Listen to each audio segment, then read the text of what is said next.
All right. Woo-hoo-hoo! Yes! So, last week we had Julius and Pequod reconcile after everything that happened. Julius had a very big talk with Master Yen. That really put things into perspective for him, and they managed to reconcile. We then had an incident with Icy where she seemed rather upset and actually caused Lorelei to gain a nosebleed.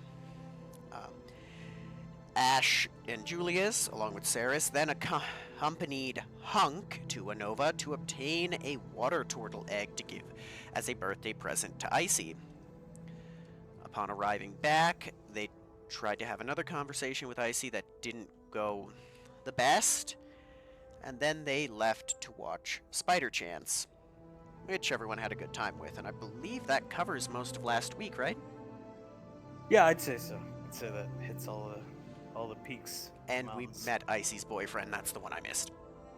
Right, nice. So it's about 5 days onward since last session.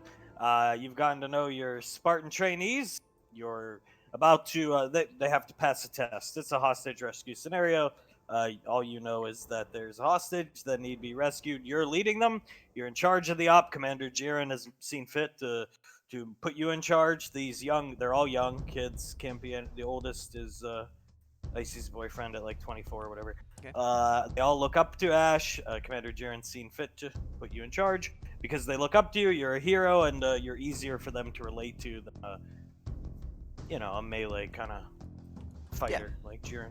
So, and without further ado, you know the terrorists are occupying these 3 buildings, and you have to save the hostage. So, and these Spartans are just waiting for your orders.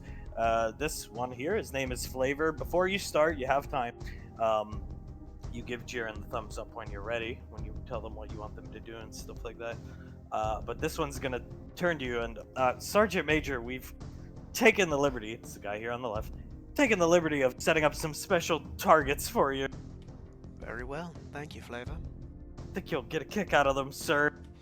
I'm sure I will. Alright, so I'm assuming, if not, they have a basic understanding of the rough layout of the buildings? Yeah.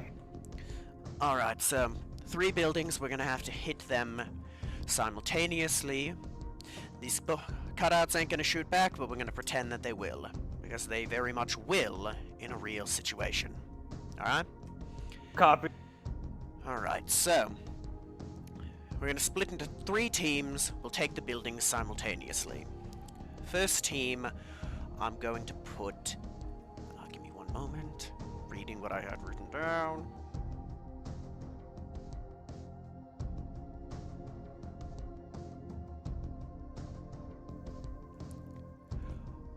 We're going to have Cluster. You're going to go with Flavor.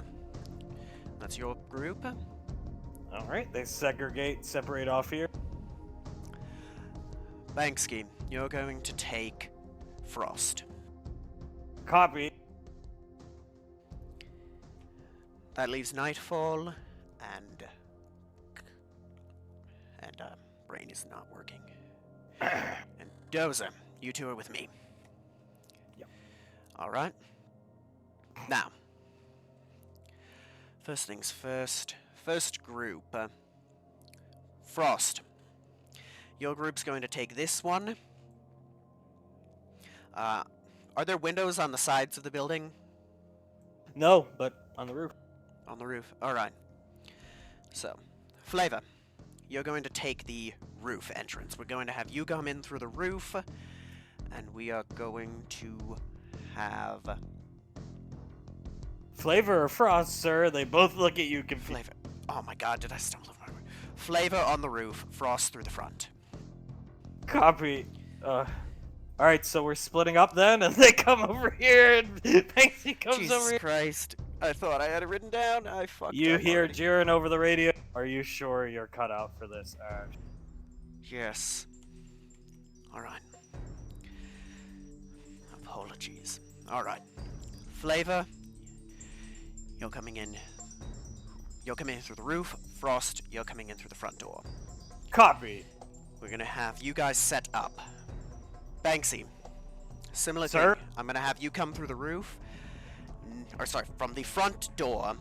Nightfall, you're going to get in a position slightly behind him, and after he breaches, you'll go. Not Nightfall. God damn it. Nightfall. I am still getting the name straight like an idiot. Okay. Nightfall is a sniper. He is. Awaiting orders, sir. Look Understood. at you confused. Cluster, you're going to follow him in. Which building, sir? Far right. Copy. Alright. Nightfall, you're going to take up a position behind Dozer and I on the middle building. After we breach, you're going to keep watch into the room, pick off anything that we do not as we go in. You're covering us. Copy. Are you nervous, sir? Tad bit. Gonna be honest. Trying to impress a bunch of kids is a bit daunting. They all laugh. It'll be alright. Alright, may we get into position, sir, or what's our orders? Into position. We all go in at the same time on my mark. We breach. Flashbangs in. Would prefer to use gas, but we are not going to do that as we do not know which building the hostage is in. Copy that. Take your time, pick your targets. Anything that you know for sure is a hostile, take it down. We don't have any big fancy wizards, we don't have any Jirans with us this time, so be careful. We can do this right. Move in here. Alright. They all get into position. She's taking up line of sight, looking directly in the building. Alright. Like so. Alright. Everybody, before I start, anybody have any confirmed targets you're seeing? Copy that, sir. And they'll relay the information. Flavor C.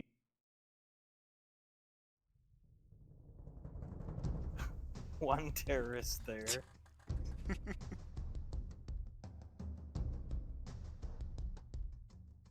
Well, oops. And there will be one terrorist. Strange. There's one more in this building. Okay. Right there. Understood. No hostage. Take him out as if there is one though, because we can't know for sure. You see Dozer and Banksy looking in the room. They relay 2 terrorists here. And Nightfall's able to catch a sight of one there. And one there. Alright. On my mark, we're gonna hit him and hit him hard. 3, 2, 1, go. Alright. So Flavor's gonna jump down through the skylight as Frost busts through the door. Banksy's gonna kick the door open. Dozer's gonna move in. Banksy behind him. What are you two doing? You three, I should. Ash is going to kick the door open and throw in a flashbang before motioning for Dozer to go in. Gonna chug himself in. Ash is going to follow and move over here and There's start. another terrorist. Okay. The 2 Spartans on the right side of the room. Right side, right building. Easily. Catch the terrorist in here. Getting the jump on these terrorists. Flavor. And Frost easily take those guys up. Okay.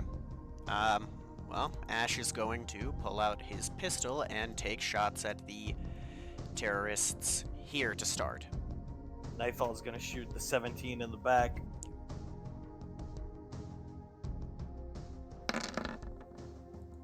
Enough. Hits.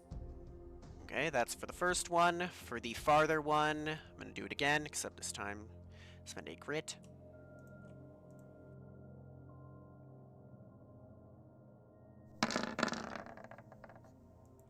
Okay. And one more at one of the back ones. They are behind cover. Boom. Alright. See Dozer standing here awaiting orders. You can see them, he saw them, but Take he 'em can't out. reach them. Alright. Going to move in behind him. Motion for him to throw a flashbang in that area. Throws one. Motion for us both to move in. He moves in. He's gonna shoot Malcolm here on the right. Lean around cover and use the shotgun, my shotgun on the one on the left. As you lean around cover, you hear ash coming from the target. They put a sound box in this last. He's just chuckling. And then the target falls over dead. Meanwhile, up here, as all these events are unfolding and playing out, Julius Hunk is watching. You can see him making a fist at the sight of this guy down here. Meanwhile, Icy has one finger over her mouth, just watching him move around and do the training exercise drill. Her head never moves, but her eyes clearly follow everywhere this guy moves, unflinching. She hasn't blinked. And Hunk is just groaning to himself, looking at this guy. Ash Von Seam on the ground. Before picking up the hostage, handing Mendoza out.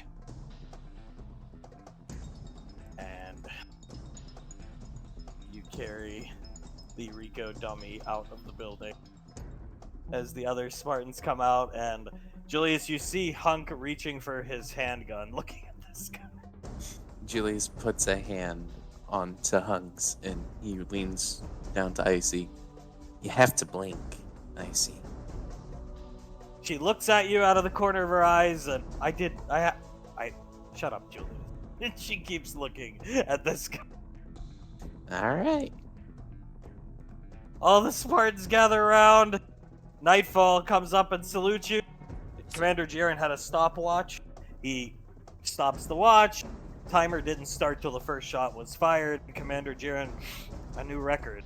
Congratulations, Fire Team Crimson and Thank you, sir. Well done, boys and girls. walk up to embrace you. Flavor, so did you like the target? Very much so. Good fun. We got his death rattle from one of those movies.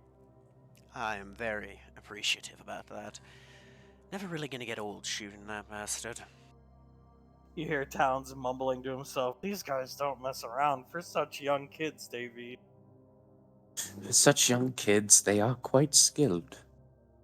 When I was their age, I could barely figure out where the bathroom was at the community living center down in the Thieves Guild in Gallia.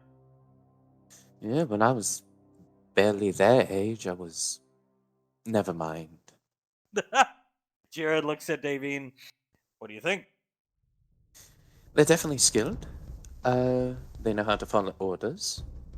You train them well. They need to see real combat. Eventually they will. But I will say, Carter's nephew reminds me quite a bit of Carter. Body posture, stance, left-handed shooter. Strange.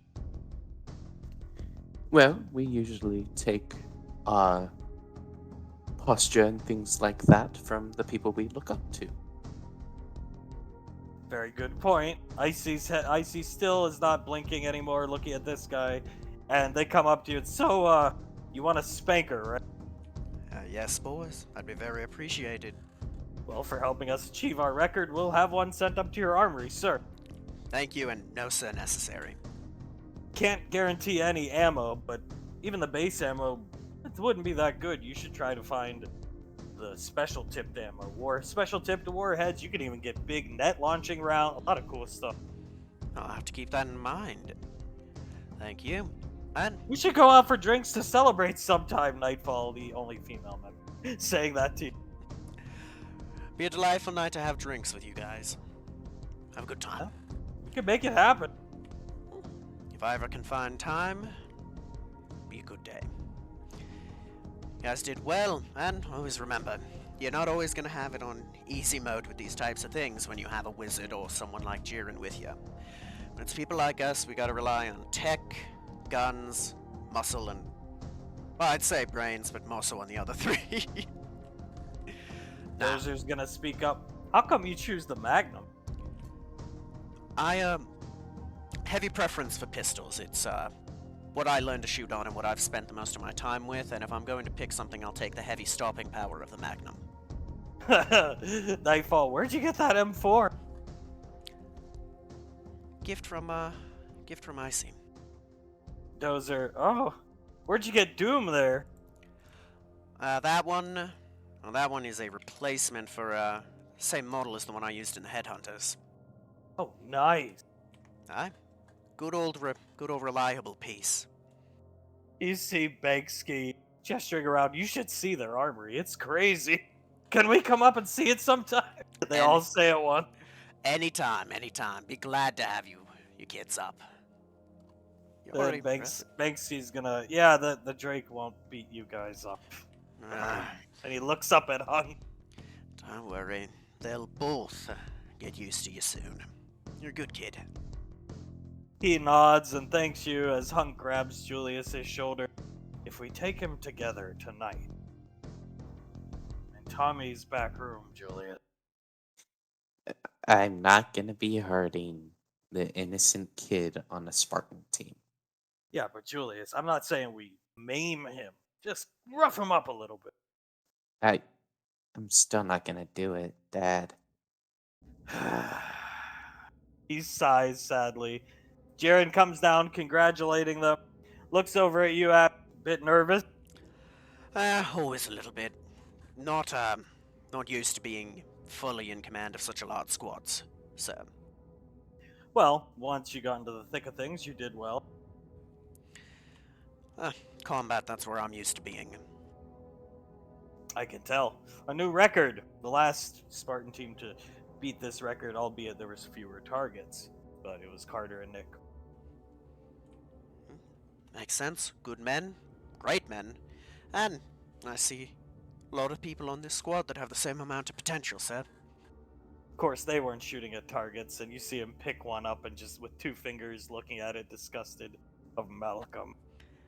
I'd say extra motivation, sir. Yes, as he pitches one over here. Yes, I figured it probably would have helped you out. It was a good time, and while rescuing the soon-to-be father-in-law was a nice touch. He chuckles, looks up at Davine. Now, Julius, you see him looking up at Davine. She's, I imagine, not looking right at him. Julius, you see him reach into his pocket, and he's longingly looking at Davine. Oh my God. Does Ash catch that? Yes. Oh, yeah, of course. I mean, you're right next to him. Davine, come down here. There's ladders, or she could just jump down. She jumps down and walks up to him. Davine, I was wondering if you would like to try this new gum. And he pulls out a stick of gum. Oh, yes, please. What flavor is it? It's Wiseau flavor, actually. Tommy is selling it at his restaurant. It's actually very good. It's akin to licorice, if you're a fan of licorice. Oh, I'll have to try it out. She opens the package and sticks the gum in her mouth. You see Sarah start gagging when she hears Wiseau flavor. Town's rubbing her back with Sasha. So, what's your over and under on the fact that he was thinking about proposing right there? They all look at you. Really? Banksy, do you think he really? Oh, I think he will eventually. Nightfall, he does have a ring. Just saying. Mm-hmm. Flavor, yeah, he bought it on Ring 2. Oh boy, that sounds expensive. Yeah, I think the time's coming sooner or later. You see Dozer. I like to imagine Dozer as a big black guy like Coltrane from Gears of War. He's just laughing at the back of Jiren's. I can't complain. He's a good man, and he's lucky to have her. Hunk, I thought he was gonna pop the damn question. Bald head pulled out gum, Julius. Yeah, I thought he was gonna pop the question too. Huh. I think I would have fallen off this fucking roof. I might have done the same, honestly, but I don't know. Probably would have been okay. Hunk, you'd make a good father-in-law. As Jiren. So what do you think of the gum? It's very good. It's very good. Good. I could get you more from Tommy's restaurant. I was thinking maybe we could go out later tonight or tomorrow to Tommy's restaurant. Yes, that sounds amazing. Whenever you're available, I would love to go. He's revamped his menu. Oh, is that so? Yeah, apparently so. He's importing a lot of rare animal species from Anova. Not sure how he's getting them. Odds are it's probably illegally. But I'll turn a blind eye if nobody's getting hurt and the food is delicious. All Julius's recipes. Sure. Davy nods. He does know how to make a good recipe. Well, do you know Julius's face is now displayed in a neon sign in front of Tommy's business, certified by Chef Julius. Oh my! I did not know that. I don't think Julius knew that as Julius looks up, or Jiren looks up to you, Julius. Julius shakes his head. Well, it's still early in the day. I'm sure everybody here needs to eat. Jiren looks at Davine, kisses her hand. Return back to the apartment. I just wanted to get Alpha 9's take on the new squad. They will be accompanying you guys on missions in the future. And more importantly, Ash, he turns and looks over his shoulder at you. Once your mobile suit's up and running, when it's dropped into the field of combat, if you're not dropping from orbit, Fireteam Crimson will be protecting the suit until you arrive. Can't think of a better group of young people to keep it guarded for me. Jiren nods. They'll do an excellent job. And, if you'd like to come down here anytime and run them through the rounds, put some rounds through their weapons, I think you all work well together. I'd like to say so. Be a pleasure to come down and shoot some things with them anytime. Just no more asking for autographs, Fireteam Crimson. They all awkwardly shuffle in place because they've asked you for many autographs over the past 5 days. I don't mind at all, sir. He's a movie star, Dozers. For better or for worse. Yeah. Some of those Malcolm movies are really bad. Your performance was excellent, sir. And Julius's. I try. Better to make the best out of a shit situation, eh? Banksy speaks up. I quite enjoyed young Malkiana Jones. It was better than the old Malkiana Jones. Yeah. To be fair, he also played just Malkiana half the time. That's true. Malcolm never did his own stunt. He did sometimes, but it often either was him just using magic to do it, or, well, a harness that would make your armor look small in comparison. They all start chuckling. Flavor, yeah, Spider Chance is currently my favorite, and currently the highest grossing. It outpaced Chancinator 2 promotion day. Well, that's for the best. Nightfall, I made a mistake going to see Colonel down below. It's the lowest rated of all the released Malcolm movies so far. It was like Malcolm wasn't even trying at that point. Well, he was, but he was trying to emulate someone who wasn't trying, so, yeah. They all start laughing. Banksy turns to say something to Icy, gesture her down, and she's already left. You see him, Julius, this poor guy, he turns and, Alright, turns back to Ash. Well, thanks for coming. We'll have your rocket launcher up there for you, probably before you even get there. Will do. And good luck with him. She's a good kid. She's just going through a lot. He nods his head as Hunk watches her leave and, good girl, and looks at you, Julius. Come on, let's go get breakfast. Yeah, sure. Good girl, not saying goodbye to her boyfriend. Hunk, oh yeah. Good girl, disappears. Towns turns to Saris. Looks at Sasha, rubbing Saris's back. I have to report to SIS. I've got things to do. Take care of this one, and he pats Saris on the head and leaves. Saris is keeled over. Ugh, Tommy. And Nightfall's gonna, what's wrong with your wife, Ash? Does she not like Spartan? Somebody mentioned Tommy. Give me one moment, boys. I have to go, help her out. See ya, sir. They salute you as Jiren. You're on leave for the rest of the day. You've done well, all of you. And they nod and start to leave. Walks over to Saris, rubs her back, and just holds her. You alright? She looks up at you. I swear, Ash, if you stick me with that needle, I'll kill you. Not unless you're gonna die. I promise.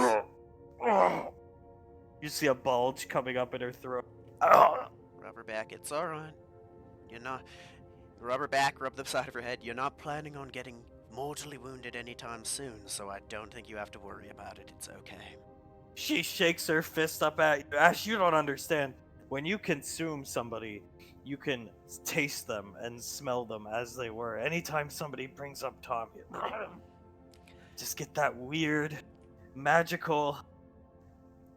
It's like licking the bottom of an ashtray. Sasha laughs at. Interesting analogy. Well, just think about drinking meat instead, I guess.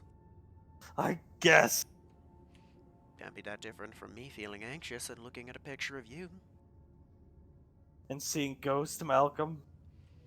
Luckily, that hasn't happened since, but I mean, I'd never complain about seeing your face.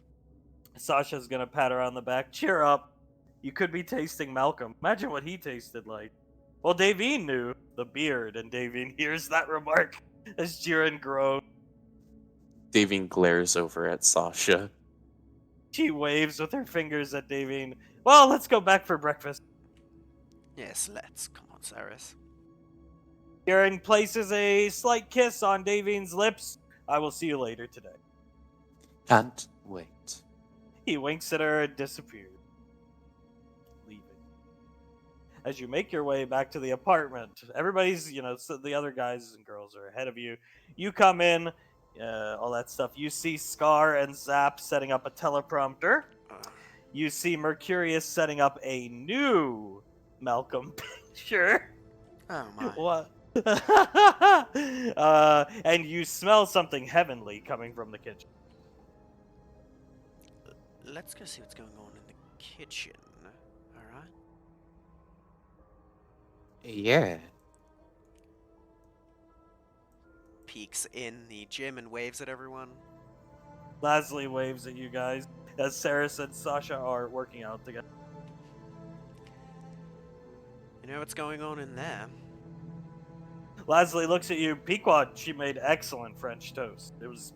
She does the chef's kiss with her mouth. I'm really not into sweets in the morning, but that French toast and that homemade syrup was to die for. Well, I'll have to try, but should she really be cooking like that at this stage? Snarf comes out. Wow, I don't care what stage she's at. It smells amazing. Out of the way, Julius. And he comes into the kitchen and sits down. Alright. Lasley shrugs at you. It's okay. She's not on her feet too long. Alright. You know me. Worry, worry, worry. At least she's back. That is true. That in and of itself is a gift from the gods, Lasley says as she comes out, sees Scar and Zap. And Scar, put that screw here, Zap. And Lasley just shivers and goes back in the chair. Yeah, that's fair. Pequod turns to Julius, eyes sparkling. She's got a chef apron on, the one Gondar and Lorelei bought for Julius. And Julius? Julius walks up to her. Hi. She hands you a big plate of fresh cut fruit, your favorites, French toast, the whipped butter that always comes with it at restaurants, and 2 pieces of bacon. Julius sets it down and gives her a big kiss. She gives you one back. I can cook for you. You don't have to do all the cooking. Thank you. You deserve it. Gives you another kiss. After I'm done eating, I'll cook something for you. Anything you like. I've already eaten some of it. I'll take care of you from now on, Julia. She puts her hand on your face. He puts a hand on his face. Thank you. Tea or coffee? Tea. She pours you a cup of tea as Rolly is going through his 4th plate. Pequod, come on, Ash. Alright. He's gonna walk up and take some. If you remember, my cooking wasn't that bad back in the Headhunters when all I had was that cheap gasoline MRE stove. No, it wasn't. Thank you. Beat the hell out of Saris's. Back then, Back then, yeah. I love her, but oh boy, was it rough at the time. I could stomach it, but I don't think many others could. We should give her a chance to cook one night here. Pequod getting some more food for Snarf. She knows how to cook. I mean, it tastes kind of gamey, but she made deer steaks once and deer jerky. That was excellent. Killed the deer on my dad's estate. Hmm. Fair enough. If you're into jerky, as Pequod looks at Rolly, who's cleaned another plate. And, man, Malcolm really didn't feed you on that ship, did he? She makes him another plate. As Rolly, no, he didn't, Cheese Queen. No, he didn't. None of us. Always a big fan of jerky, though. I was the main thing I lived off of for a while, so it's a bit nostalgic. Oh, then we definitely need to go down to the Rico estate, my dad's estate. Hunting trip as Commander Integra comes in, puts her arm around your shoulder, Ash. Catch a deer and have her do it for you. Yeah, sounds like a good time. How you doing, Mum? Very good. Doing well this morning. Are you prepared for an update of updates on your good friend Saint Guillotine? Oh no, what is it this time? Julius, please swallow that piece of French toast you're chewing, and then I will show you. I would hate for you to choke. Oh God. He swallows it. She pulls up the cover of this week's Time magazine. The most attempted assassinations on any CEO of all time. Oh god. He got shot again, I see. Hunk, oh man. You know, there's people out there in the world that wish they could be a CEO.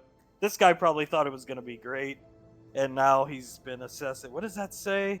This Hunk's looking at the article on his wrist computer. This is the now 21st, attempt on Guillotine's life. Poor boy, poor man. And then there's goddamn Brandon Law who got coke. Brandon's doing well, Commander Integra smiles. Guillotine's toolbox was rigged to explode at his press conference a few days ago. Dear God. They know that it's not his fault, right? Jennifer laughs. Apparently that toolbox is what he calls his emotional support toolbox. You can see it in the article. Yeah, I can see that.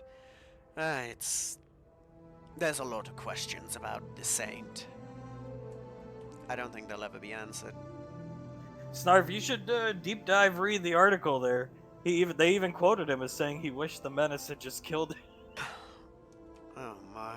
I'll bring it up to Tommy next I see him. Yeah, Hunk looks at you. Maybe Tommy should hire him some, actual bodyguards. Yes. I think that can't hurt. No, it As can't. Hunk goes back to eating and Commander Integra closes the image. Speaking of bodyguards, in a way, Hunk, Davy, and Julius, what'd you think of the kids? The kids were good. They followed your orders well. They did their job. They shot down the targets they had to. Now all they need to do is go through actual combat. I think they got the fundamentals. What do you think, Davine? Basically what Julius thought.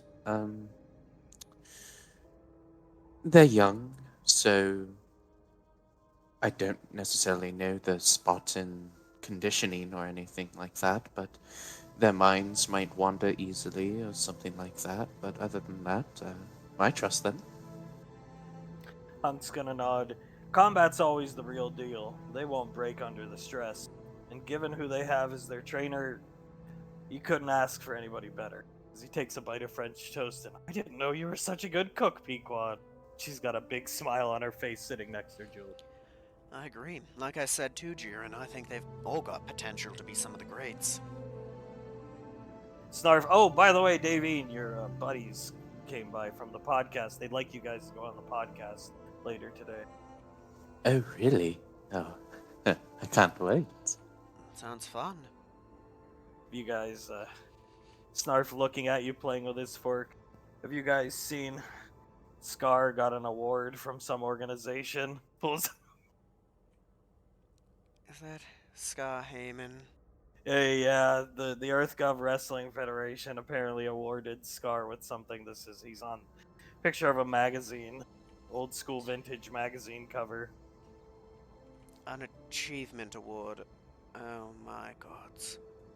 Jennifer, he's great, but he really is not Captain Charisma. Is it the achievement award for the most wooden performance as a manager? Jennifer starts laughing and gets up to start doing the dishes as Snarf. Oh, 1 second. I gotta go grab something real quick before I forget. Ah, they're good. Those kids are good. This... interesting. Gods. Ah, Jennifer's Scar is good. if you say it that way, he's giving me hypertension is what he is.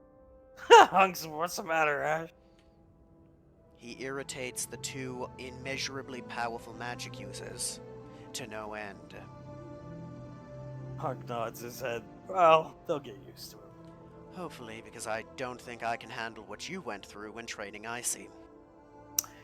I think you could deal with it, Ash. You trained those kids well. I mean, you had a little mix-up at the beginning, but once the nerves got worked out, you were fine. You make a Yeah. good mentor, I think. To people who actually listen to, as his head turns to Julius and Pequod. Listen to you. I try. Well, people joke that I'm the old man, but with that does come experience. Commander Integra sets her cup of tea down. There was a time I thought Ash may have even been older than I. That's fair enough. I was completely white at such a young age. Why, exactly? Diet like that for Edgelord back on Gallia? Stress. Oh. Been there. Gotta remember, 18 years of being a punching bag and a slave, not good for you. Pequod leans into Julius. I'll be coming on the podcast this time. Oh, can't wait. That just means I have to actually go this time. Yeah, and keep yourself shaved as she's rubbing her hand across your cheek. No 5 o'clock shadow, just 5 o'clock pubo, I should say. Okay, yeah. Trust me, I'll keep it shaved from now on. You hear Snarf panic. No, no, no, no, no! Running around the apartment. One moment. Snuff, what's going on? He comes into the kitchen door. Ash, there's too many fucking kids in this apartment. We're missing firearms. And there's kids here. I keep the door locked as much as I can, but... Oh, shit. What are we missing? Do you remember the stock M4 and MP5? I just got the M4 done, too. The MP5 I was waiting on, but see, it's gone. Waits up to the wall as Sonny... They weren't there this morning when I came down to run tests on the egg. Who's been watching the kids? Sonny, Commander Integra. I was watching them this morning, and then Commander Integra took her shift. As Snarf, oh dear God. There's no way if they have those guns, we're... He starts running at Zap. Following him. There's no way they could have gotten a hold of those guns. There's no chance. Pequod's gonna stand up. Come on, Julius, and grabs his wrist. Yeah. Who else has been in the armory since then? Snarf, I don't know. Sonny yells from the armory door. Scar, a Zap, Icy very early this morning when she woke up. Either of you boys know where the M4 and the MP5 are? Scar, look, he's kneeling down in his flannel shirt, screwing in some screws at the base of the teleprompter, spins the base around. I deconstructed them. Snarf just... Ugh. You what? I just finished tooling up that M4! Scar? And Scar, aren't we supposed to deconstruct all firearms, like back on the Majestic? No. I was planning to deconstruct that harpoon gun next. No, we're not. Alright, obviously you need to see some therapy as well, so orders are you're not allowed in the armory until you get some therapy for that, because that is not okay. Snarf, I just finished tooling up that M4, Scar! And Scar, sorry. But I got this teleprompter, Julius. Julius pinches the bridge of his nose. That's good, Scar. Just make sure you get some therapy. Are you sure you don't want me to deconstruct that new rocket launcher those Spartans brought up? Scar, I swear to God, the gods, if you do, I will airlock you myself. Sorry. Zap. Whatever. I'll get you replacements for the two of those. Snuff? Apologies, I'm just gonna go back to the kitchen now. Snarf, I just finished the M4! Scar, sorry. Walks back in and just sits down, head in his hands. Pequod's gonna walk up to Scar and pat him on the back. You did good, Scar. Don't encourage him. You see Pequod rubbing Scar's back, and Scar, on the Majestic, I helped deconstruct all the weapons. Any weapon that came in, we deconstructed. Malcolm told me there was a bonus if I could get Ash's pistols, but I wasn't into stealing Ash's stuff. And Pequod just starts laughing. Maybe an Irish coffee sounds good right about now. Pequod looks at you, Julius, with a big grin. Come on, Scar, why don't we take you into the kitchen and get you some French toast? You worked hard this morning. But she's looking right at you, Julius. Yeah, come on, Scar. I'll cook you some French toast. Come on, bud. Night, Julius, check this out. And he Malk Hogan. Your SIS agent friend brought it up for Pequod today, as Pequod shrugs at it. It's amazing, but I've never seen the media source it comes from, as Scar follows Ash into the kitchen. Oh, hello. Scar. Good morning, my friend. Good morning. Don't. No touching the weapons. That's mine and Snarf's jobs. Just don't do that again. You don't understand. On the Majestic, everything was to be deconstructed. Oh, trust me, I understand more than you know. This isn't the Majestic, so the rules don't apply. No touching. Zap sits down next to Scar. Snarf, yeah, where did that image come from, Juliet? Oh, God. Okay. It was a reality show. Or, he puts up quotation marks. Reality show. Oh, it never ends with Malcolm. That's one I was not aware of. Or if I was, I guess I didn't know I was being filmed. Come on, Sonny, He looks in the kitchen at Scar. Keep the armory doors locked. Oh, Ash, can we not tell Icy about this? Not planning to. It's no matter. Those were being updated for trade anyways. There was never any intent on bringing them on a mission. Pequod's gonna take Julius's hand. So, reality show as you walk into the kitchen. And Commander Integra, thank God you didn't deconstruct her pulse rifle. I would have had to let what happened happen at that point. There's nothing I could have done. Scar takes a bite of some French toast. What's the problem? As he accidentally picks up your tea that Pequod brought you, Ash, and starts drinking. That is the captain's personal weapon, and we're trying to build up an armory, so we can't deconstruct it. Understood. I'll stay out of there, but it's the only place available to sleep, so where am I to sleep? Until you're done with your therapy and can be trusted in the armory, you'll be sleeping on the couch upstairs. Who's my therapist, Julius? We could see if Contri can talk to you. If not, there are other therapists on Gateway, I'm 100% sure. You got damn good insurance as part of the Arcane Council. We can find one if not country. Pequod, Contry's the best. Get him, Contry. Poor guy. We'll try. As Zap takes some French toast from Pequod. Pequod comes up and feeds Julius a strawberry. Thank you.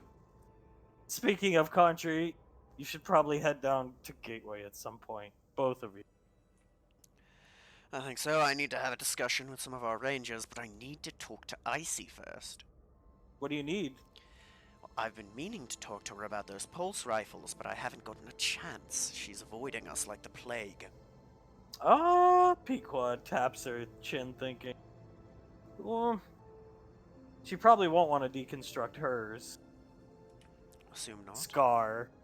It's Scar. I won't touch anything. I just wanted to know if she'd prefer the heavy ammo one or hers. Knowing her, Pequod looks at you, though don't quote me, but knowing her, she'll just want to keep both, considering that those things are very hard to come by. Agreed. I just trying to get We might have to part with one in order to get ammunition for the spanker. That's true. And a fair point. This hunk, what the fuck is this? All over the Gateway Newsnet this morning. Oh, Doesn't God. have a POV listed, but that's clearly the Majestic. Mm-hmm. Hey, Mom, you remember when that happened? She looks at the picture, rolls her eyes, and goes back to drinking her tea. So one day there was a lockdown on the Majestic. We don't know why there was a lockdown, but I just so happened to be in Davine's room talking with her. That little like radar system, I had it up just to see if there were any hostiles on the ship. And I looked up, and through Davine's door, through the lockdown, Malcolm was staring through her door. Hunk, yeah, that makes sense.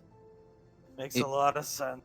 if you look at the radar, he came up as a hostile. Everybody starts laughing. Fair enough. If it weren't for the radar, that would be the time I was walking through the Majestic and glimpsed him just looking at me from the inside of Davine's room. Even Scar chuckles at that one. Oh man. Pequod, how did he get into her room? Most likely teleported. Didn't you have to put up some kind of sigils to keep him from repeatedly teleporting in, Davine? One time while we were on Gateway, Carter talked to a mage down on one of the rings and asked if they could put up an anti-teleportation spell around my doorway. They did. Pequod calls Icy on the wrist computer. You hear Pequod asking, "What do you want Ash to do with the pulse rifles?" And Icy, his discretion, and hangs up on her. And Pequod, there you go. Okay. Well, she... I don't know, do you think she'd want to keep hers more so than the other one? Probably, but the other one's, from what Snarf said, the more rare variant. So I don't know. I think they're good guns. They're rare to come by. You could work something out with the Rangers. You got a lot of other things in the armory. I wouldn't trade those away. They're your high-ticket items. Agreed. Just what I have in there. Well, some of the things I could have traded for ammunition are no longer in existence. Scar, well, Snarf has the sniper rifle done. You can trade that. Not Sandra's sniper rifle. Yes, not Sasha's. I can probably barter that for maybe some ammunition. I doubt I'll be able to get many rockets out of it, but something. Commander Integra, Scar, how old are you? You seem to have the mind of a child in some ways, and Scar, 152. Takes a bite of French toast. Right. It's here on my EarthGov driver's license and my forklift and load lifter license. Commander Integra inspects them. Davine, upon hearing his age, chokes on some of her tea and spits it back into her cup. Zap. Looking at Davy. Scar, I've been around a long time. Yeah, I can tell. Interesting. Commander Integra, Scar, when you fell off the statue of Lip Davine, did you hit your head? And Scar, more than my head, I hit everything. I was in a full body cast for 4 months. Ask. Oh. Well, Yeah. she's dead, but when Gonzalez is here, she can tell you. He was. For a long time. I liked Contri. As Scar takes a bite of French toast, she was a good woman. Way out of my league, though. She was a good woman. Pequod, but Dr. Gonzalez is in your league? And Scar, she was a fan of my acting. Mm-hmm. Uh-huh. Pequod shoos you off to Gateway. Go have fun. Get out of here for a while. Yeah, I think that's for the best. Scar, don't worry, Ash. I'll keep an eye on that armory for you. I was thinking of trying to deconstruct that cube for you. Scar, I really don't want to have to court-martial you. Scar laughed. Just kidding, buddy. Ha ha ha. Alright. Everyone, I'll be on Gateway. If you need anything, just message. Copy that, Master Sergeant. Mhm. Julius gives a kiss to Pequod and then follows Ash. She returns one. Down to Gateway you go. Oh, gods. You could start in your normal position as you ride down the elevator, thinking of Scar Free too. Alright, I'm gonna have to make a stop in logistics and get replacements for that M4 and the MP5. Oh boy. Anything you need to do? I mean, he scratches his chin. Not that I can necessarily think of. I could always re-up on supplies for food, Somebody's got to go talk to Contri. and someone has to talk to Contri, so I can take care of that part. Got it. Thank you. Gods, he really is gonna get her to vaporize the apartment, isn't he? Once you say it, Ash, it's bound to happen. No, I think she has enough self-control just to vaporize him. Hey, hopefully. You never know. Mm-hmm. Alright, I'm gonna make my way down to logistics first. We'll start with Julius. Go ahead, Julius. Julius will knock on the door. Dr. Contri looks up at you. Oh! The Pubinator. Hi, ma'am. How are you? Good. Excellent. Sit. Have you come to have your facial hair follicles removed so you can never grow them again? God damn it, I am considering it at this point, ma'am. You should. It's not every day General Lorelei bestows a nickname such as the Pubinator on one for Rangers. God. He sits down. Well, hair follicles aside, I do need to talk to you about someone who needs therapy. Shoot, how's your mother doing? Oh, she's fine, but she's good. She has Jaren. She's happy. Good. No, it's not her that I was talking about, though. The strange Walren? No, he's just old. Scar Tooth. He's the recently recovered Leogan from the Majestic, Yes, ma'am. suffering from PTSD. Signs of it, yes. When we came back to the apartment this morning after being off station, we discovered 2 guns missing from the armory, and of course that threw us into a panic. We discovered that Scar had deconstructed them both because he was still on majestic orders, I guess. She laughed. Oh, I bet you, Ash. If Ash didn't have white hair, he would have it now. Oh, guaranteed, ma'am. I'll talk to him for you. I'll do a private therapy session with him. I've seen him in a movie. Is he a 2x4 of a man as his performance in these movies, or? The irony of his nickname that all of us have deemed him, he stands up, Captain Charisma. The irony is great with that man. He is literally a 2x4. Okay. And was he like this before? The movie I saw was Chanceman. I'll keep your secret and won't tell anybody you were shaven bald. I could tell. She points her finger at you. Professor J. But was he like this before he clearly was thrown out of a gigantic statue, or only after? He was always somewhat awkward. I didn't really pay attention to him, just trying to survive on my own with Ash. But he was always awkward. Didn't really know how to speak to people. Should I expect him to make passes at me? I'm pretty sure he has his heart set on Gonzalez right now. Okay. Well, I will take care of it for you guys. I can't guarantee it'll be 1 or 2 sessions, given his personality that I'm being informed of. It'll probably take multiple sessions. I suggest keeping him away from the armory. Yes, we've banned him from the armory for the time being. Could work. Well, Pubinator, you're free to go wherever you'd like. I'll hook up with Mr. Freetooth sometime today. Thank you, Doctor. Stay shaven. Trust me, I will.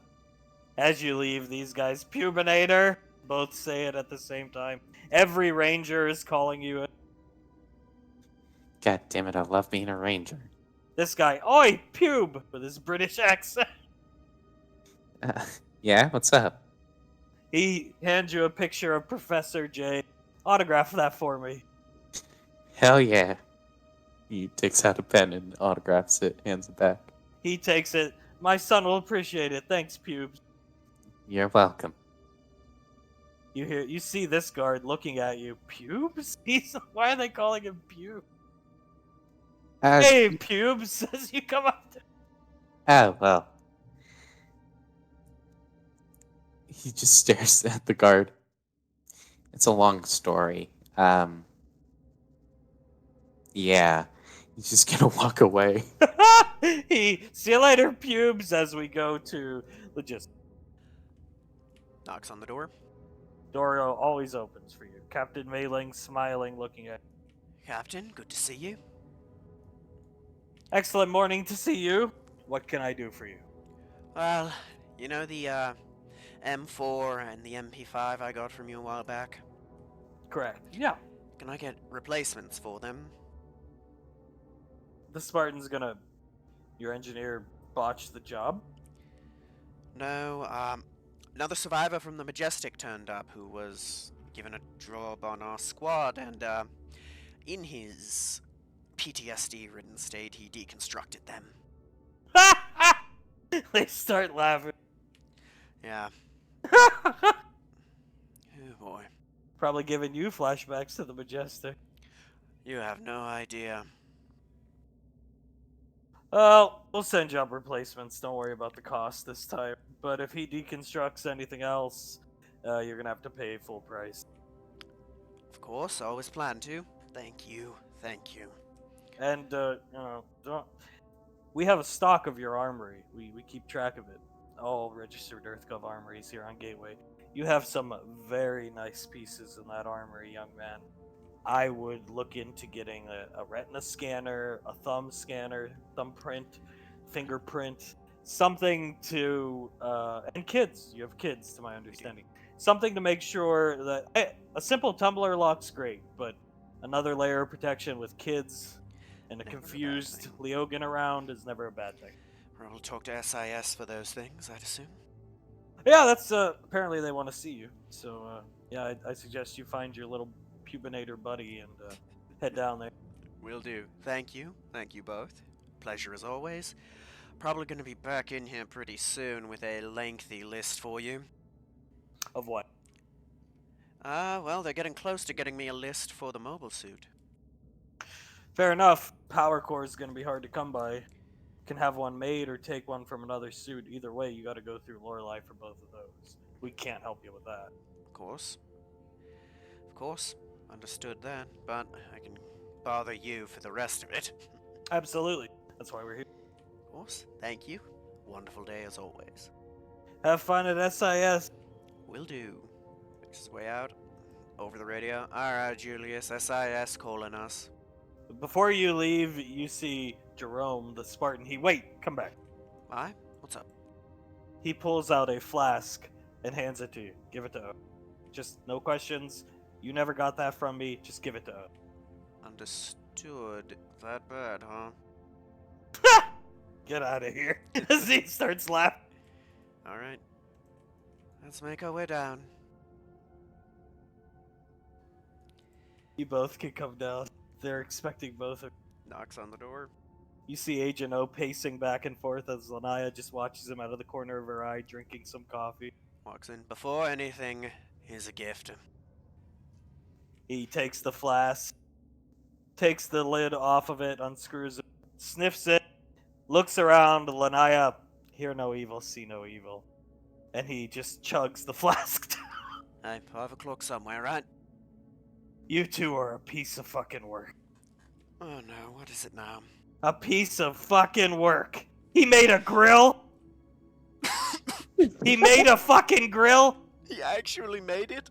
I thought it was just a fucking infomercial He made filmed. multiple infomercials, and they were produced, and they were fire hazard. They blew up. We have thousands of Frontier Colonies citizens that have been maimed, their house burned down, whole houses exploded because they left it on top of the, old school gaslight oven.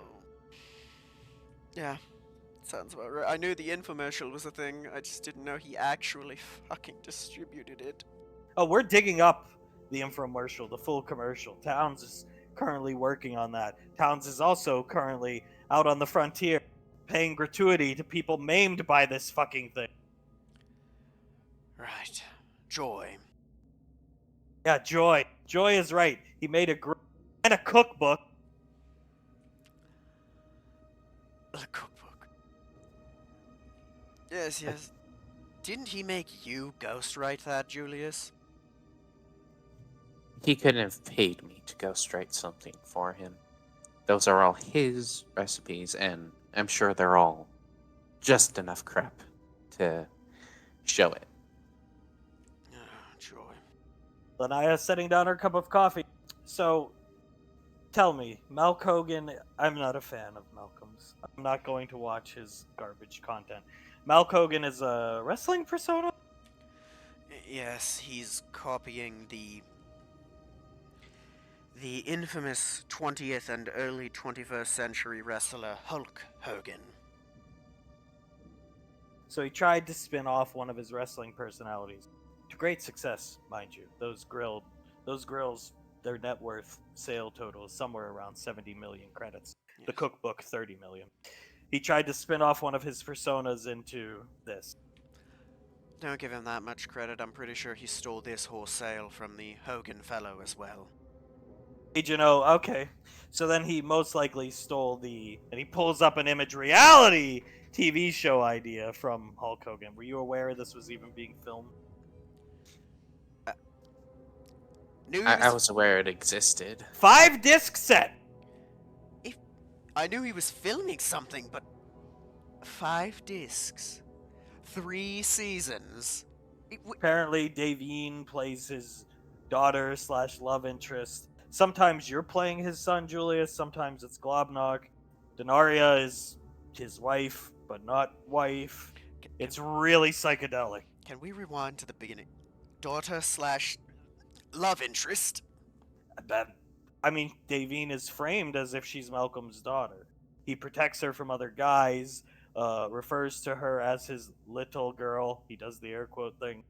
But also, it's Davine and Malcolm, so Malcolm's always out to impale her. You know how it goes. Yes. Oh, wonderful. Just, in a way, that's one of the most twisted things he's made. Dear gods. Denaria, who's clearly suffering from brain trauma, is playing his wife, Linda Xanthos. Yes. And sometimes, Julius, you're his son, Nick, air quotes. Other times, Globnock is his son. It changes based on the episode and the season.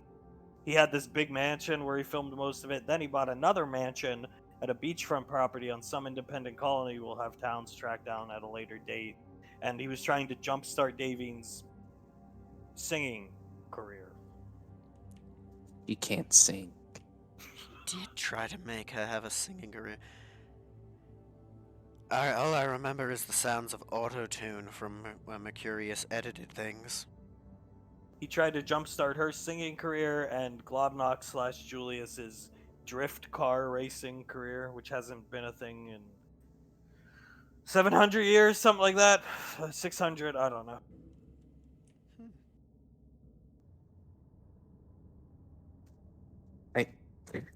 Yeah, he did. He forced me to do the drift car stuff. Globnock didn't know how to drive. Go figure. Nobody thought that was strange. I mean, I questioned it, but it was the Majestic. There was nothing that was correct there. Fair. Ichino sits down, finishes the last drops in the canteen or in the flask.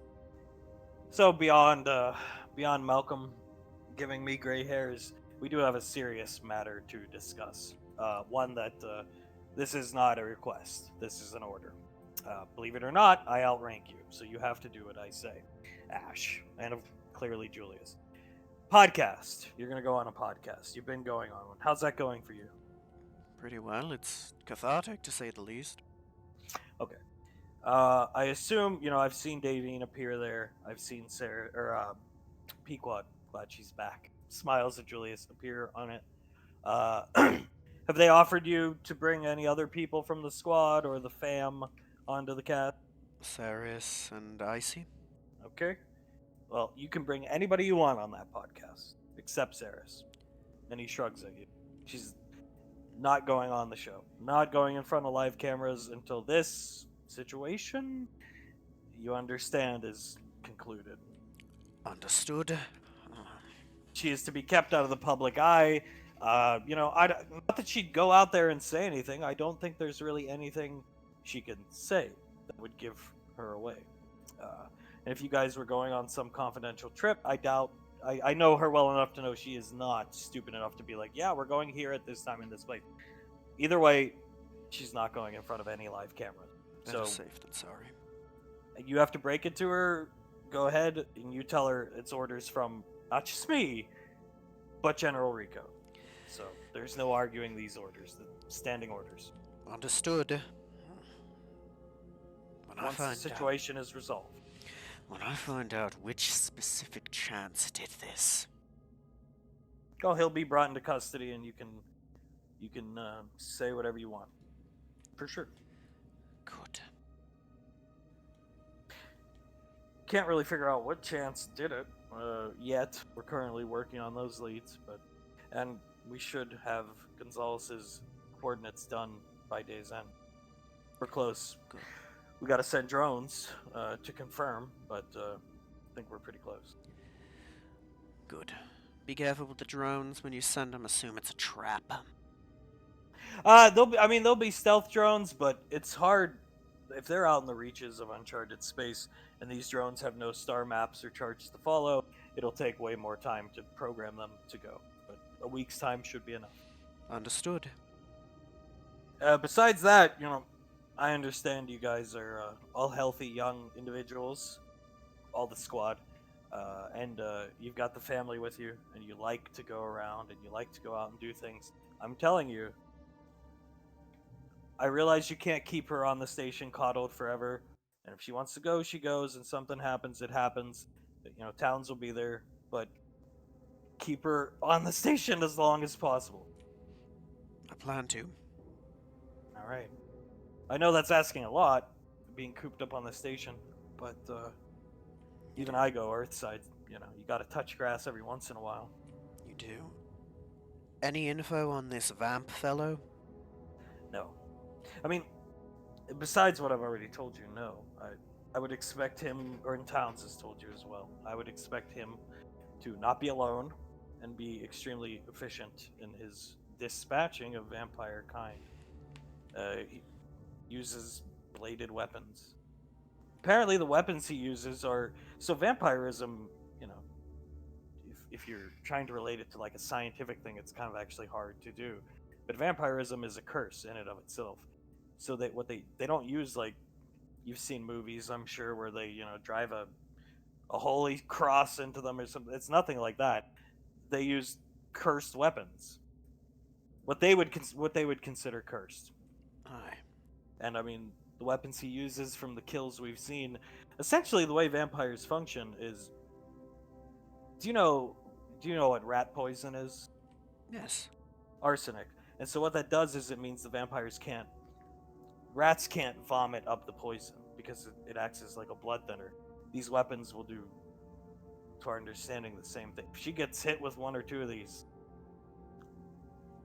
I mean, I don't think there's a lot that can be done for her, and I mean, maybe a Yen or a Lorelei, but given the fact it's a curse at its nature, And nobody's really ever taken time up until Ceres made her way up the ranks to look at vampire biology and these kind of things. We don't know the curse bestowed on these weapons. I'm telling you, this is not anything to be fooling around with. She gets one or two of those in her, she's dead. We're close to it if you No. don't get her back to the station quick enough. No, I understand that fully. Just wonderful. An enemy This with- guy's out to kill her and kill her good. And I don't think he cares if he lives or not. Right. A second enemy with every imaginable advantage. Wonderful. Yeah, well, that's fine. Be on guard when you're off the station. I'm not saying you have to keep her coddled up for the next 10 years, and it's not going to work. Eventually, she's going to leave on her own. Nobody can stop her. I mean, Rico can, but Rico's not going to lock her in the station in a room. That's not how you treat your soldiers, especially some of your best. But hopefully we can keep her on the down low until we find this dude. Yeah. We can. My only other idea is we polymorph someone to look like her, but then that person.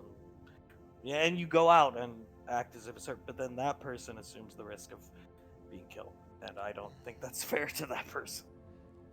I'd be willing. Yeah, I mean, it's an option, but I don't know if it would work.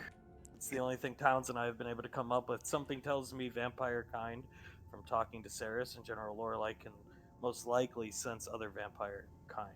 So I don't know if it would work at close ranges. It probably wouldn't, but it may buy us enough time. It's a possibility. And I would assume, this is possibly me being a bit of a fool, but I'd assume that, I lost my train. I would assume that weapons meant specifically for vampires may be less effective against non-vampires. That comes with the territory of specialization.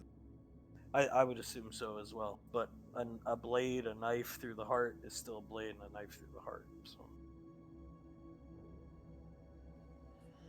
either way, I'd be careful.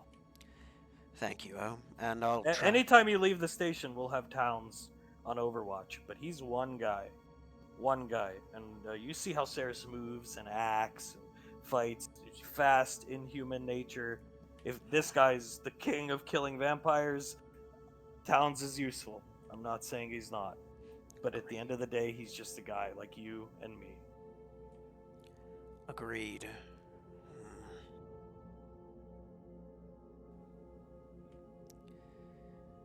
Right. No, just tell her she's not allowed to go on the podcast because if she wants to go today, I don't know. And one day at a time. One day at a time. Thank you, Owen. I'll try to get you another one of those flasks. Please do. I've got. There's actually 4 seasons of this Malcolm reality show produced, and then there was a follow-up show called Davine that knows best. Oh, God. I get the luxury of going through them all. So Were they ever released? they were released on a Frontier broadcast network, yeah, Of course. and they need to be prepped for release to EarthGov broadcast network for money's sake to recoup losses caused by Malcolm. Good. Julius, I this- got you a present, by the way. Oh, yeah? Here you go. And he hands you a male grooming kit, facial grooming kit. It even has a little buzzing razor there for your nose, pubinator. So no excuse now. Thank you, sir. It's the most expensive shaving cream for men on Gateway Station you can find. You can find it on Ring 2 if you want to buy more. Please and thank you. It's very much appreciated. Thank you. You're welcome. You need it. Yes, I do. Lanaya sets down her cup of coffee. Consider getting your hair follicles on your face neutralized. It would only benefit you in the long run. You know, me and Contri were talking about that. You should seriously consider it. I find you quite attractive. When I saw you with your facial getup, I gagged. Thank you, ma'am. I also saw you bald. Agent O, what? Professor J. Agent O, what fucking wrestling character is that? Transcendence. Not Chancinator. Chancemen. Men. Movie. Lanaya looks at Agent O. That's the one you had me go through a couple weeks back, and Agent O, oh, that's the one with Scar going out the window. Yeah, right. Yes. How is Mr. Freetooth doing? Getting therapy. Oh, good. I think everybody on the Majestic probably needed it at one point or another. Yes. Yes. Poor guy. You'd say that. Is he fitting around the apartment okay? Fine enough when he's not trying to irritate Icy into vaporizing him. They both start laughing. Yeah. How'd your training with the Crimson go? Very well, very well. A little nervous at the beginning, but got over it, and the kids are all very, very talented. I think they'll be huge assets. They just need to reach their potential. Lanaya looking out of the corner of her eye. Julia, how's Hunk taking everything? And by everything, you know what I mean. Oh, he is not. He's. I don't think he's taken it well. He hasn't tried to kill him in the past 5 days. He got close, I think. Starting to pull out a gun this morning, but we're baby steps, baby steps. When I was a new agent, a brand new agent, she takes a sip of coffee. I spent many missions, a lot of time with Agent Hunk. He didn't have her back then, but we always stayed in touch. I can tell he was quite protective over Icy. She takes a sip of coffee. Very protective of her, I see. Well, he's a good father, but make sure he does not smother her or that Spartan, Ash. Please. I'll try. Oh boy. It's not his place to stop her from having a romantic interest. It's nobody's place. And in fact, I think it would be good for her. Agreed, but much like his son, Hunk does not listen to me. They both look at Julius without saying anything. Julius nods. That is a defining character trait of mine. So what's the fucking new Malcolm pay-per-view coming up? You guys have been keeping up with it. What was it? What was it? There's a match card promo video EarthGov started airing. My hands are out of the MWF at this point. I told Rico I couldn't take it. He told me to have Towns do it. Towns refused because Dale something or other, and so now they shipped it off to Agent R, who unfortunately has to screen all the MWF stuff with his stalker Spartans up there. Yeah, I think it was Malclash. Oh boy, Malclash. Tell me something, when he hit you with that guitar, was that a real guitar? Yes. No. And it wasn't gimmicked like people will say it was. No, he just legitimately brained me. The Malky Tonk Colonel or man or whatever. Yes.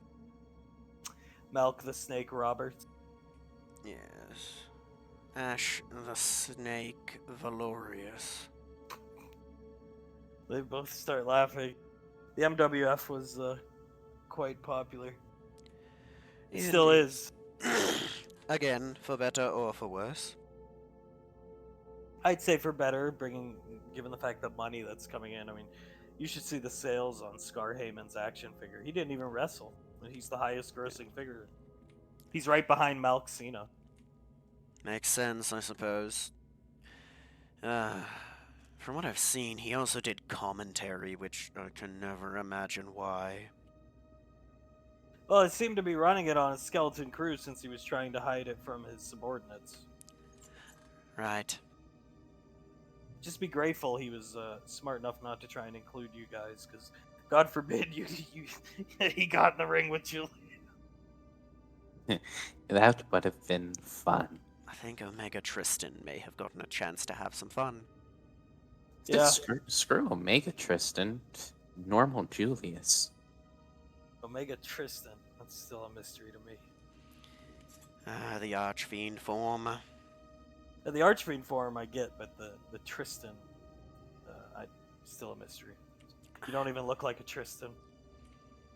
He probably saw some half-elf kid named Tristan and just decided that was Julius's Omega name.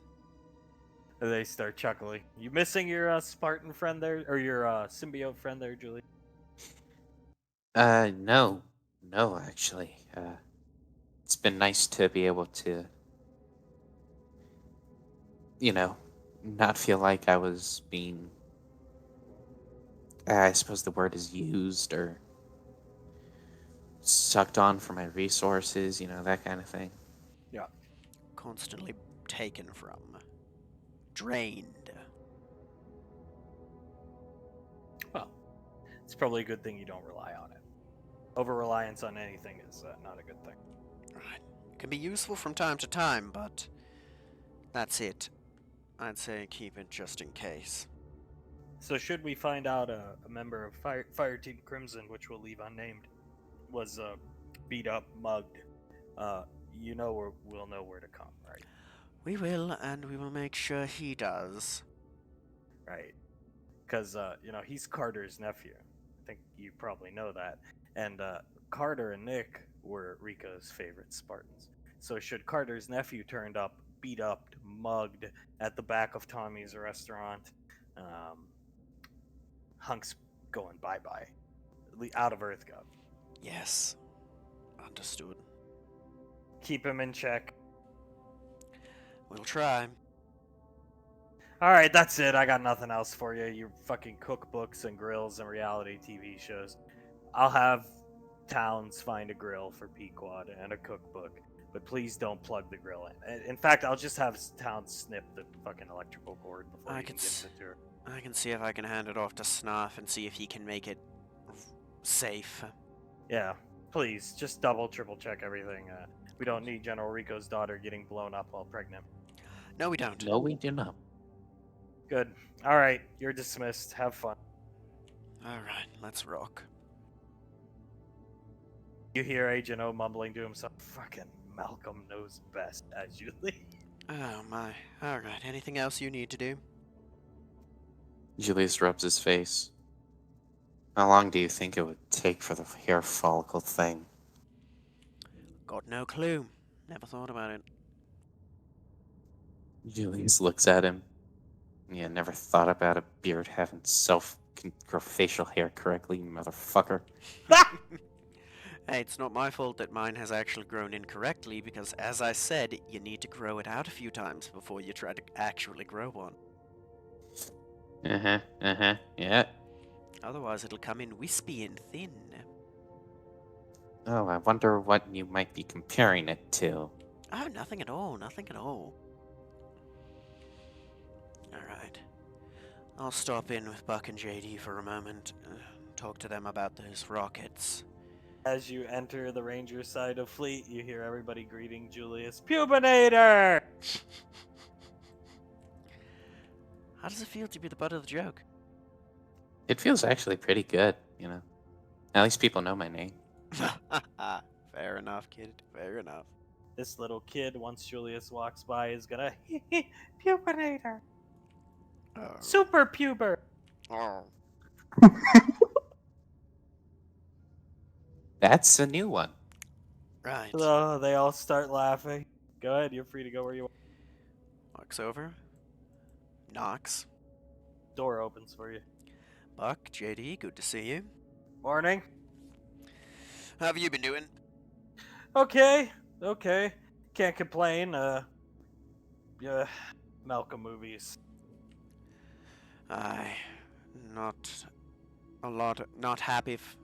a happy Lorelei, I'd assume.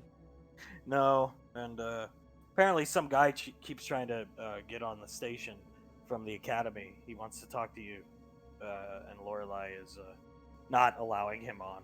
So For the best. yeah, I guess you're up for some awards. Anyway, awards aside, what do you need? Plasma ammo? I probably could use some of that for the, well, we can refill that one. What I really need, though, is to talk to you about ammo for a spanker. How'd you get your hands on one of those? Crimson Squad's taken a liking to me. Okay, the new team. All right, yeah, we retrofitted some of their weapons. They've got some mean weapons behind them. I do, and the kids are talented. Dare I say, we might have a group of prodigies on our hands. I sure hope so. Carter and Nick left a big void. Banksy, the kid, he's a lot like Carter. Not like his uncle. Yep, From what we hear, just rumors from the grapevine, he's death marked Oh, really?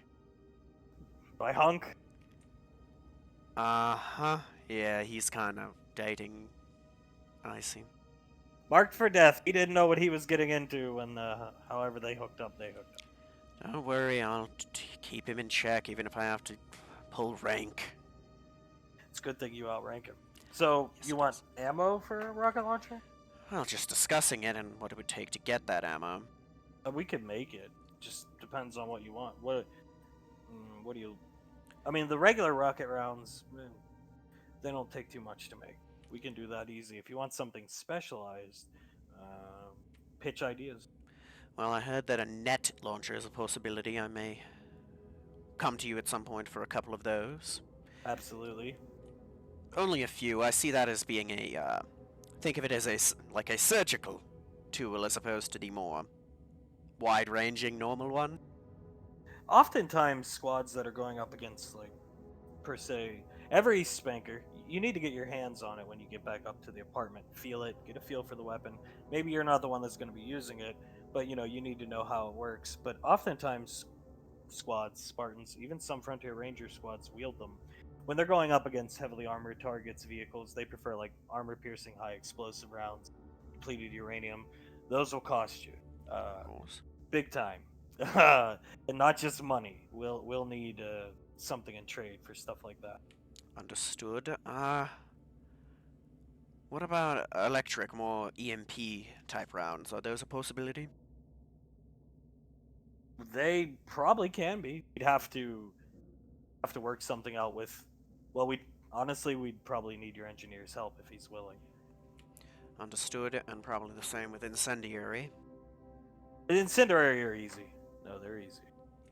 Good to know. I'd If you're talking about getting into like lightning, some of the arcane plane kind of stuff like necrotic magic, those kind of things, we'd need your captain. will do.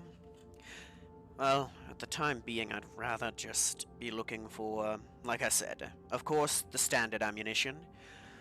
We'll have to try and figure out something for the high explosive or armor piercing or depleted uranium in the future. An incendiary round or two and a net round or two wouldn't hurt.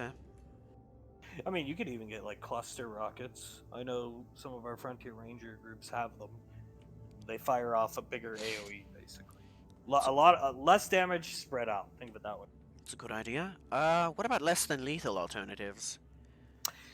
Less than lethal. If you're looking for less than lethal, you want to go with something for your rocket launcher. Ain't the way to go. Understood, just getting the feel for the thing.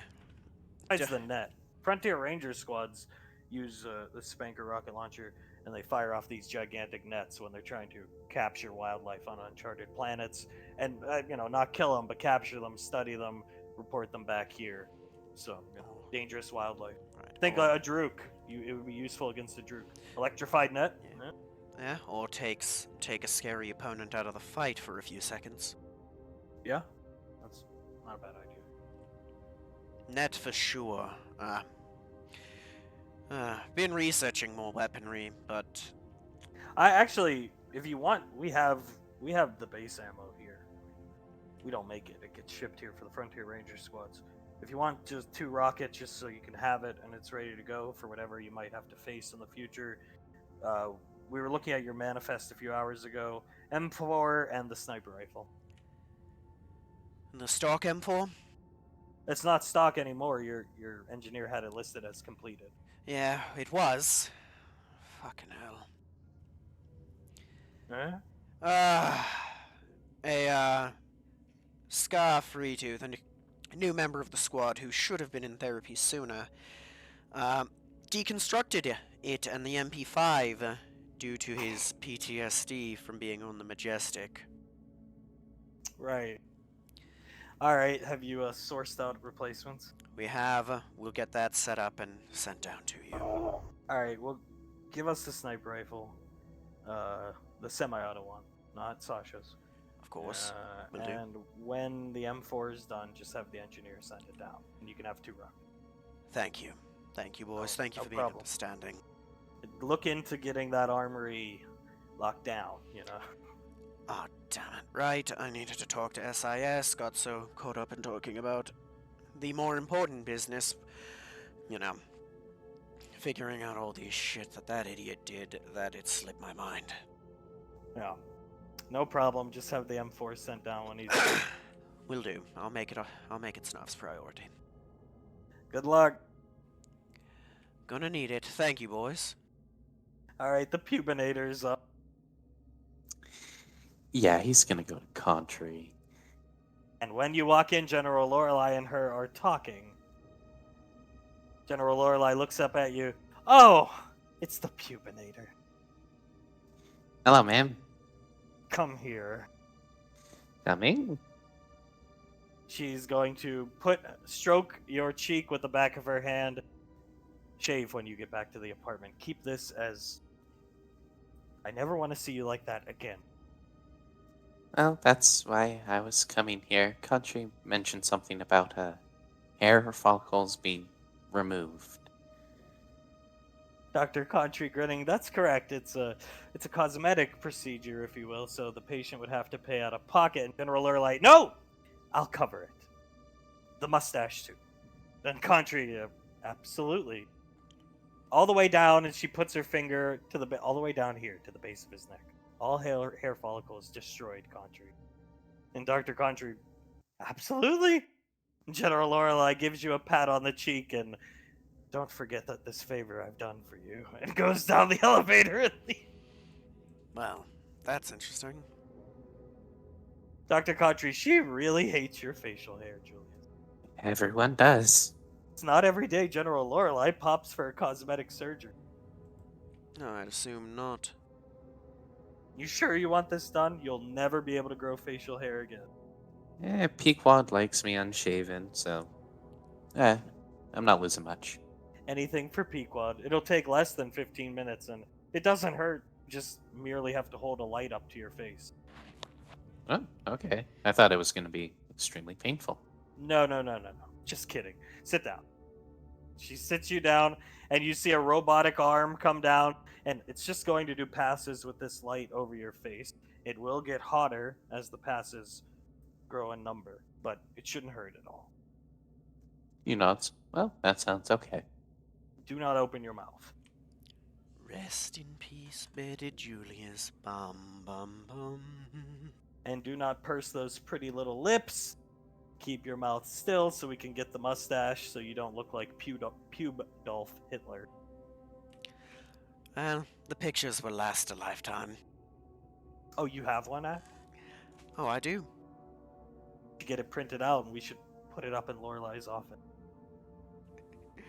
I'm Ash, starting. if you do that, I key blast you. I'm not planning to. I'm just starting to get on the General's good side. I don't think I need to ruin it like that. Dr. Contry laughs. 15 minutes, 14 minutes. It won't take long. How have you been doing, Doctor? Excellent. I hear I'm coming up to see Mr. Freetooth. Yes, apologies for that, but if you don't, I'll end up killing him. Oh, it's my job. I enjoy helping people, and I'm sure he's been through a lot. Don't be too hard on him. I won't. I understand. Just... oh, boy. I actually did his physical exam when they brought him back. For Planetside, he was clutching a teleprompter. It was strange. It's the teleprompter Malcolm gave him in the movies. He told me he was a big movie star. He was in movies. And the MWF. Sergeant Hamer's a fan of the MWF. I am not, but as a good wife, I watch the show with him. Fair enough. Yes, he was a manager. Something like that. I would say he was more of a living 2x4. Yes, the Leogan piece of driftwood. Is that what you guys really refer to him as? That's one of the things I can refer to him as. Well, he seemed like a good fellow. And he probably went through a lot on that ship.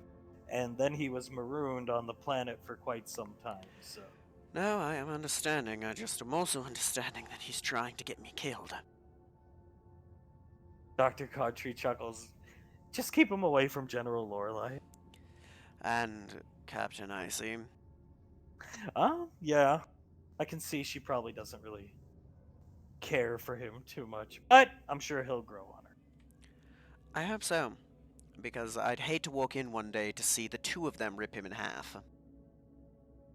Well, spellcasters are compassionate creatures by nature. Sometimes they lose their cool. You would know. Yes. Buy Scar some flannel shirts. I can look around Gateway for them. I asked him if he had a family when I was doing my exam on him, if he had a family. As the machine finishes, Dr. Contry pulls up a microscope, looks at Julius's cheeks, his chin, his neck, his mustache, and your facial hair dreams are gone forever, young man. Thank God. I asked him, she removes the microscope, if he had a family, next of kin. He said no. He's a lone wanderer, he referred to himself as. Fair enough. Then he was kidnapped off of Sword Base. Well, you're free to go. You're set and done. I'll get to Scar sometime later today. That I promise you. Thank you. Have Julie's, fun. Julie's bows at her and salutes. Thank you for removing my problem.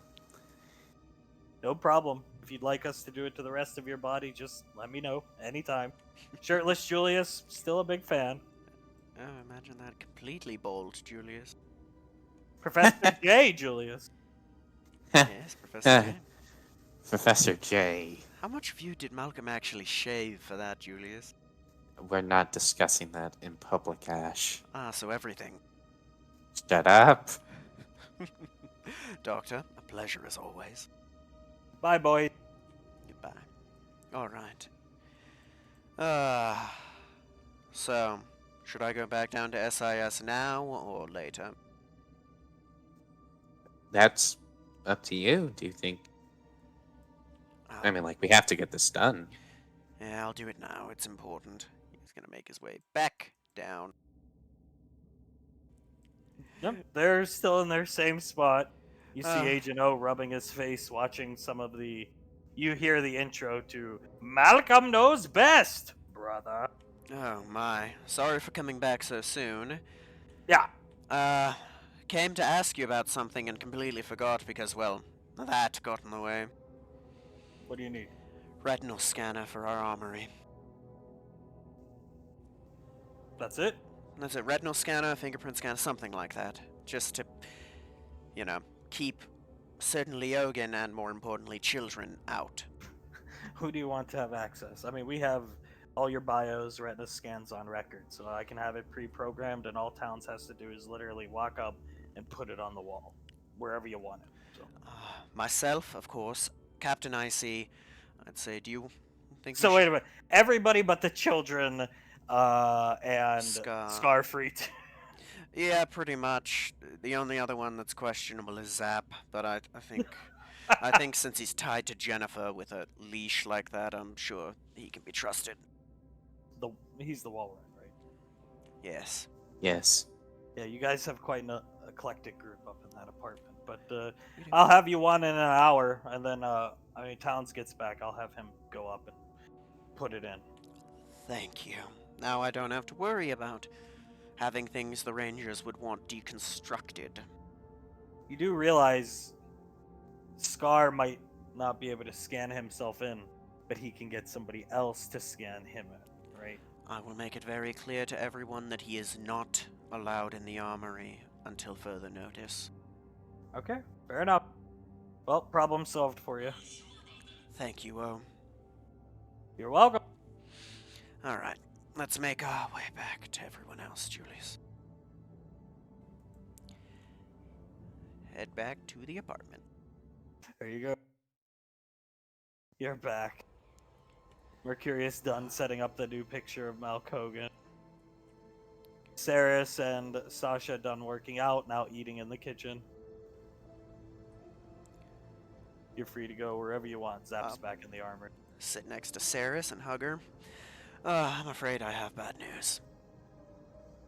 Hunk's gonna get up and get out of the way for you. Thank you, Hunk. No problem.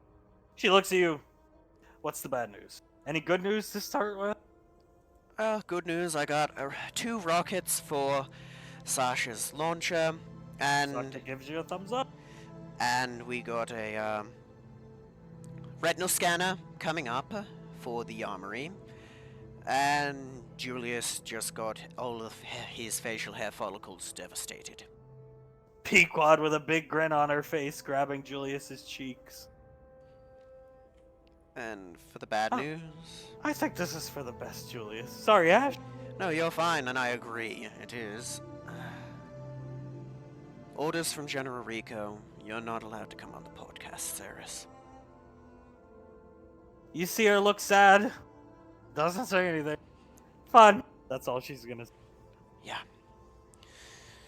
Oh, don't worry. When I find the, bastards who are doing this, it's not gonna be a fun day for them. I guess I'll just stare at a wall. And Scar, sometimes I do that. You can join me. And she doesn't respond to Scar. Alright, is there anything I can bring for you? Anything I can get to make this easier? Please let me know. You could, a new Game Man wouldn't hurt. I'll look into it. Game Man 5,000. Will do. I got a bit of a raise for the promotion, so I'm sure I can start a payment plan on something, or just buy it outright with how much I have saved. The Amalco isn't that fun, but I was doing some research. Apparently Tommy owns Game Man, so... Good, I can ask Tommy for help. Yeah. He bought out Nintendo a long time ago and folded it into Game Man. Fair enough. I'll make sure to get you that, and I'll get you more things. I'll get you anything you want. Anything. Pass the cream and sugar, Sandra. And Sasha, not Sandra. And Scar, right. He takes a sip of his coffee looking at Ash. What's the problem, Ash? Nothing at all. My head. Ceres, just vampires out to kill me. So I have to stay on the station. Ash is never gonna let me leave, ever. And then one day I'm just gonna explode and leave and do what I want. And glares at Scar, and Scar, you got your hands full, Ash. Not really. I know. I know we're not good. We can't, and I don't want to keep you here forever. I want to buy as much time for O as I can to find this fucker. Hunk, yeah. I think the chance of them making a move on us out on the frontier is something slim to none. But going to Earth, that's asking for trouble. Agreed. And there's a concept we're thinking of that might be able to lure them out into the open. What's that? Well, O thought it up, so I ain't gonna take credit, but it's possible that polymorphing one of us to look like her may be able to lure them out, at least... possibly. They may be able to see through it because vampire specialist, but it's worth a try. Hunk, yeah? Nicole can polymorph. I'd be the one to volunteer for that. I'm not gonna ask anyone else to do that. Oh, no, but she can definitely polymorph you to look like her. Yes. You hear Towns coming out. He's installing the sensor. Scar, excuse me. And what? Do not let him in, Towns. You hear Towns say, go ahead, try. Scar, just put my eye here. Towns, yeah. And you hear, meh, rejected. And Scar, oh. And Towns gives you a thumbs up from the door. Thank you, Towns. You are a lifesaver. Where am I going to sleep? Towns, I don't know. We already discussed this, Scar. The couch upstairs for now. Sasha's gonna get up. Hey, handsome. As Scar, but my friends are in there, Ash. They are. And once you can be trusted again, you can sleep in there. Commander Integris takes a sip of tea. Let him in the armory. As long as Snarf is there, it'll be fine. Alright, you can let him in, but he's not allowed in unattended, and that is a direct order. Snarf's gonna come and gives you a thumbs up, and Scar, nice. And you hear Scar just as the doors close. Zap, do you think I could scan your retina? The door to the armory closed. That, him deconstructing that almost really fucked over the squad. Commander Integra House. Oh, the M4 that he deconstructed was specifically asked for by the Rangers in trade for the rockets. Oh. Yes, we were Well, able to... Snarf will get you another one. Yeah, we were able to work that out. Once Snarf's finished with that, we're getting a new one from logistics. Once he's finished kitting it out, we'll be sending it down to them.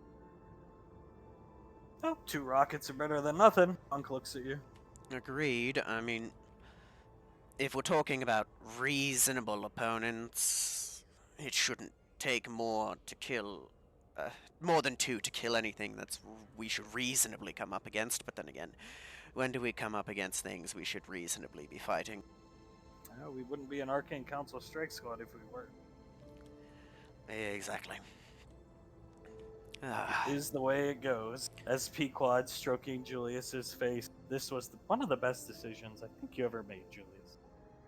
Yes, I think it was. You should also thank General Lorelei. She spotted it. Leslie spit takes some coffee, almost hitting Hunk. You don't understand how much she hated Bearded Julius. Leslie, well, I wasn't a big fan of Bearded Julius either. Lorelei's the one who coined the term pubinator. Pequod, is that who? I went down to Gateway very early this morning to get those fruit. The fresh fruit, and all the Rangers were talking about pubinator. Yeah, I'm Pubinator now. Ranger Pubinator. She gave him the nickname? Yes, she did. Yeah, she did. You see Hunk grabbing the back of his neck. Jeez. It's karma, I tell you.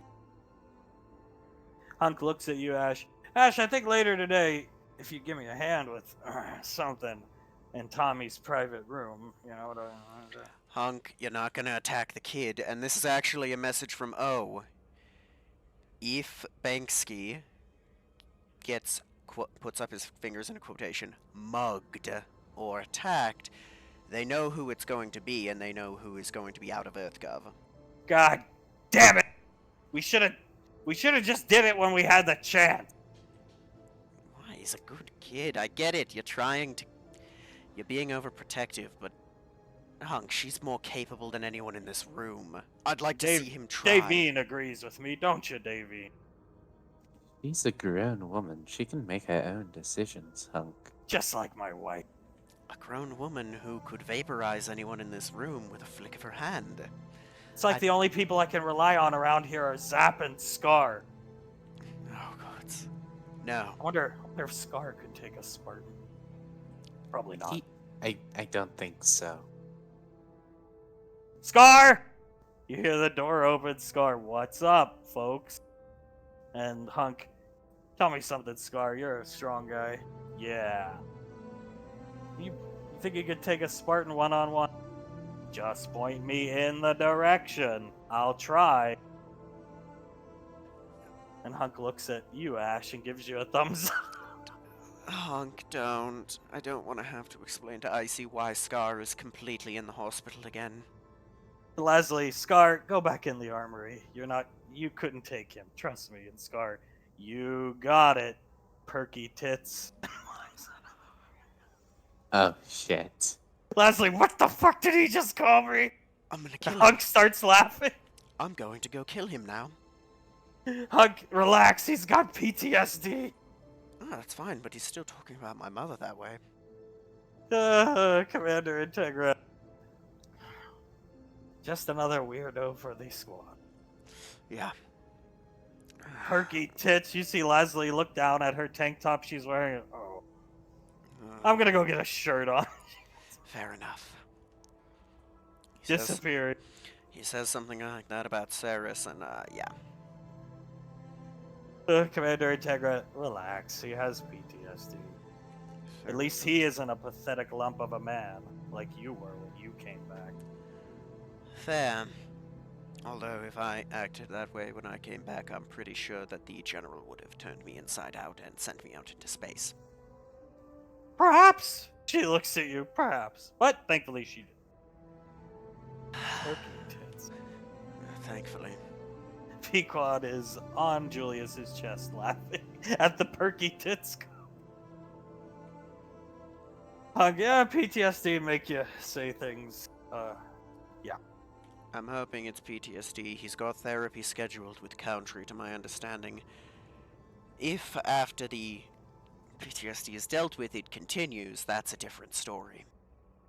Well, then he's probably gonna be fair game, like blood in the water to two very powerful arcane sharks who inhabit Gateway Station. Well, I'll leave him to his fate at that point. Perky tits. That's a good one. I should call her that. I hear you laughing back there, Julia. I mean, yeah. Well, all I'm saying is if we took that kid when we were at Tommy's restaurant, now we've lost our chance. Zanzibar, on the other hand. Uh, Yup. What if Zanzibar does do it, and then Zanzibar gets, oh, I don't know, kicked off a gateway, taken away from Icy, something like that? Wouldn't that just hurt Icy? Oh, you too. You're just full of all the reason, aren't you? Tell you what, next time I really need help, I'm going to Zap and Scar. That's not gonna turn out well. Yeah, they're reliable. Are they? I mean, No. they'll go to bat for you, but I mean, that's... You could put a pitcher to bat all you want, doesn't mean you're gonna hit a home run. Yeah, they'll go to bat for Perky Tits too as Hunk comes over here fixing some work on old Perk Tits. I'll call her that. See if I get my face busted in. Make sure to send your helmet to Snarf afterwards to get fixed. The red light that accompanies every room starts going off. The armory door opens. Scar, what's going on? And Sasha, that's a mission. Suit up, boys. Scar comes Good. into the armory, grabs Ash's M4, ready for action. No, you're not. Takes the gun. What did we talk about touching those? Sasha, you need to put that down. Unless you're trained, you are not coming with us. Icy definitely doesn't want to see you down in JSON. Stay here. Takes the M4 and slings it over his shoulder. Everyone? Scar, I worry about you, Ash. If I'm not there to help, what if you get hurt? I'd rather not have to worry about you getting turned inside out, Scar. Pequod's watching this all unfold. At least he's got motivation, Julie. Yeah, he's got the heart and wants to do good. Scar's gonna give Ash a hug. Be safe. Will do. Alright, I'm everyone. going back in the armory. Yes. Let's go, everyone. Pequod, alright, Julius. Smacked your ass. I'm back to flying you around. Thank God. Everybody suits up, and you find yourself down in Gateway, or in JSOC. General Lorelei and Agent O are here awaiting. Ma'am? If you salute her, she salutes you back. Yep. Mm-hmm. Okay. She has a planet pulled up on the world map, and she gestures towards Agent O. Grab some rope. Agent O's gonna walk right here. So, second verse, same as the first. When you ran into that machine, the mission was to get a couple Max Tech scientists that wanted to jump ship. And that machine was there, and things went wrong. This time, out on the frontier, there's a colony called Lima. Simple as that. The planet's called Lima. City, major city, about 9,000. Depends, of course, shipping and trading, 9,020 so people on this colony, give or take the day. There's apparently a Max Tech research facility on this planet. The scientists that have contacted us from this planet claim to be the scientists responsible for the creation, he's looking you guys all over, of a one Empress Xenomorph. And he puts his hand in his pockets and starts gritting his teeth. Right. And you want us to bring them back?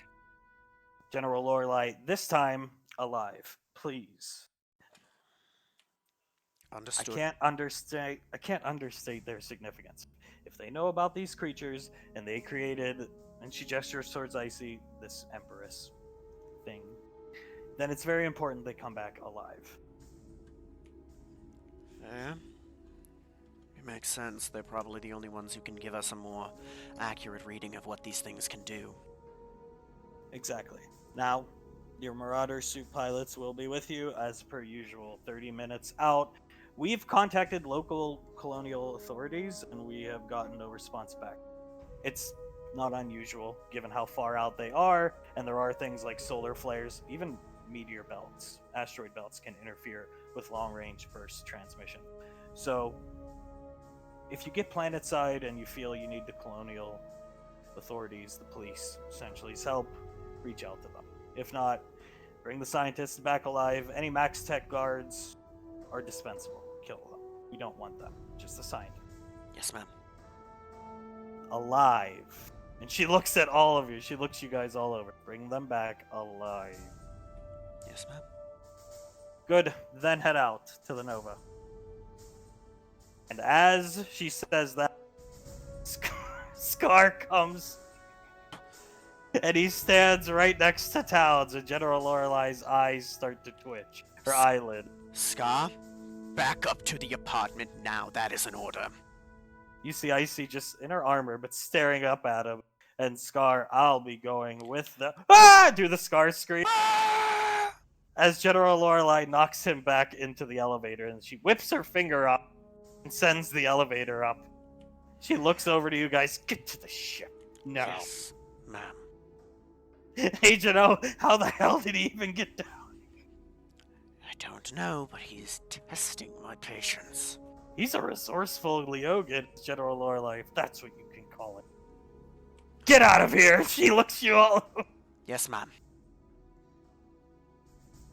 You'll make your way to the Nova. And you're on the Nova, free to go wherever you want.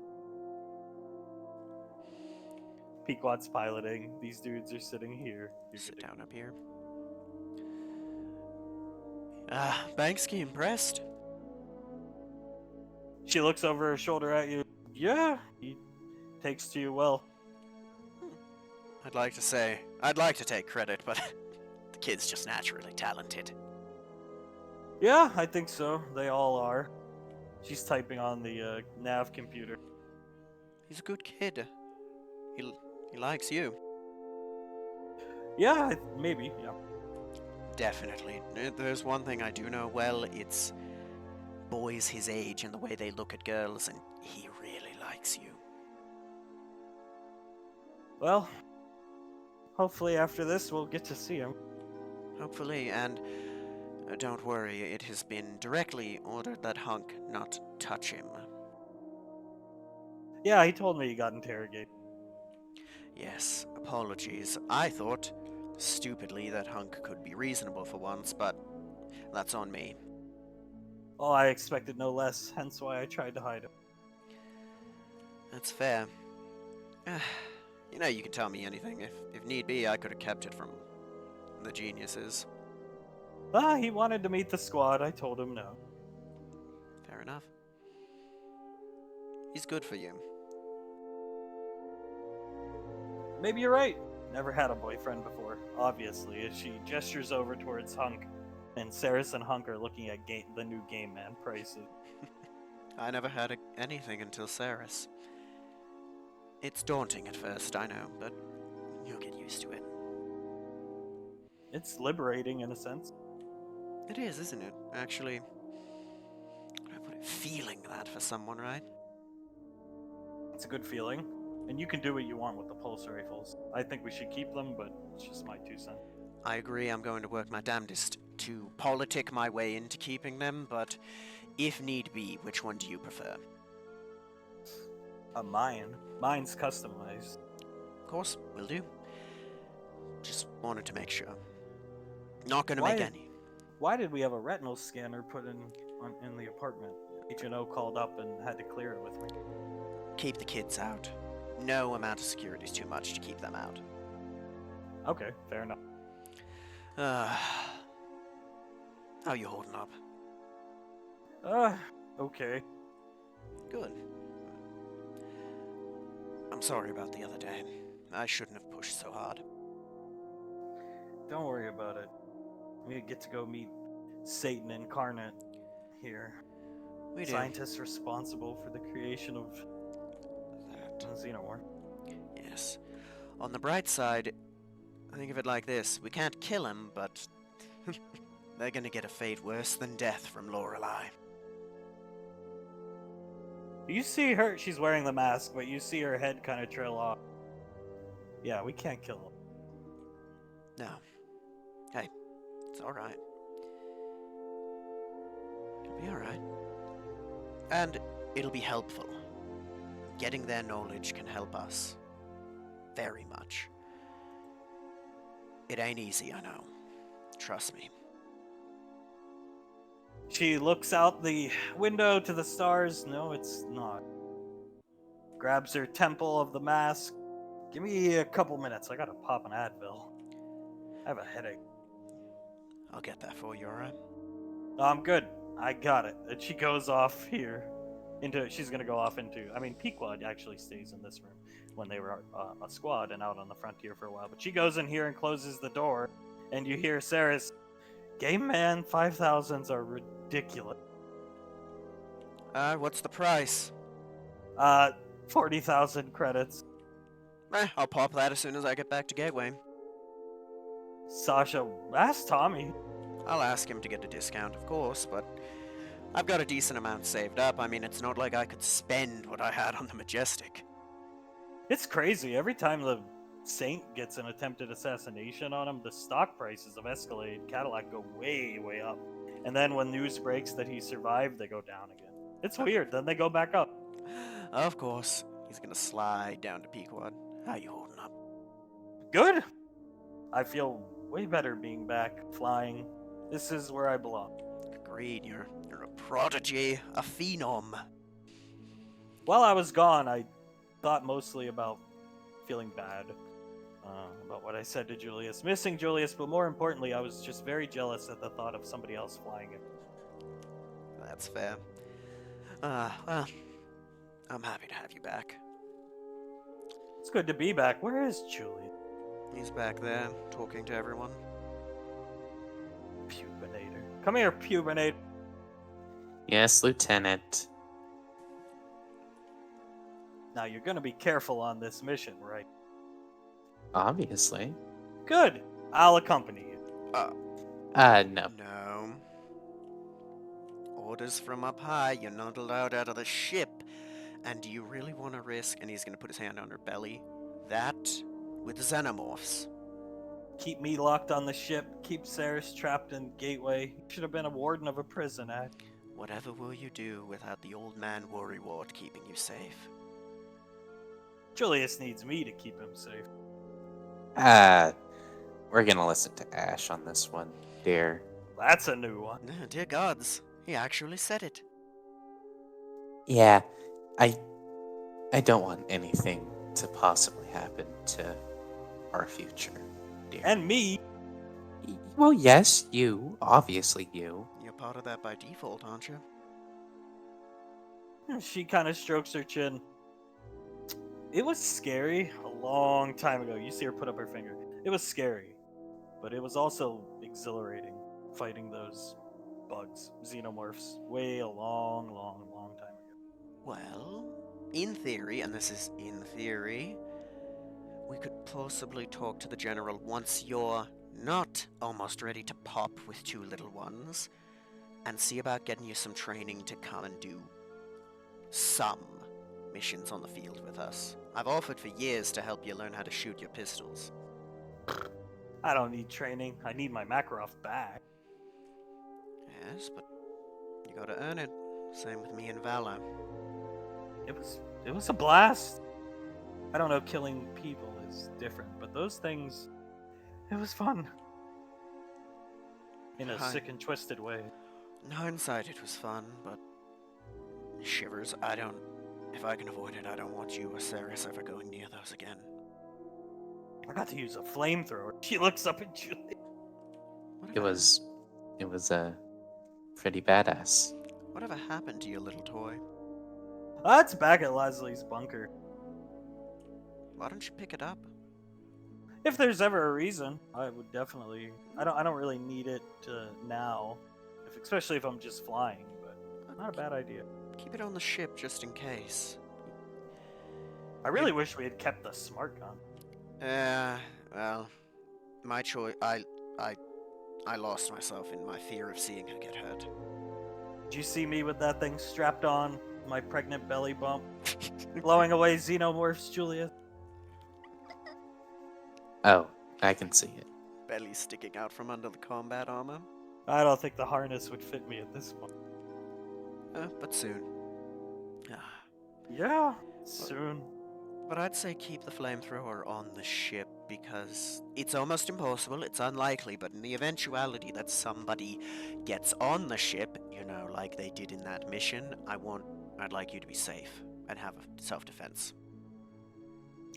She looks at you. It does. If Snarf would fix it, it needs to be fixed. I burnt out the barrel. No? Yeah. Playing with it? No comment, Ash. I play with... You think I don't go down to the killing house from time to time and just play with my weaponry? Ooh, Mr. Big Spartan. Everybody loves you. Leader of the Spartans. Those kids look up to you. Yeah, can't imagine why, but yeah. Can't imagine why you're basically like them, just without Spartan training, Ash. And you go into combat without the armor. I guess I don't know. I just do what I have to. What's it like having a group of people that actually listen to you? Oh, I'd say everybody here, with the exception of us, listen to you. It's nice, and I like teaching. I let my nerves get to me at the start of that, but it was nice to show them the ropes. You think Jiren's gonna pop the question anytime soon? She looks up at Julius. Oh, I thought it was gonna happen today. What happened? Honestly. She looks at... Okay, so after all is said and done with the training situation, he's congratulating the team and he looks up at Davine and he reaches into his pocket and he starts playing with something. And he asks her to come down and he gets up right in front of her and he says, Davine, there's something I've been wanting to ask you, or something like that. And he pulls out a stick of gum. She starts cackling. I would all but guarantee he was fiddling with the ring and lost his nerve at the last second. Oh, I guarantee it. That is understandable. Mm. I'm sure it was not easy proposing to Ceres. You know? It was easy. It was the easiest thing I've ever done. What was hard was telling her how I felt in the first place. God, Gods, if this moment. oh God. Don't make me pull up the pictures of him a week or two ago. She puts the ship into autopilot, stands up, grabs Julius's face. Oh, my darling. And my darling, how could I ever live without you? Make fun, but how much pain would that have solved if somebody else had copied it?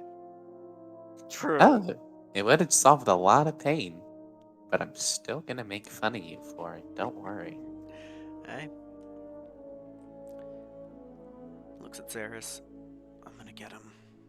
Oh, I'm gonna get those bastards. Who? One, that vamp idiot who's hunting her, and two, when I find out who put the hit on her,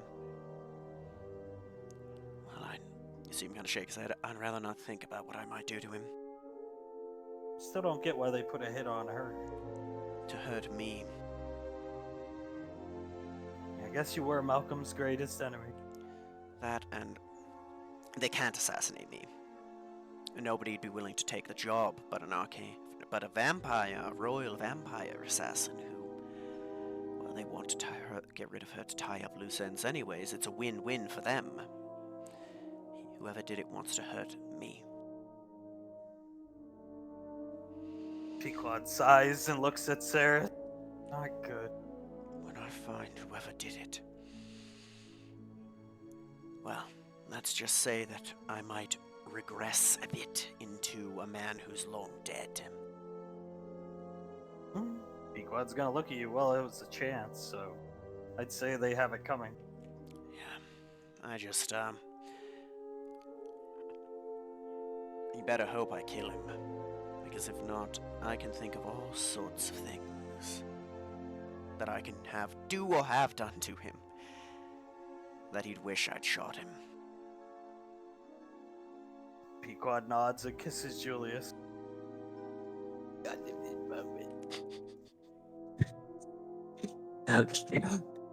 Gods, if this moment could last forever, my sweet darling, I could take your eyeballs and just, I could eat them up if I could. Pequod, what is that about? And down here you see Hunk. Alright, Davey. Rock, paper, scissors. Let's go. Okay. Rock, paper, scissors. Shoot! And Hunk does, scissors. She'll do rock. Good girl. You finally got a hold of it. She'd never heard of rock, paper, scissors before. Pequod, oh. Yeah. Yeah. I missed a lot while I was gone. Mm-hmm. Actually, that whole thing happened while you were back. We were just going to Nova. She starts laughing. Yes, to get the water turtle. Egg still hasn't hatched yet. Probably will take a while. I hear it's gonna be humongous. It's something he wants to use to keep boys away from Icy, of course it will be.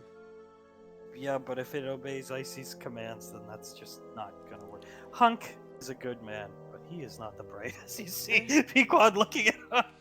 He's he's intelligent, he just lacks wisdom, I think. A lot of it. Speaking of Icy, if things go wrong, can you get over the radio quickly? Go wrong? I'm worried. She's having right now to confront people who caused her an unimaginable amount of pain. I'll just fly the ship in. No. Just be on the guard. Be on guard. The last Sure. time, the only time I've ever been in a situation like that, I lost myself and killed a bunch of people. Oh. Giving Lorelei a nosebleed, that's a strange way, as Pequod strokes Julius's face. Kind of an accomplishment. Scary, to say the least. It is Yeah? incredible but scary. Ooh. We should be fine. It just I trust her with my heart. I know she won't hurt us. I'm worried for her. We should go out to dinner. Me, Julius, you, Saris, her and her boyfriend. And maybe Davine and Pinhead. Maybe he'll pop the question and we can take a picture. Maybe we could try and push him to do it. Yeah, you could. I think if we just, quadruple date, the four of us, no Hunk, might be good for her. And her boyfriend. And Pinhead Larry. Agreed. Oh, we haven't given... How goes the making of that wine, Julius? We were able to get you all the ingredients. I think it's been ready for a while, Ash. You just haven't given it to her. Well, that's a nice gift to give on a little date, eh? I'm sure Tommy has some expensive wine glasses. I'm sure he does. Oh, yes. That should be good. But we gotta get through this first, and it doesn't matter how prepared or how strong we are, I always worry about those things. As you say that, Pequod's nav computer starts to beep loudly. And she looks at it, and let's go, Julius looks at it. A distress signal? Where from? Lima, the planet. A small outpost. Not too far, it's right below the mountain ranges of where this MaxTech facility is purported to be. One moment. He's gonna walk over and knock on Icy's door. She comes out. Yeah. Distress, ma'am, distress signal from a colony on Lima. Colony. There's only what? Or Let's go to some Pequot. outpost, base of the mountain. Apologies. Okay. She staggers out. Pequod tells her she. I suppose we can answer the call. If people need help, we're independent colonists or not. We have to help them. Yes, ma'am. Pequod, I'll set down. Looks like I don't know, small landing outpost. Icy looks back at everybody. Get your gear and weapons ready. Let's go. Understood, ma'am. Headache a little better? Disembark. She looks at you and not really. Fair enough. Wish I could help. Sorry. Oh, it's okay. As you land, and you come out to a very interesting sight. You see this gigantic ship being prepped to leave. And you know it's being prepped to leave because you've been around ships long enough to know like pre-flight checks and stuff like that. And you see these dudes around the ship throwing boxes into the ship. There's this guy on here throwing boxes that they're throwing into the ship down to them. And they don't even notice. I mean, you guys aren't that close. It's a bigger map, imagine, but they don't even notice you guys land. That's how much of a hurry they're in. Well, Max Tech? Icy, I don't know, walks up, hey! And this guy looks down at her and then just keeps throwing boxes down here, ignoring her. And she, alright, and walks here.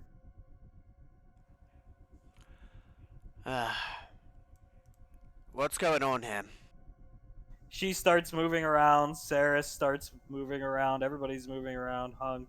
Davine can go wherever she wants. Sasha and Towns over here.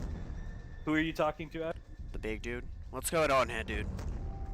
He looks over his shoulder. You see his identification. Colonial Militia. So Colonial Police.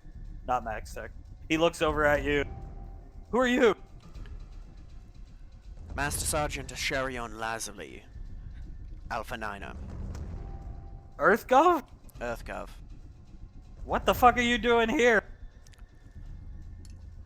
We got some shit to deal with a Max Tech facility on this place. Rest This is guy confidential. up here cuts you off. Stop talking to him and keep loading as like 4 boxes hit here. And the guy up on the truck. If you want story time, buddy, go talk to Rebar in here. He's taking account of the food supply. Stay out of our way. Alright. Walks in. Rebar, I'd assume. He turns around. He jumps when you come into the room. Hey! Hello? Told to talk to you about what's going on here. Told to talk. Yeah. I guess I am the next in line. What's going on here? We're leaving. What happened?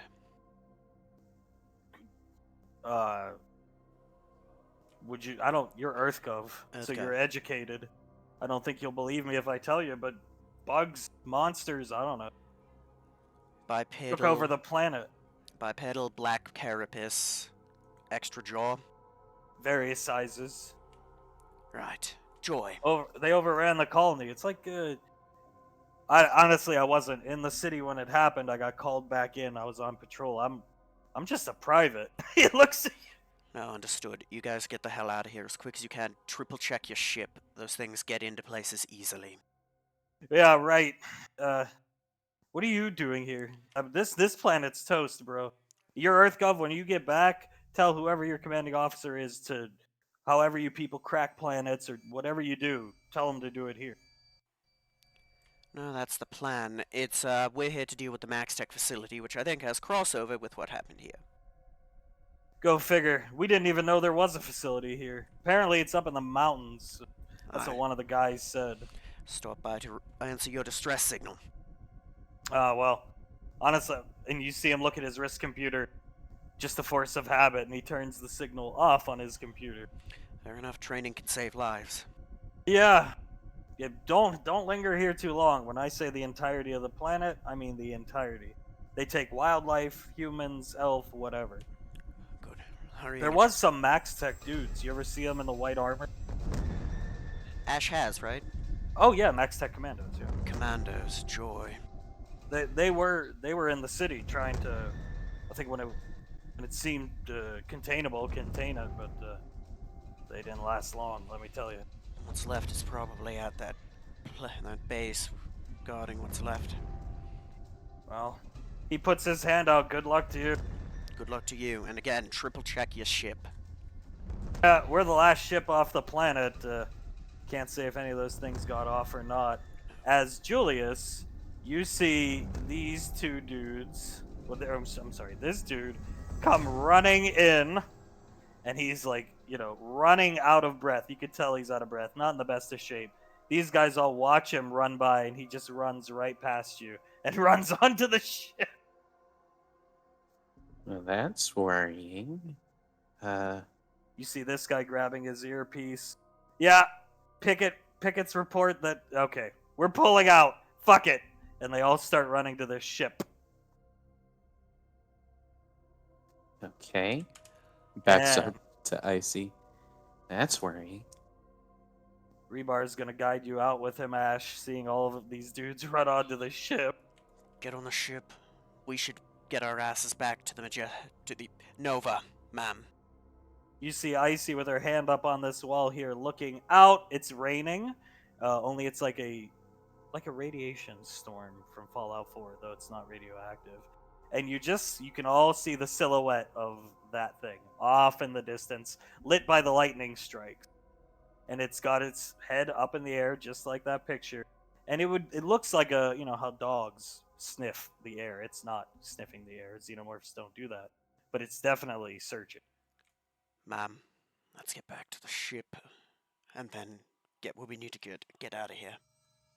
You see her awkwardly tilt her head at it and make a fist and walk off.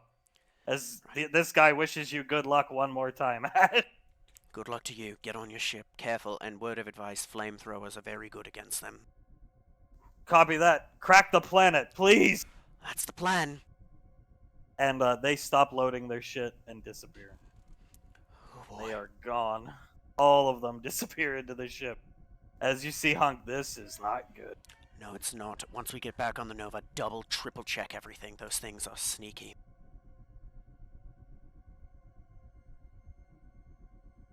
And that is done on the Nova. No xenomorphs. Hunk's going to... Icy's over here. Hunk's gonna come up and Pequod, stay in orbit. Please.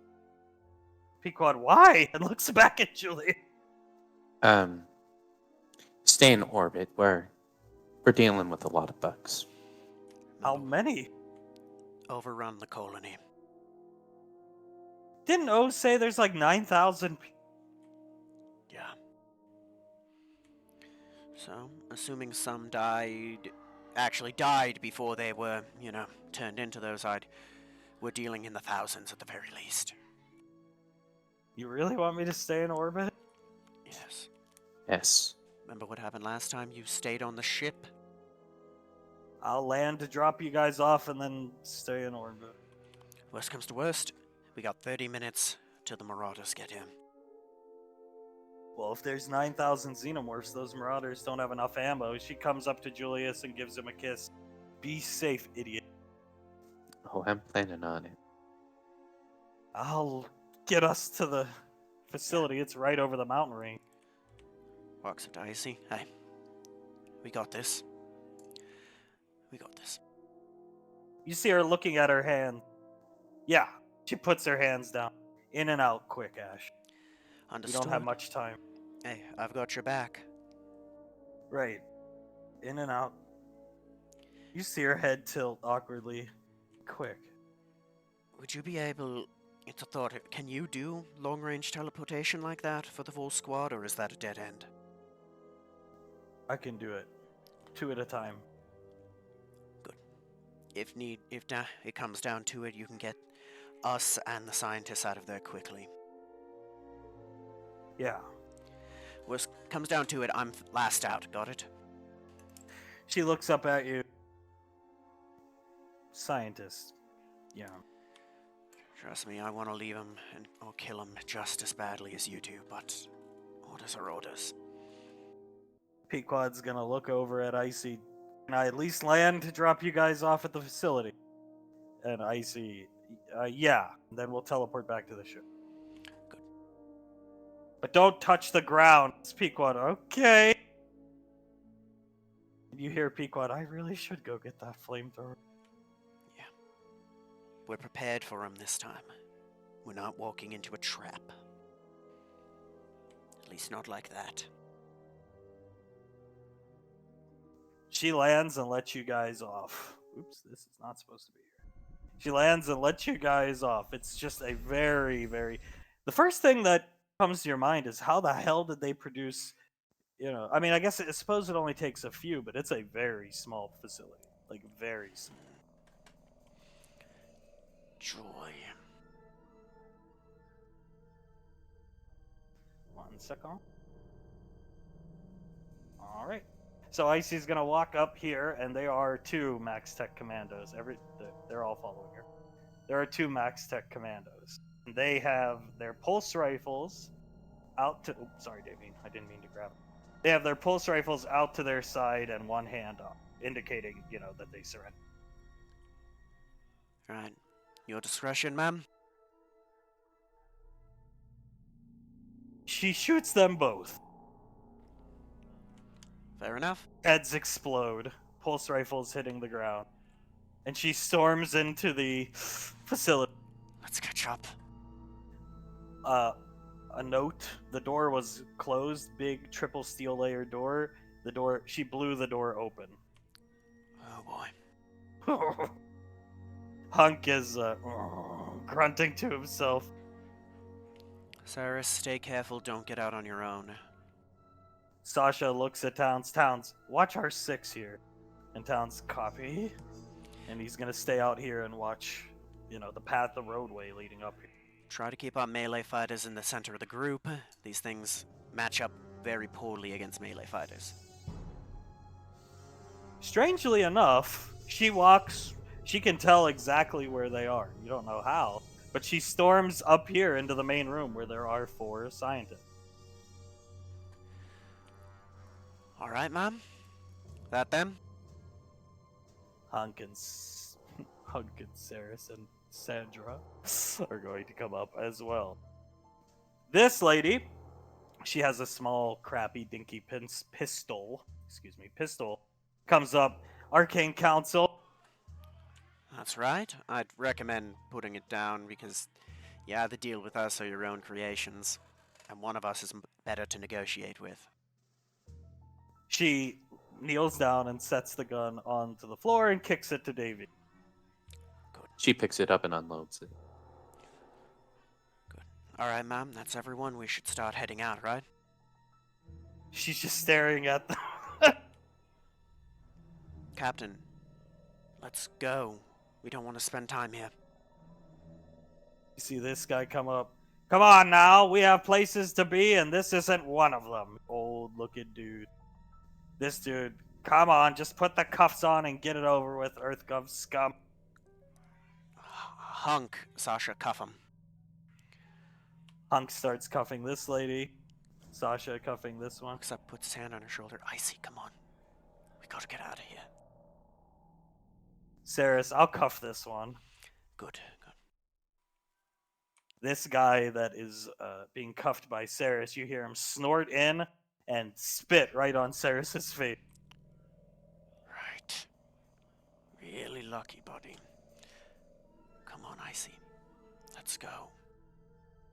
Saris, I should leave you here. And she punches him right in the face. And his head retracts. But unfortunately, we're under orders to bring you back. Come on. And she grabs him by the shoulder, and he EarthGov scum. Yeah, Julius, get the last one.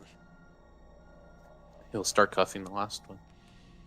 Alright, we got him under control. Should I call Towns back so we can start getting back to the Nova? Saris, yoo-hoo, and taps Icy on the helmet.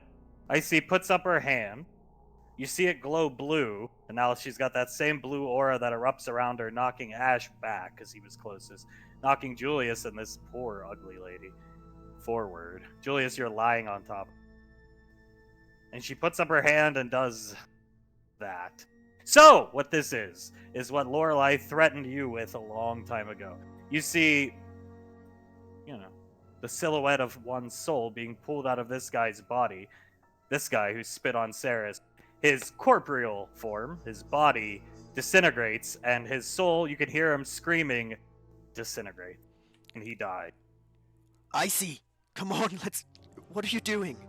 You see Saris get hit with this guy's ash, what's left of his body, and fall back this way. Hunk, what the fuck are you thinking? He looks at her. Our orders were to bring him in alive! And he grabs this lady by the shoulder. And unfortunately for that lady, the same is gonna get done to her. Hunk holding her, her body disappeared. Icy, what are you doing? What are you... This guy screams, it's a lady, she screams, says, Sasha, what the fuck was that? Hunk walks over here. Julius, you're free to get up. He gets up and steps forward up to Icy. Icy, what are you doing? She, get out of the way, Julius. And she's looking over at this lady, who is panicking on the ground. Icy, you're just gonna kill them. Our orders are to bring them in alive. Icy. Move, or you'll be moved. Icy, there's nothing we gain from this. Think about it. O said information is the way you win a war, right? This is how we win the war with the bugs. Information from these people. We lose that information if they die. Hunk, orders are orders, whether you like it or not, and this happens. So there's a shockwave that damages everybody for 9 points of damage. Icy, come on. Not really going to raise the AC. It's not necessary for this portion. But you know what it sends Sasha flying back here. Poor Towns comes running in because he got knocked on his ass. Picking up Sasha. Sends Saris this way, Ash this way, Julius back next to this guy. Hunk's able to withstand it. You can imagine maybe Hunk's seen this once or twice before. And you see Hunk, settle down now. And that is the wrong thing to say.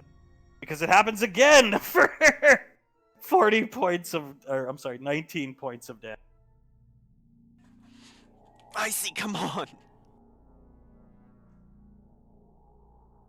Her body posture is not the usual. She's hunched over, head sticking out. She still has the mask on, and arms dangling at her sides. And unfortunately for Hunk, she doesn't even have to lift a hand this time. She just sends Hunk flying through the wall out here, screaming. She makes a fist and whips around. Would you shut up, Ash? Icy. We have to bring them back. Come on. She takes a step forward and the ground around her erupts. We have to bring them back, says who? Says our commanding officers. You see a huge crack of lightning come down and it blows a hole through the earth in front of you. If you look down the hole, you don't see a bottom. Right. You see Saris with eyes wide. Sasha, come on, what's wrong with you? Icy is staring you down. Ash moves one step closer. Trust me, I don't like it. We do what we have to. I trust you. Come on, let's get out of here. Everyone's in danger while we're here. She's going to, unfortunately,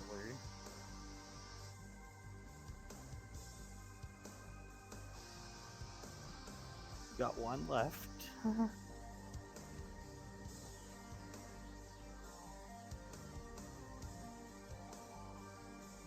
begin choking this lady, and she lifts her through the air. Above her, choking her in the air, but she doesn't have to raise a hand to do it. You know, this isn't the right thing, I see. Come on. It may not be the right thing, Ash, but it's what I want to do, frankly. I get it. But you're better than that. I'm better than that. She holds the lady over the hole and drops her. You hear the lady scream, and then the scream fades away because she falls through the earth of the planet. She's dead. I assure you. God. You don't even know me, a Sherion Valorius. Not as much as I should know. And I am sorry for that. But I know enough to know you are not a cold-blooded murderer. Unfortunately for you, you see her head tilt. She's hunched over. You see Hunk crawl back in. I can be whatever I want to be. You can. But I don't think you really want to be this.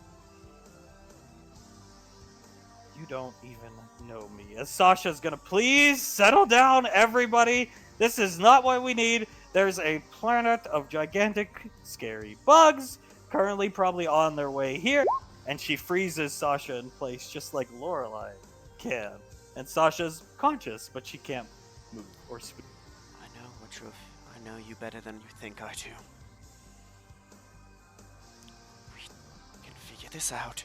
Let's just get out of here. You see her lift her head up. You can tell there's an intense glue glow coming out of the eyes through the mask. She looks over at Sasha. That's enough out of General Lorelei's favorite pet. Talon's, what the? Comes over. He's clearly scared, backing up this way. Icy's gonna lean in and tilt her head at you. You know, I have some things I'd like to get off my chest, and I think now's the time, considering the fact there's nothing you can do to stop me. Talk away. She's gonna look at you. Tell me, Ash, what would break you? What would it take? Your housebroken vampire wife being killed? Yeah, there's a good chance. But that would You know what really I think break would really sear you? She comes over here. How about you see the void shotgun levitating in the air? How about she sounds just like Lorelei. How about we have you blow her pretty little? She lifts her hand and pulls Saris up to the gun over the hole. You blow her pretty little head off, and she comes over and grabs your head and wrenches you back just like Lorelei by the hair. How about we have you blow that pretty little face off? And then, when it's over, we keep you alive. She twists your neck just like Lorelei, and we have you relive that moment over and over and over and over. And then when you're sufficiently mind-fucked, I'll mend this pathetic insect, twist as your hair, Lorelei vibes, just I'll mend your mind and make you relive it over and over and over and over. I'll keep you around as a pet. Right. A horrible visage.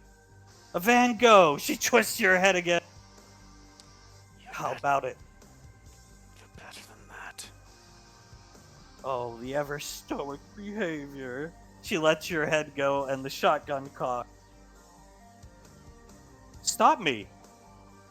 Fight back. I don't need to. There's nothing I can do, but I do trust you.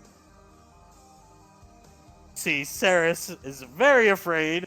She leaves Saris hanging there, and every step she takes blows up portions of the earth, the floor. She sends Sasha back here, and you. She turns to Davine, hunched over, looking right at Davine. Tell me something, Davine.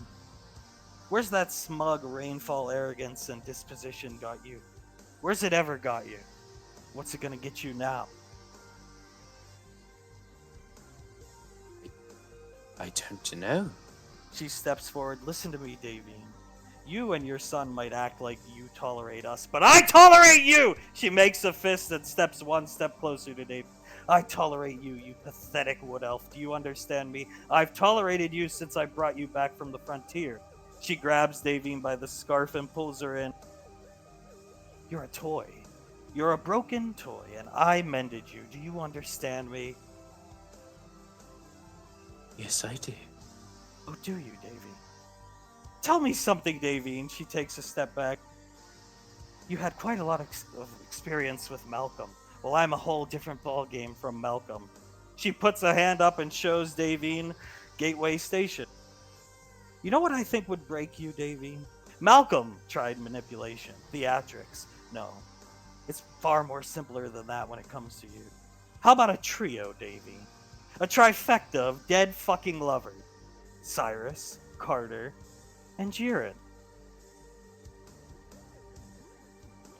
That would probably break me.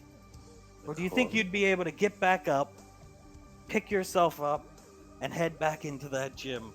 Shirk your responsibilities as a mother and a grandmother and persist on, you galleon piece of trash. All your training, all your time in that gym. We could do battle for the next 2,000 years, Davine, and I'd wipe the floor with your pretty little face every time. I'm sure you could. Come on, Davine. She hunches over, holding up the image. How about it, Davine? We send this crashing into the Earth. If you're unfamiliar with the planet Earth and the massive land continents, I'll help you. The continental US? How about Canada, Davine? Eastern Europe looks good today. Southeast Asia? Or would you prefer a burial at sea for Commander Jiren? Make your choice so you know where to plant his headstone. She just looks at her and doesn't say anything. Make your choice, Davine.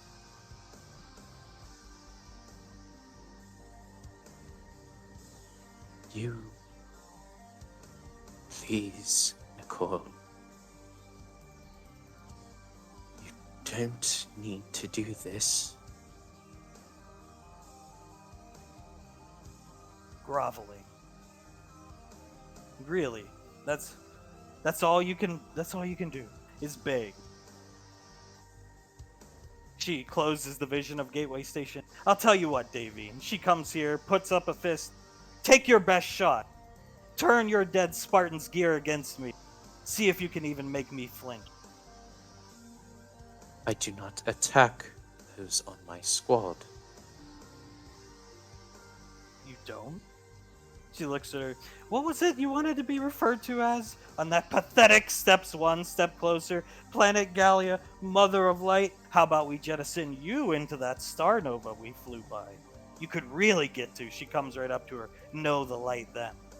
Or how about we crash that nova into the planet? Then everybody could get to know a lot about the light, Davy. But think of poor Snarf. She doesn't let Davy respond. Poor Snarf. Poor Rolly.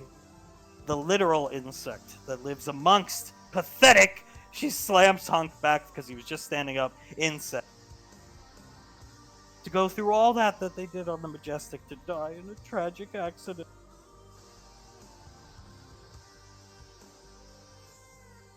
I see. I tolerate you, Davine. I've tolerated you since I've met you, and I continue to tolerate you. But you've worn my patience thin! And she explodes! Read the description very carefully.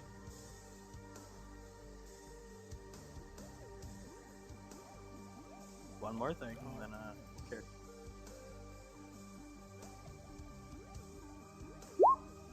Ash, you notice the shotgun, the void shotgun, falls, and it's no longer glowing purple. And Saris falls right next to you. Hand She on gets her knocked shoulder. back. Hand on her shoulder. Okay. Okay. I see. Come on. I've tolerated you long enough, Davine. Her demeanor's changed. Now it's just a white aura. She's not hunched over in like an evil stance or something. Just changed. I've tolerated you long enough, Davine. But worst of all, she walks over here as Towns is trying to free Sasha.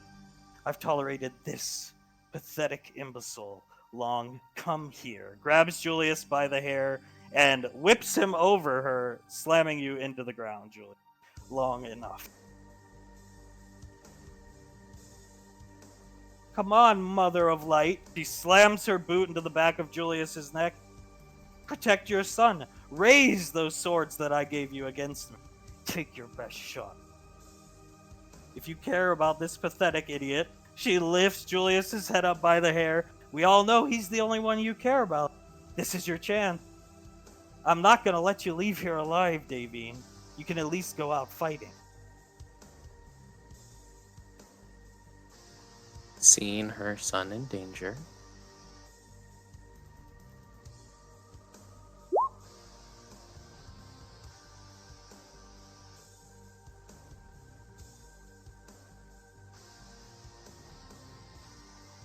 Nice.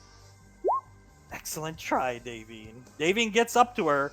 Her swords, it looks like they hit air, and Icy responds in kind by choking Davine in place.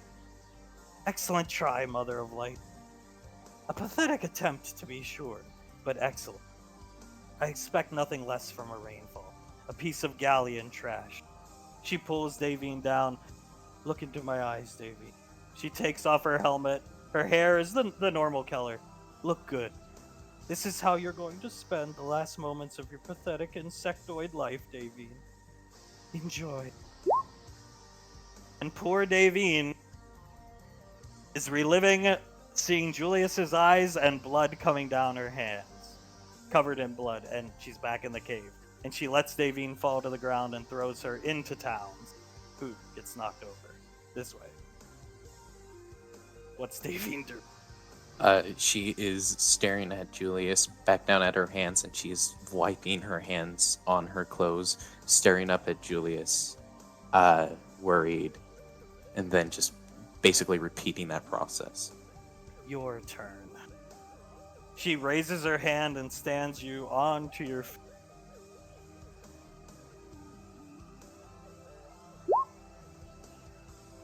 So, what this is gonna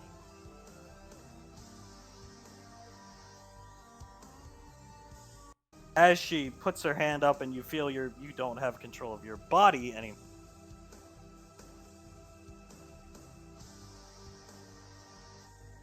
She looks at you. Let's provoke that subconscious will to survive. Let's see how far you can get. And your body responds in kind.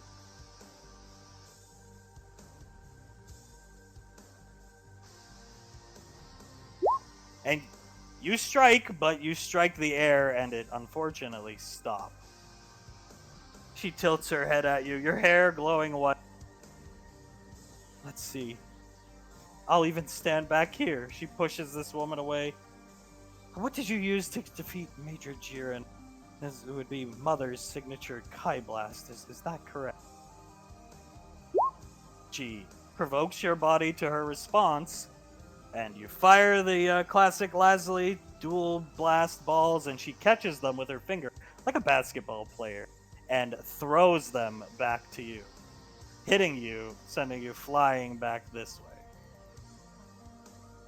You're not unconscious. You can be at 1 HP.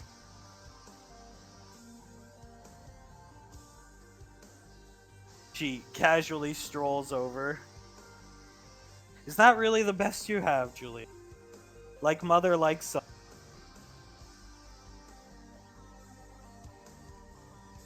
I see, come on. She waits for a response from Julia. Oh, he's allowed to respond? Not being choked yet. Oh, okay. I see, come on.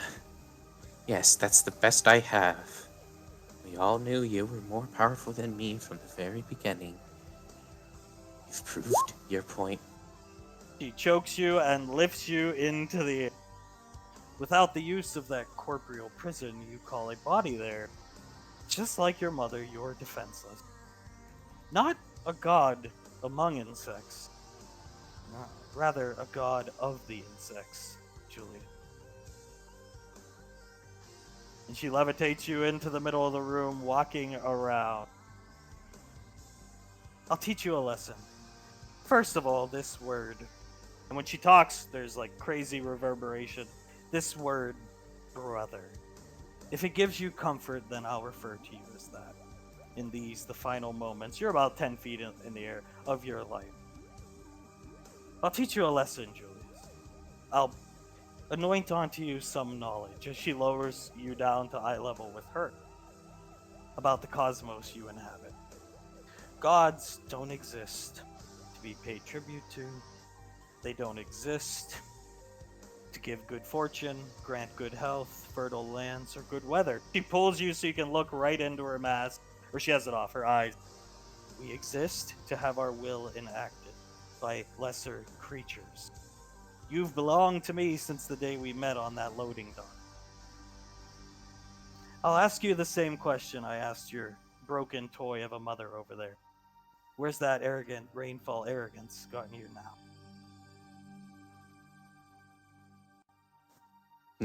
Nowhere. You might ask how I could do this. She steps back here. If I care about Pequod, how could I do this to you if I care about her? Well, as she puts her hand out and your arms stretch up, wrapping around you so you can see them, and your legs cross. Well, it's merely not her place to question the will of one such as I. And she starts spinning you slowly so your head is facing down. And she'll walk up to you to make eye contact with you. I'll teach you another lesson, brother, about the cosmos that you inhabit. What makes you mortal isn't the strength of your spirit, your heart. It's the mortal condition. That mortal condition is you're doomed to fail. Your lives, as she snaps Davine out of the nightmare so she can see it, your lives boil down to a number, an expiration date. Do you understand? Because honestly, I'm surprised you can even spell your own name. I understand. That expiration date can be pushed back or pushed forward. You won't find the compassion from Lorelei, you found in Lorelei from me. Now, tap into those key abilities and look upon me. He's gonna look at her. So, your first train of reference is because he's recent in your mind, Tewaz. And Tewaz isn't even a fraction of her power in this state. Your second is Lazuli. And again, she doesn't even appear. Your third is Lorelei, and this is where it starts to get really scary. Lorelei doesn't even come close in this state. You think back long and hard. You imagine there's no way, right? It's greater than Bayagona. You think to yourself, it can't be. It easily dwarfs Dagon. However, key users see power levels, life essence. The only other thing you think for a split second is there's no way, and it's somehow stronger than that. And that's the time dragon that was summoned to help defeat Dagon. And she can read your mind and knows what you're thinking. And she stares at you blankly, awaiting a response.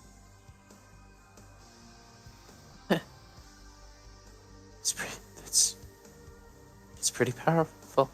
So now, brother, that you understand just how deep of shit you're in, I'll anoint onto you one more mote of knowledge. I hope this small simian brain of yours can comprehend it. The mortal condition. You're doomed to fail. Your failures by nature. That means when you're born onto this cosmos, screaming and wailing like pathetic insects, the clock starts ticking. From screaming like little simians and insects, you learn to crawl.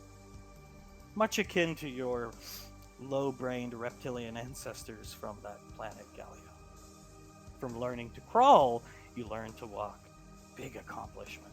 From learning to walk, she comes up, grabs your throat, but she's not choking you, just feeling it. You learn to run. And then you proceed about running through your lives towards your expiration date.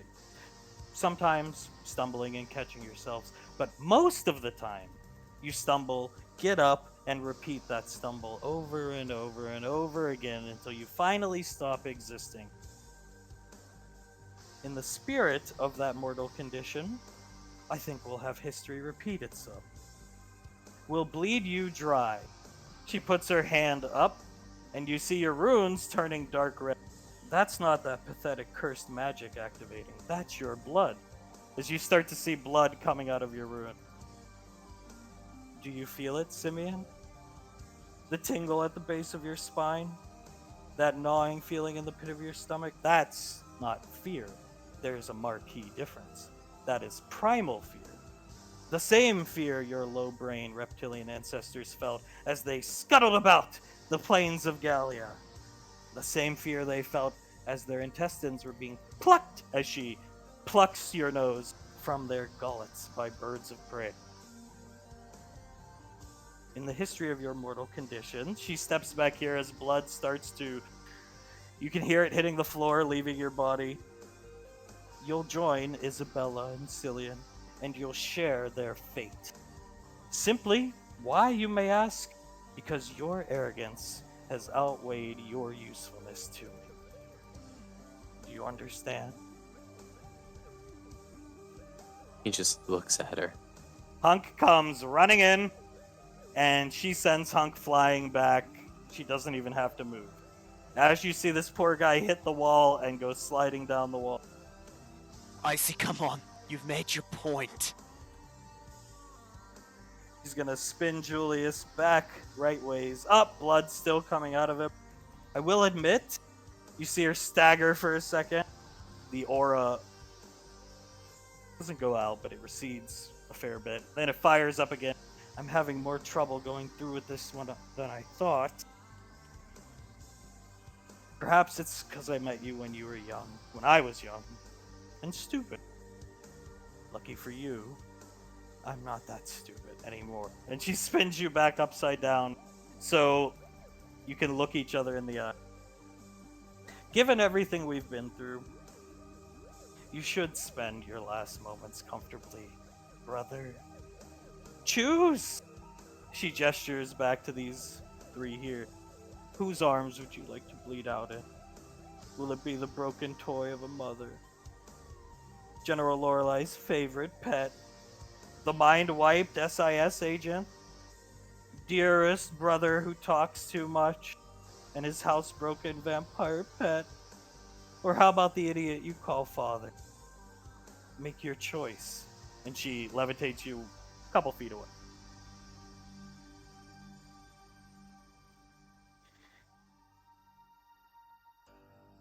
No one. No one? She walks up. No one. You'd rather die alone? I'd rather die without my blood on anyone else's hands other than yours, Icy.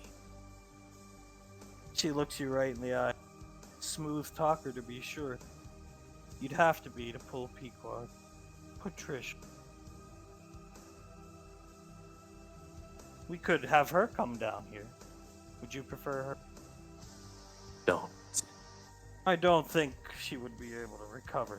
And lucky for you, I do care for her. So we will leave her off the table. Tell me something, Julius. How stupid did you have to be to squander everything that was given to you? Over and over and over and over, you repulsive little monkey. Over and over, you try and you fail. I never had a family. She spins you up. Did you see me acting like a stupid animal trying to survive? And here you sit, you stand, you levitate, helpless. Did you ever learn your lesson? And she spins you upside down again, looking at it. I learned my lessons, and I fixed problems, Icy. Proud of yourself, little man. Not proud of myself, it's just what had to be done. He's going to probe your mind. Tell me, Julius, up until this date, what did you think of me? Little sister. Oh, and why is that? She walks around. don't know. You were. Felt like I needed to be there for you.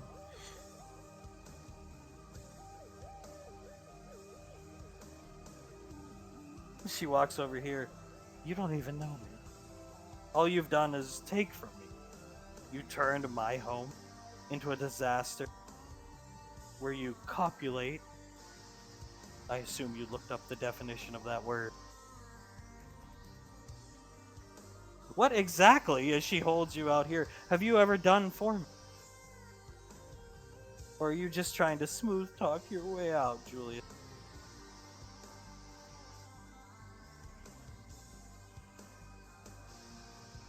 I was the one who actually got you to focus on something for the first time. Work as a team for the first time. She thinks back. Those stupid childish games. EarthGov game. Is that what you're referring to? Yep. You see Hunk Commando crawling slowly. They were fun, Julie. Yeah, they were. I'll never forget the look on Jaren's face. You see her eyes widen for a second. Neither will I.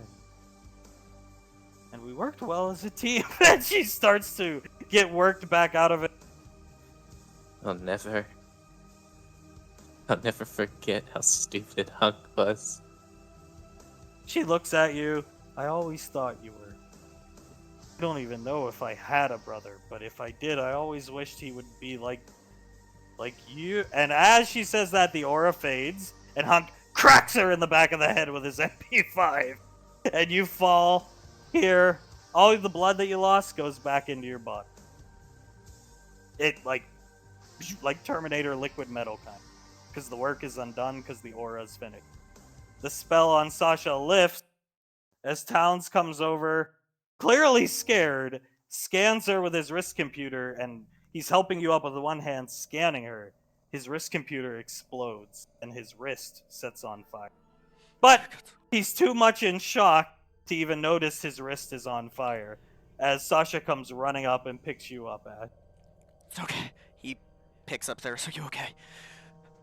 She is pointing at the void shotgun. I wouldn't have let it happen. No, not that. That. She's pointing. It's not purple anymore. No, it's not. We'll figure that out on the ship. He's gonna put it over his back. Towns, medical attention for Julius. Towns is standing in shock. Julius, you hear him say, "But Dale said he was the strongest wizard." His Dale's- voice is cracking. Towns, buddy, something you gotta learn. He takes his wrist and puts out the fire. Dale was nowhere near the strongest, and he stumbles over to Davine and sits next to her. Sasha, medical attention for Davine. Towns, get your head out of your ass. Now. Hunk's grabbing his helmet. What have I done? You did what had to be done. He's gonna walk over and hit Towns over the head. Ah! Medical attention for Julius. Now. Copy. Gets He over comes the radio. and sticks Julius in the neck. Gets over the radio. Pequod, we need you to come in for a landing now. Pequod says, "Copy that," as Sasha pitches you your void shot. Throws it over his shoulder. You're gonna carry her back, right, Hunk? Hunk isn't moving as Sasha grabs her, and there's a planet full of bugs probably coming here right now. Right. So let's go. And Same- she grabs Icy. Same thing, hits Hunk in the back of the head. Hunk! What? Orders are orders. You help Davine get out of here. She's messed up. Understood? He stares over at Davine, pulls out a syringe, and runs over and sticks her with it, healing her, and Towns heals Julius. Saris, get the last scientist. You're in charge of her. My pleasure. As you see her slap the scientist unconscious and pick her up. You've got her, Sasha? Sasha, yeah, absolutely. Everybody, move out carefully. Single file. We're gonna make our way out to Pequod. She'll be here any moment. Go. She lands, but the scary thing is, as you're getting on the ship, you do see what looks like the ground is moving around the base of the mountain, because they're coming. So you got out just in time. But clearly what was going on the mountain definitely attracted their attention. Ash, you get a good enough. It's probably every xenomorph that was on that planet. We have any radio contact back with headquarters? Pequod, what's wrong? Because she doesn't even. Oh, don't want to move you. Shit happened with Icy. The breaking point. Where are the scientists? One left. Oh. She unmade the other 3. Pequod had a soda in her hands that hits the ground. Get a hold of Lorelei now.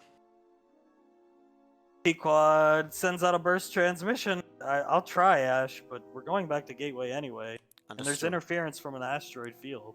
Understood. Just keep trying. We need to get. This is important. We need her to know as soon as possible. I'll send the automated. What's wrong? I mean, Uh, you okay? She grabs Julia. Fine. Julius is just staring at her, and he hugs her, and he is shaking a lot in her arms. Be back. I'm gonna go check on Icy. Pequod looks over at Davine, looks up at you. Come on, and drags you this way. Towns is here, just muttering to himself. Sonny? She looks at you and, yeah, She okay? vitals are fine. She's unconscious. Look, she turns her head. A big bump on her head, but she'll be fine. Good. Thank you. Let me know as soon as she wakes up. I will. Good. It'll be alright. We're fine. She doesn't really know what happened, so she comes out, gives Davine a glass of water. Davine stares at the glass of water. Drink. She looks up at Ash, down at the glass of water, and takes a sip. Everything's alright. We're all here now. It's fine. Towns is just looking at his wrist. My wrist computer. They're not built to deal with that much energy. Dale said Towns puts he was the strongest wizard ever. Much like everything else Dale said, it was a lie. I didn't even know wizards could do that. That Sasha says that. And I knew Lorelei had capabilities, but never really saw them firsthand. As Hunk's just sitting with his hands and his head in his hand. I don't think we scratched the surface. He's gonna walk over. Hey, put his hands on Hunk. You're alright. You did what you had to do. She'll be fine. He does not respond as Pequod. What exactly happened? She's stronger than a time dragon. What's that? She looks at you confused. A deity that dwarfs Lorelei. She. Not possible. We watched her. It's possible. We just Here. watched her rend the soul out of 2 people, disintegrating both them and their souls, and then create a miles-deep chasm with lightning before dropping the 3rd one in. We watched her, just from energy exploding, heavily injure all of us, and we watched her begin to rend the blood from Julius. She's that strong. Everybody loves Julius. Pequod looks confused. Nope. She's right He- pissed. He looks at the wall. She told me to read her, using key and all that. Dwarfed everything. Everything that I thought was powerful. She dwarfed it all, and then... He looks down at his runes and wipes them a bit. Yeah. Nothing. It's fine. She lost herself. I told you she was gonna snap with everything going on, and she did. It's over with. It's fine. We'll move past it. Saris, perhaps it's the dark horse of the event, but our void shotgun is no longer a void fucking shotgun. Nope. Pequod, I thought Void couldn't be disabled. She can. Sasha, I'm not Lorelai's favorite predator. Well, maybe I am. That's Julius right now. True. She looks over at Julius. Sunny hands Towns a glass of water. Your arm has third-degree burns on it. Towns looks down at it and... I thought Dale was scary. Get that taken care of, Towns. We want you to be safe. Don't want you out with the infection that can come from that. I don't know what's scarier. Towns looks over at you guys. Her? Or all those creepy crawlies running towards us? At this point, what she's capable of, her, I don't think they could have done anything. We've radioed the Marauders and told them not to land, right? Pequod nods. I took care of it when you guys called for evac. They were close. Good. Good. Pequod's gonna come up to Davine and take her hand. Not say anything to her. Davine's gonna hold her hand and rub it with her thumb. I'm sorry. About what? I couldn't. She shakes her head and just starts drinking the water. Hey, Hunk. Yeah. You're alright. You're fine. You did it for her. She was gonna hurt herself at the rate she was going. He shakes his head and just looks at the table. You did the right thing. I know it wasn't easy, but thank you.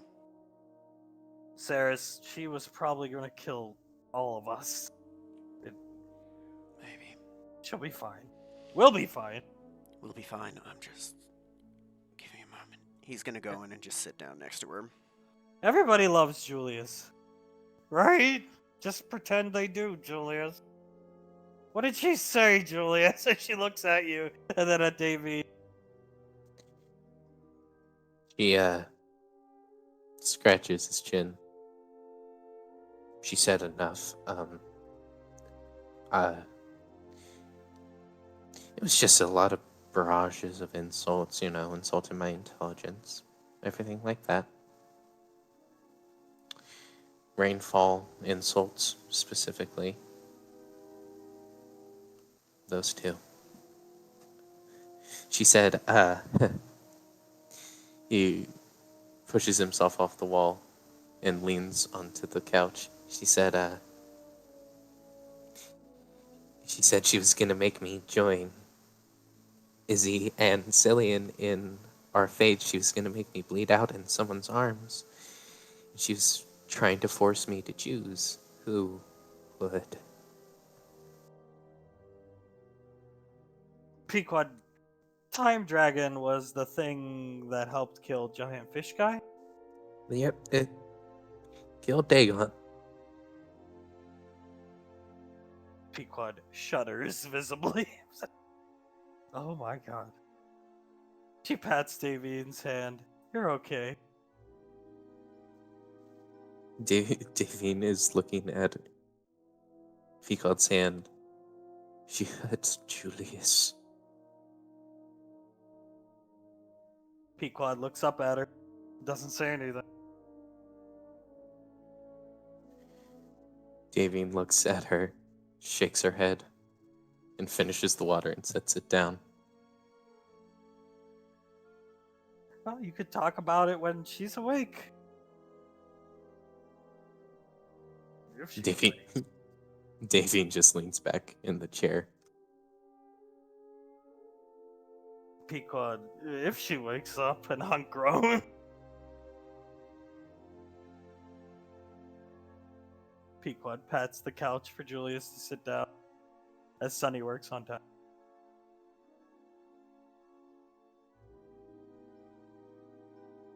It'll be alright, Julius. Pequod rubbing your thigh. Yeah, it will be.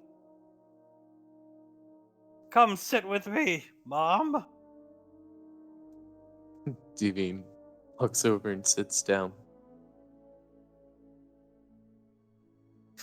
Well, you guys will just have to have a long talk when she wakes up.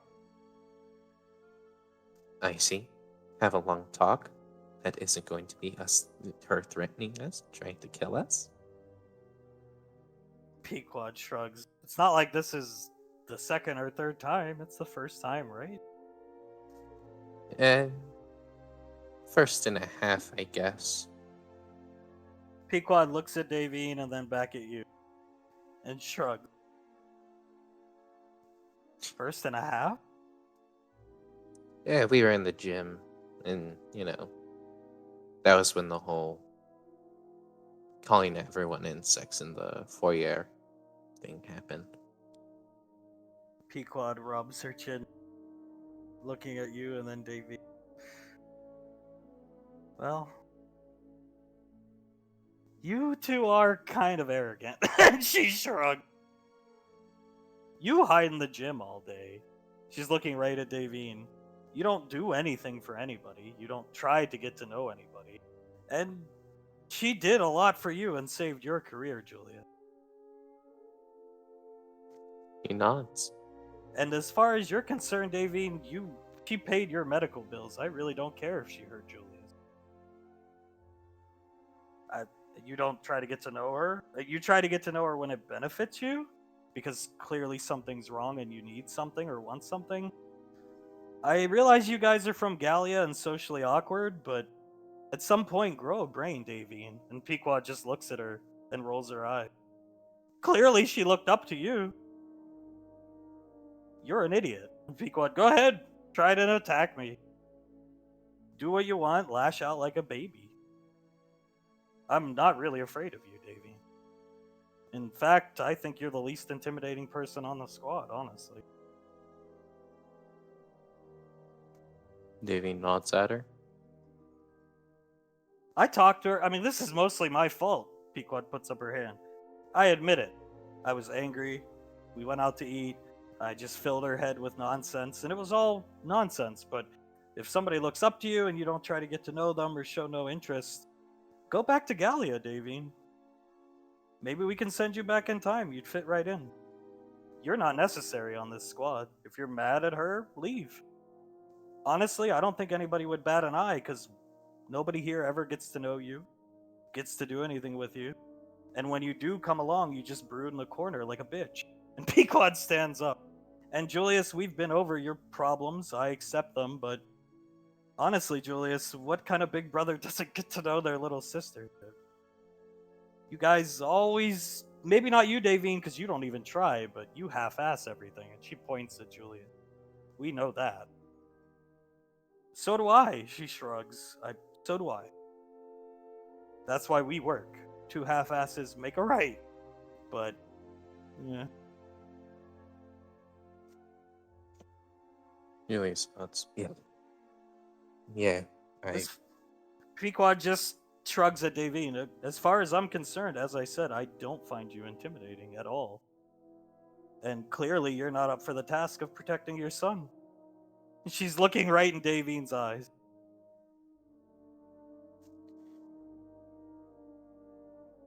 You brood around the apartment. You mull around in the gym. The only time you ever show interest in anybody is when they're working out. If that's the only way you know how to express yourself, feel free to leave EarthCove. Go somewhere. Like I told your son, you'll be under a bridge. You're not good for anything besides fighting, clearly. And that's by your own volition. This hunk, settle the fuck down. That's not true. And Pequod, no, it's very true. I really don't understand you, Davy. Pequod's gonna cross her arms. You name your gear Redemption, and then you have a young child, a girl that looks up to you, and you show no interest. I don't condone what she did, but I can see where it's coming from. Clearly, she has growing up to do, but the 40-year-old woman that still needs to grow up, I think, is the bigger elephant in the room. And yeah, that's coming from a spoiled, rich brat. But your son clearly never grew up until the past couple months. And she's just staring Davine down. To be honest, Davine, nobody cares what you did in Gallia. It amounts to nothing. All you could try to do is make right by what you have here and now. And clearly you're not putting in any effort. I'll file your resignation papers very quickly, trust me. As I keep saying, I'm not afraid of you. I think you enjoy people being intimidated by you. I think you enjoy the act of people being scared of you, but if anything, you're the most broken member of the squad. You always have been. And she's staring Davina right down. When was the last time you even held your grandchild?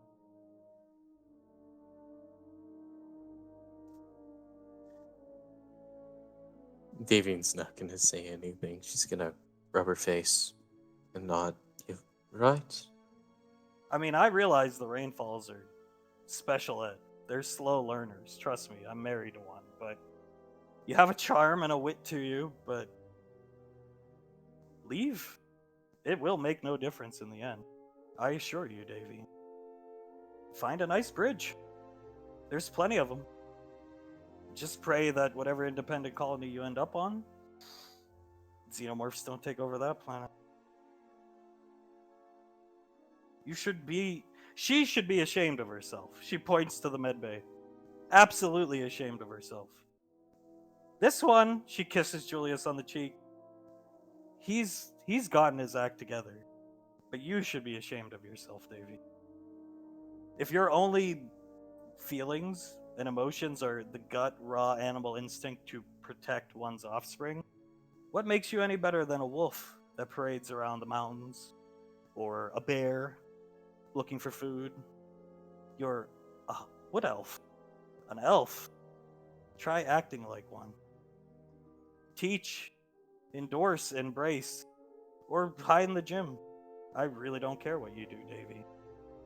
And you see Sasha and Saris just kind of shrug at Davy. Like, eh. She just nods. Thank you. That's all you Patricia. do. That's all you do, just like him. You nod. Or you barely say anything. When you can actually have a discussion, maybe one day you'll be a functioning member of society. You might not have had a society in Gallia, but you clearly made out like bandits. And I'm glad you did because I got him. She kisses Julius's cheek. But what have you done for anybody? Nothing. I think the only thing Icy asked you to do was kill Globnock, and you failed. Miserably, might I add. I was there. I saw. What did all your training in that gym amount to on that day? Nothing, Patricia. It amounted to nothing. Because I failed. Because I failed at the one thing I am supposed to be good at. That's where you're wrong. You're supposed to be good at a lot of things. A fighter, a leadership figure, something people hear, young girls, especially the one knocked out in the med bay, look up to. Instead, you're just Julius 2.0. And look what that almost caused. Me and him almost went our separate ways. Granted, it was all my fault. But still, if anybody's to blame, you are. So wear it on your shoulder, or wear it on your scarf, like those nerds gave you that little patch there. Honestly, I'm a brat, and I know I'm a brat, but I know I'm more mature than you're ever gonna be, probably, if you keep acting this way, Davey. And she grabs Julius and takes him up here. And as she's walking away, I'm sorry, Julius, I didn't mean to say that. You're good, I guess.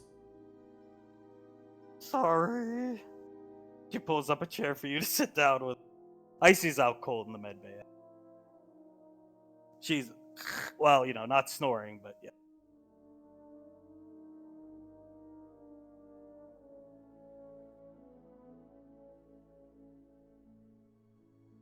Anything you want to do? Nick, you're muted. Nice, muted Nick. Oh boy. He's gonna put his hand on her head and just, I'm sorry. Sorry, I couldn't be better for you. Hunk's gonna look at Davine and run his hand across the table. Don't listen to her. She's just angry. I should. I've at least... It's difficult to...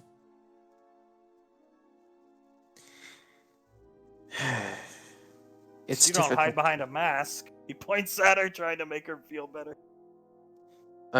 That's why you're wrong, Hunk. I do hide behind a mask. In all reality, I am just as bad as Julius when it comes to social interaction. I just hide it behind uh, bravado. Hunk kind of, come on, Ash, sit down with us. Oh, right. He's gonna rub her head. Sit with Dad. Okay. You heard everything they said. You know, Wait, before you go, Hunk's gonna say, she did kind of look up to you, Davey. But trust me, mistakes are gonna happen. I she's- think you're great. she's a kid. How many among us, to our parents, oh, I hate you. Well, not me, but you know what I mean. To your parents, I hate you during that time of their life. It's just so happens she can rend galaxies.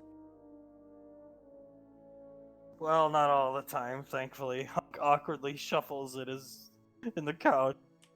It'll be fine, but I think you, Hunk, Davine, and Pequod are all right and wrong. I think the truth is a bit more in the middle. You do need to work on a lot of things, Davine. I'm going to be frank and I'll be the bad guy. Because that's all I get to be when I talk to the Rainfalls. You got a lot to work on. You do a lot of the time close yourself off. You wear a mask, you said it yourself. You wear the mask of the aloof and unflinching Amazon, right? But that just leads to shit like this. Take the mask off, be open. It's better for your health and better for everyone else. Pequod grabs Julius's wrist. Julius, if she kills me in my sleep, just know I always loved you, no matter what mean things I've ever said to you. If she kills you in your sleep, there will not be a body left for anyone to bury of her. Yeah, but just know I loved you, Julius. She's scared now because she's come down of the adrenaline high of scolding Davy. She actually is scary. And I'll protect you. He moves her hair. I'll protect you. She won't try anything. Trust me. The adrenaline rush got the best of me, but I'm sorry and not sorry for what I said. He shrugs. Yeah, it probably needed to be said. I think Hmm. so. He looks at her. Yeah, she won't try anything. She better not. As Hunk's going to, I agree. Davian has some things to work on, Ash, but we all do. We all do, but it doesn't mean we should, not be honest about it. And No. I agree with Pequod. I'm not afraid of you, Davane. God, now he's telling her. Pequod grabbing your thigh, Julia. I care about you. I care about you very much. I think of you as a parental figure, even. Or at least an older sister. But I'm not afraid, and if it came down to it and I had to pick between you and Julius, you know what I'd have to do. I would not be happy if you chose me over him. Well, at least we're getting somewhere. You're being honest with me. Pequod looks at Julia. This is the part where she kills Ash. I'm going to miss him. She's not gonna kill him. You know, I make fun of him, but if he died, I think I'd be broken. You hear her saying it. And to be quite frank, I know how strong you are, I know how skilled you are. I also know I can kill you if I need to. I can beat you one-on-one. You're immensely powerful, and skilled, but there's always a bigger fish. I think all of us got the glimpse of that today. What you need to do is to just... You take it off with Jiren. Let it slip, your mask slip a little bit with everyone else. Both Icy and Pequod went too far. But it did need to be said. I care about you, like I already said. And I want you to actually thrive. But this, you can't do anything in half measures. And that's what you're making the attempt, but it's all half-hearted. Alright? All right. I will try more. I don't know how, but I will try more. I'll talk more, I suppose. You want some honest advice? Please. Let's start now. How'd you end up in that cult? Oh. I, well, it wasn't like a she snaps a snap decision type thing. It happened over time, you know. I suppose it was a form of indoctrination or brainwashing or whatever you want to call it. Um,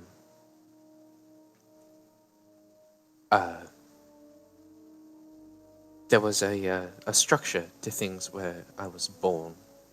There was high elves, wood elves, half elves that were pure blood, meaning two different types of elf, met and gave birth to the child, and then half elf, not pure blooded. I was a half elf pure blood. My father was a high elf, mother was a wood elf, and then everyone thought my father was an idiot because he threw away a lot of responsibilities and other things when he married my mother, and then you know how kids are, they're brutal. I remember Yeah. reading about the caste system that the elves in Gallia had. She nods. It was a system, definitely. As most things on Gallia, it was a flawed hierarchy type system where, in all eventuality, coups and revolutions would happen. Luckily, I never saw any of those. Okay. So you were born into the bottom caste and ridiculed by having drugged down your parents in a way. She nods. Okay. And then, to get away from it all, I went into the woods. I have a love for plants and things. I'm not good at those things, that's the high elf in me, but I still love them. I would plant flowers and everything.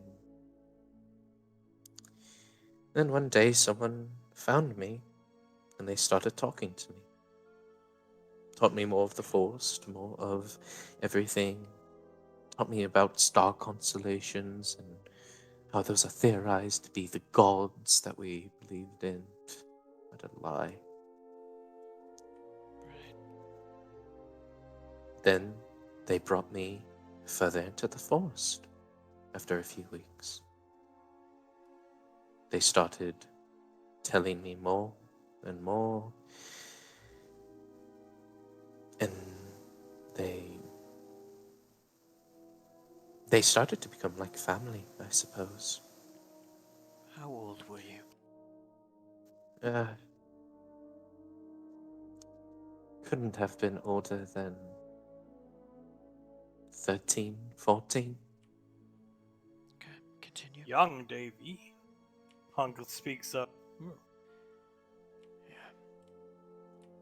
Through this time, They used it as the excuse of, the woods are a dangerous place, so you should learn how to fight. So they started to teach me. They started to train me how to fight. Every night I would go back to my parents, hear them argue, hear them yell and scream at each other, hear my father blame my mother for things she shouldn't have been blamed for, and then I would go back out the next day and learn more about the forest, fighting everything, the stars, the moon, the moon. The moon, mother of light. Uh-huh. No offense meant. No offense taken. Pequod sits down next to Davy. How long did it go on for before things progressed? Well, they took a slow approach with me. In my opinion, or a theory, I suppose, they had their eye on me for a good long while, even before Orion started talking to me. Orion. That's a name I've heard before. Who is he? The leader, I suppose, the leader of the cult. The smooth talker, the one who got me to join. The Koresh to this little compound. She nods. Right. They took a slow approach with me after they deemed it suitable. And one night, I was going to go home, and they just said, "Why don't you stay here? Stay with us. Camp out for the night." So I did. And then I did again, and again, and again. And they continued to fill my mind with things. Things about the moon, things about everything like that. It never made a whole lot of sense to me, but it was like when a family member tells you something that you know for sure is probably a lie, but the family, they're telling it to you. Why would they have any ill wish against you? They helped you get away from the horrible conditions you were in. They're a savior, right? Something like that. Aye. Eventually, I just stayed with them. Then they took me to the cave, their headquarters, I suppose it was, and we stayed there for a good long while. And they kept on filling my mind with things. Orion, specifically, kept filling my head with things, and two other women. Once, one of the women turned 18, Mother of Earth, she was called. She went off to find a husband or something similar and have a child. One of the generals that would lead the moon's angels in the reckoning, the blinding, the darkening, whatever you want to call it.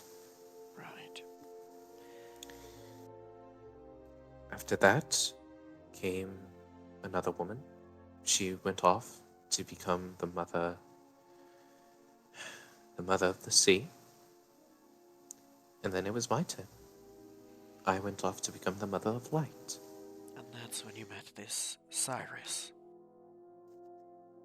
It was easy. Cyrus. The perfect target, honestly. That's the only reason I chose him. I didn't look past anything but target.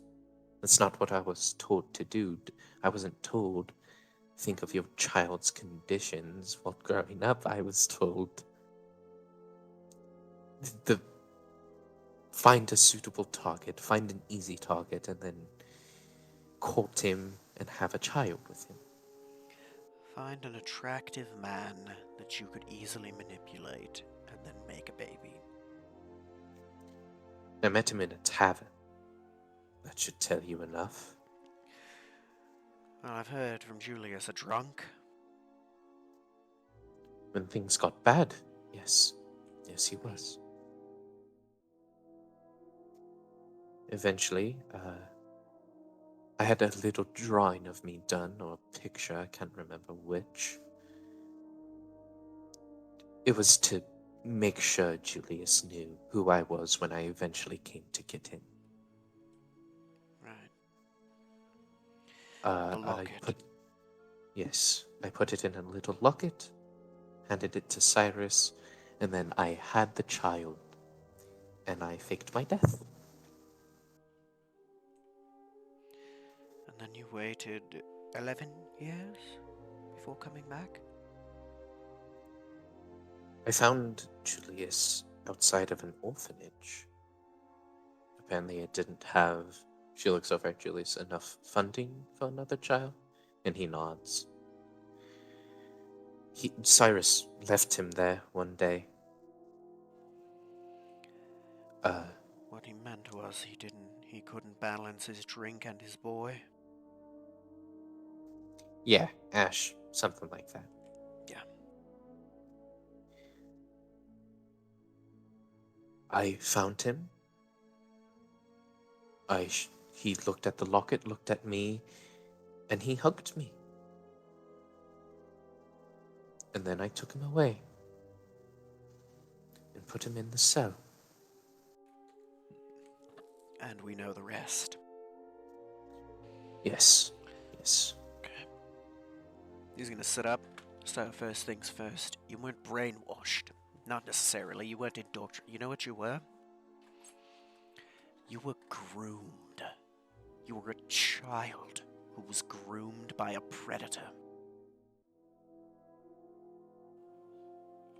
What do you have to be ashamed of?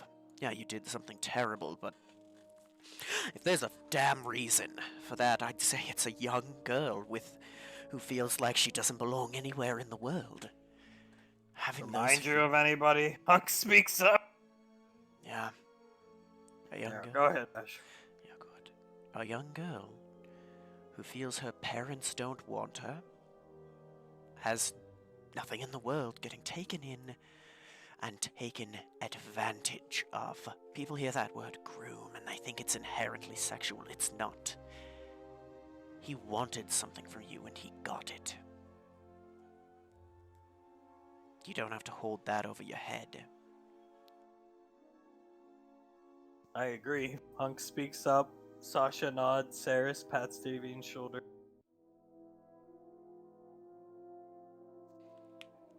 Yes. If there's one thing I would change about it all, I would have chosen a different person at least. I wouldn't. Cyrus. You choose a different person and we don't get him. Not the same. Pequod grabbing Davian's hand. And Julius wouldn't be as handsome. I'm sure he wouldn't. Imagine if you chose John Kevin, if he existed on Gallia. Oh, Oh Dale. God.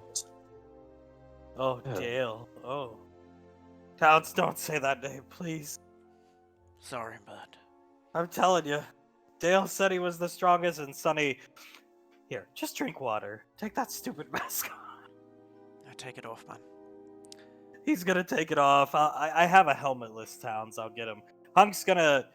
You know, Davian, I think you and Nicole have a lot in common. But you want to know one thing that, honestly, ever since I met Ash, I don't really think he had this problem. But one thing you, me, Julius, and her knocked out in the med bay have in common, we're awkward fucks. Just look at me. And he just kind of shrugged. We're awkward fucks, but I think that means it should be easy to talk to one another about hard things. Hopefully. Awkward F's, fucks aren't usually judgmental. I know I'm not. Never have been. Hard to judge people when you hide behind a mask all your life. You could take it off. Hunk, not in your dreams, but Someday. But, he's right. Hunk's gonna. Oh, Julius has already seen it. So has Davine. I understand. Someday, I'm gonna see what's under there. Pequod and Icy has him, but you raised her first. And Hunk. Bro. Yeah, I was mean, waiting till her birthday. Yeah. Didn't you say you were waiting for her birthday all those years ago in the Headhunters? Oh. Don't you just have the memory of a god, Ash? He gets mad. Mr. Remember fucking everything, aren't you? I have to. It's something that beat into me at a young age. You remember where all the bits and baubles are. You remember where the barrels are. Which barrels? You remember where the trigger mechanisms are, or else you get the rod. Maybe if we got to that guy, might have helped. That guy? Her boyfriend. You get a boyfriend, it changes the. I don't know. It probably actually would have made it worse. It wouldn't help any. You know what? Let's keep being the bad guy, shall I? No! You want to know what's gonna keep hurting her? What you're doing. Let her grow up. Or are you gonna keep trying to stunt her growth because you're selfish and want to keep her, your little girl, forever? I don't think anybody can stunt her now. Power-wise, no, but that's physically or spiritually. Emotionally, you beat up that kid. You stop them from being together. Great, you're hurting her. God. You know, Fine. Hands off. In Zanzibar, hands off. But I'm still gonna watch him. And you ain't gonna stop me. No, watch him. That's what you should be doing. Julius will help. I'll keep an eye on him. That's what I've been planning on doing. Just, I'm not gonna hurt him unless I need to. Zap and Scar will help too. You see him nod his head, alluding to future events. Oh no, Hunk, if it comes down to it and he really hurts her, I will gladly help. So will David. Please. Davine, I will help. Yes, I But will. not hurting him, right? No, I'm Great. not gonna hurt him. It's a boyfriend. She's a young girl. She needs that kind of thing. I will help hurt him if he hurts her, though. Pequod, look at it this way. Look at the girl sitting next to you. And Hunk, yes, Saris, beautiful. And look at this. Points at Ash. And now look at this. She pulls up the picture of Frontier, Broken Ash. And now look back at this. That's because of this. And Hunk, well, when you put it that way, yeah, makes more sense. But still, Because of my beautiful, wonderful, perfect wife. Pequod rubs her belly. Look at this. That's because of this. And she kisses Julius's cheek. Ash brings up the picture of bearded Julius. Now look at that. Now look back. That's because of that. And points at Pequod. Pequod, and as I said, I messed up big time. So bad that he got his facial fucking hairs burned out forever. Thank God. Thank God. Well, like I said, I'm gonna take care of you from now on. I still think if he'd ever gotten the chance to actually grow it out, a nice big red beard would look nice on him. No, clean shaven Julius is what I fell in love with and what I want until the day I die. Well, Saris fell in love with clean-shaven Ash, but I don't think I'd ever get rid of this. And he pulls on the little hair he has. You see, Sasha, yeah, but the beard is way better on you. I suppose. It adds to your character, makes you look like a grizzled veteran. I was talking to some of Fireteam Crimson. They all think you're over like 500 years old. If they only knew that I'm not really that much older than them. I mean, I'm not even old enough to be their dad. Hunk, I do like your mohawk and Towns, thanks. And Sasha, or Sunny, mohawks are kind of nice. Anyway, we're almost at Gateway. Have fun explaining to Lorelei. Put your helmet back on. And talk. Alright, everyone. Follow my lead. Sasha stands up. I'll carry her. Hunk, no, I will. It goes and gets it. Get your stuff together. Saris, would you mind retrieving our friend? Saris, oh, absolutely. I think I knocked her out cold with that slap. Good. Yep, she still knocked the fuck out. She, lying in here handcuffed. Carry her out. I trust no one more. Here you go. You're back in JSOC. Hunks, take it icy up here. She's knocked out. Ma'am? Lorelei, biting her nail as Agent O is visibly sweating. Pequod, it went great! General Lorelei. Report, Julius. Ash, one of you, I don't care. We had an issue, ma'am. Remember the other day when I said something was bound to break? I felt. She lost it. She heavily injured multiple of us. I think just the shockwaves from what she did may have cracked a couple ribs. She nearly killed Julius. She disintegrated and dropped two of the scientists and dropped the other down a miles deep hole she made. She lost herself before Hunk was able to knock her out and stop her. Sasha, take her to a holding cell. And Sasha's gonna carry her to the holding cell as you continue. She lost herself. She, referred to herself as a deity. Not possible. General Lorelei crosses her arms. According to Julius, she dwarfs the Time Dragon and you. By a lot. Not possible. She comes over, not angry, just nervous, biting her nails. Very possible, ma'am. She's only 21, Julius. You understand? I understand better than most, ma'am. She did this and hands her the void shotgun, or the shotgun. Her eyes widen. Wiped Oh. away. Wiped away without even a thought. Oh, she steps back. It can't be, Julius. For the first time, she's bewildered. It's very possible, ma'am. I stared directly into her eyes, and I read her power level. It dwarfed everyone from Tewaz to the goddamn Time Dragon. Town showing his blown up wrist computer. Agent O slaps his arm away. We'll get you another one. Go on, Julius. Or whoever. We managed to get one of the scientists. I'd recommend cracking the planet. The xenomorphs got out. There's no survivors from the colony, and if there are any, we're not going to be able to help them. General Lorelei, we'll figure out how they got out. One scientist is better than none. You've all done well. I'm grateful to see you all back, alive. Yes, ma'am.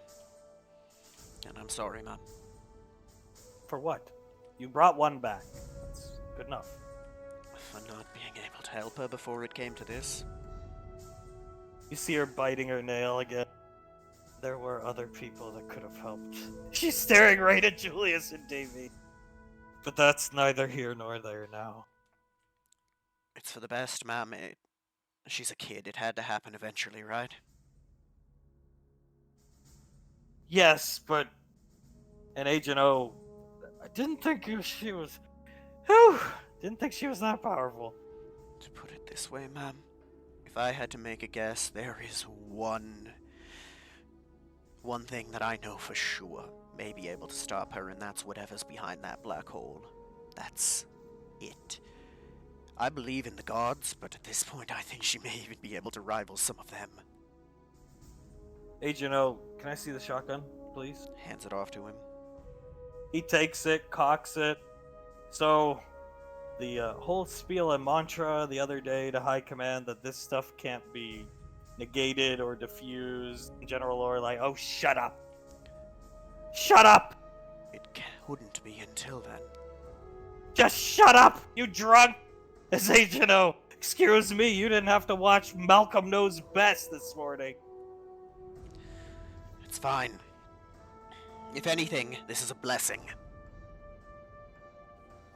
You're all free to leave the squad if you choose. She puts her hand up. Sasha, I'm not going anywhere, and Sarah's... Nope. Oh god, no, unless I'm being discharged. Pequod, I'm staying. And Towns, I'll stay. Not a chance, ma'am. You're not getting rid of me that easy. Rain falls. She dismissively gestures at Julius and Davy. I'm staying. He looks back at Davy. I'll be staying. Good. Fine. You brought one scientist back. Very good. I will speak to her. You assure me. She comes right up to Julius, looking you dead in the eyes. Oh dear God. You're not lying. He shakes his head. I don't lie to those who can read my mind. Town, she blew up my wrist computer. And Agent O, shut up, please. While unconscious. Agent O hands you back the shotgun, so I guess I'll have to go tell High Command that this stuff can be negated. You know, Agent O puts it, he's clearly tipsy from chugging another flask. You know, this event has some unforeseen, he's kind of wobbling around the display, consequences, if you will. Puts his hand on the thing to hold himself up. If we can get her to do that, whatever that is, without, he's clearly tipsy as fuck, without trying to go berserk and murder you guys, we don't need a chaff grenade, or a deterrence, or a countermeasure. Do that when you're fighting Globnock, win. Yeah, great idea, but it's still like 12-year-old me. I could shoot a gun. I couldn't hit the target on command, and I damn well wouldn't want anyone near me while I was doing it. Agent O, yeah, but this is a step in the right direction, I think. It is, but we should focus on the chaff grenade for now. Reliability is first and foremost. And I don't General Lorelei, stop. And puts her hand up. Shut up. This is a blessing. This can be used. Why waste resources and material? You don't make decisions. If she can master this, this is what we will use. Do you understand? Understood, ma'am. Giving opinion, but if you'd rather I not, I won't. I'd rather you Apologies. not, because this is reliable. A chaff grenade is not reliable. We craft you a chaff grenade, you chuck it at Globnock and it doesn't work and he gets away. Perhaps he kidnaps Ceres and pulls her through a portal and you never see her again. This, she points back at your shotgun, this is reliable. She will learn how to master it. I don't care how powerful she is. She still follows orders. She kind of shiver. Raises his eyebrows. If that's what you'd like, ma'am. Yes. If it doesn't work, then we'll develop your chaff grenades if it makes you feel better.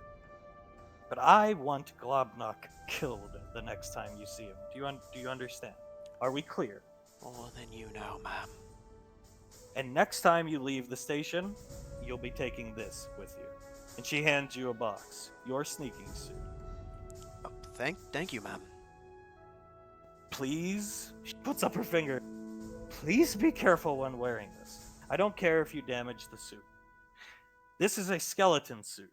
So what that means is the first couple times you put this on, it's going to be very hard to breathe.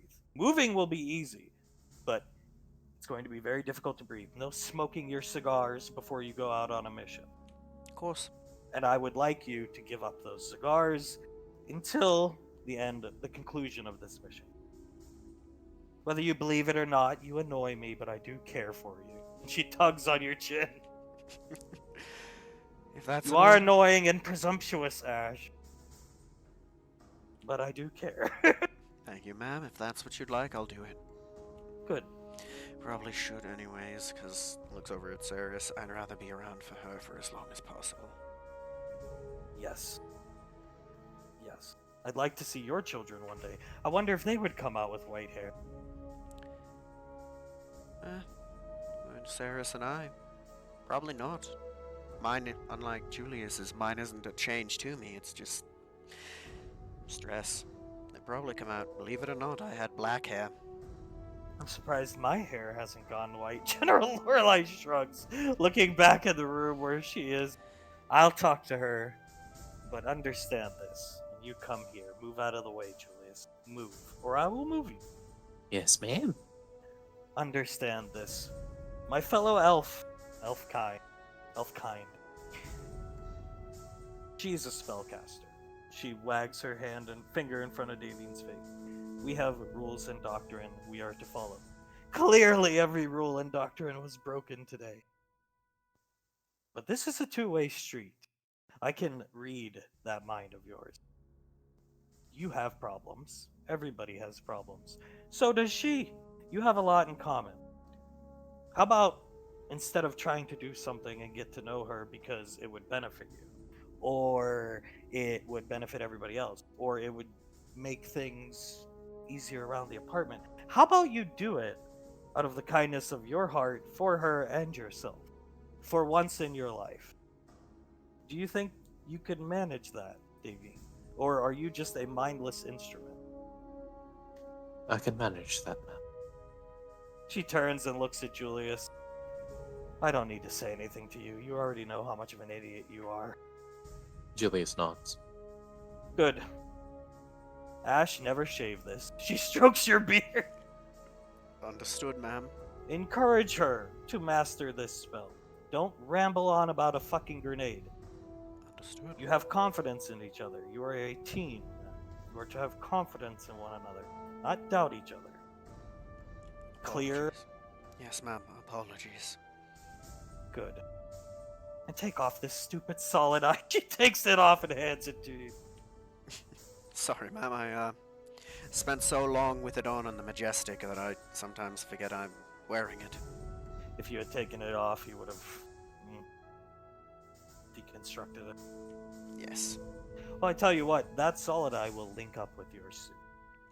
Uh, Wear this suit into battle at all times. I understand you will feel naked at first, but it complements your skill set. And more importantly, you work very well, as I've said, with him. As Towns is still looking at his wrist. Him. It's you two peas in a pod. Yes, ma'am. The reason I'm... She sighs. The reason I'm being so short, and I'm not in a good mood, as per usual, I understand I can be hard to get along with, but we have unscrambled Dr. Gonzalez's coordinates. You will be going after Dr. Gonzalez, I assume? Yes, ma'am. We're sending drones out now. It'll take some time for them to get there. Once they do, we scan the planet, or wherever they are, we're not quite sure yet. It could be a space station, a facility, we don't know. We scan the planet, you're going in. Understood. Okay. You've never let me down, and I know you won't. She pats Ash on the cheek, looks at Julius. Just try to be a big brother for once in your life. Stop being a rainfall and saying you care and not doing anything. Leave that last name behind. It gets you nothing. Clear? Crystal. Yeah. Good. Oh, I have to talk to her when she wakes up. She walks. Pardon me, ma'am? Yes! Permission to be present when she wakes up. No. She puts up her hand. I want to speak to her alone. And then I will send her to the apartment straight away. Okay. Agent O is gonna, well, that's it for the day. He's sleeping. Okay, ma'am. Sasha, let's leave. Alright. I'll catch up. One moment. Sure. I'll take Pequod. Pequod's gonna, Julius, come on. Alright. Pequod's gonna put her hand out to Davine. Come on. Davine takes her hand. I'll make you some nice meatloaf. It just takes you. You can do whatever you want. Hunk's gonna stay. No. Not go into the room.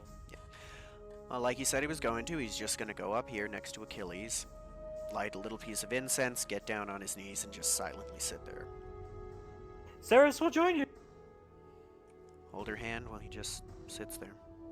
In fact, Pequod sees this and is gonna, Julius, if you'd help me down. Yeah, of course. Pequod's gonna join in. Julius will also join in. I'll bring Davine back. I don't know what she wants to do. But, poor old fucking Towns. Sasha's gonna hit him in the back of the head and just let it go. It's over. Just be glad she's on our team. And Towns, yeah! I only wish she could have been there to kill Dale. And everybody will join you. Just gonna sit for a few moments. Basically till the incense burns out. Get up and just say, may you in the afterlife find what you deserve based on your life. Hunk's gonna nod his head and we'll take care of her sister for her. We will. Already doing that, you're doing a bang up job at. Thank you. I just, who knows if it actually does anything, but never hurts to try. Never hurts to show appreciation. Wouldn't be here without her. It's the least I owe her. Pequod's gonna look up at Julius. My god, I am so fat. Can't even stand up on my own. Julius helps her stand up. But you're not fat, you're just... And he rubs her stomach. Carrying our children. And that is the noblest thing I can think of. True, but when this is over, I'm getting back in shape. And Sarah's about time. Right. He's gonna light one more. Let's go. You leave, and a day passes. A whole day. So today and then the next day. And you're just going about your usual business. Podcast got pushed back. Because they want you guys on the podcast, but clearly they aren't given the details. They're just told, they've been through some things. If you want to go live, go live. If you want to push it back, go. Today it's happening. And you know it's happening. Just sitting with Saris. You doing alright? Sarah's fine. Honestly, Sarah's kind of... I'm not surprised it happened. With Icy and all that kind of stuff. I'm really not. Towns is not here. He's on a mission. No, I've been saying for a bit that it was coming and coming fast. Sasha, we went on missions together. I imagine, for a change, Pequod's waifu mode. She's cooking for Julius. What is Julius's favorite meal? Like lunch meal? I think it's just like a thing of ramen. She's cooking it for you, cutting up a little pieces of ham to put in it. Sasha, we went on missions, Saris, her, and I together, often. Joint stuff with the old Alpha 9. I don't know anything about power scale or key points, but if you can blow up a building just by thinking it, it's a pretty powerful individual. Yeah. I always knew she was strong from the moment we saw what she could do to that, what was it called? That thing we fought when we first went out with her, Julius. Oh. Oh, geez, what was that called? Hunk, I think they called it like Proto Strike or something like that. That. Yep, that's it. What she did to it and what she took. I knew she was something special then, but I didn't. It's not until recently that I really understood the inferno that she had within her. You see Hunk's hand hit the table. All those years ago. That was the first... It was a Void guy. And he went through the portal. All those years ago, and here we are. Fucking, you know. Here we are. Who knows who that guy was? Could have been the leader of the freaks. Maybe it was Tewaz. Who the hell knows? Don't think it was him. No, Tewaz wasn't with them yet at the time. All those years ago, and we were too blind. I mean, let's be honest, who could have guessed it? If I came up to you then and told you what was going on, you would have thought I'd overdosed or was on some type of drugs, right? True. Scar's gonna come in lunchtime and sets down baby Lassie in her high chair. And Pequod, you are great. Scar, thank you. And sits up. And Pequod, Scar, there are other children. Scar, right. And goes to get them. He makes a good babysitter. Commander Integra, he is actually very good with the children. His dry demeanor and delivery makes them laugh. Good. It probably doesn't hurt that he sort of looks like a giant teddy bear, the flannel and all. Well said, Davine. Well said. I've taken to calling him Davine just in my own head. Scar the Toolman Taylor. And she pulls up a picture of Tim. It fits. And he's quite a strong man, big arms. He can carry, as you see him coming in with all four. Lunchtime, Davine. Gentle giant. Here, Davine. This is your daughter. Sets Memriette on Davine's lap. This is not my daughter nor my granddaughter, but I will hold her. I was gonna say, you'd have some explaining to do to poor Suletta if that was the case. Nice. I talked to Dr. Contry, Ash. And? She gave me these. He pulls out a pill bottle. I'm seeing things clearly now. Good. You're still not able to be in the armory unaccompanied.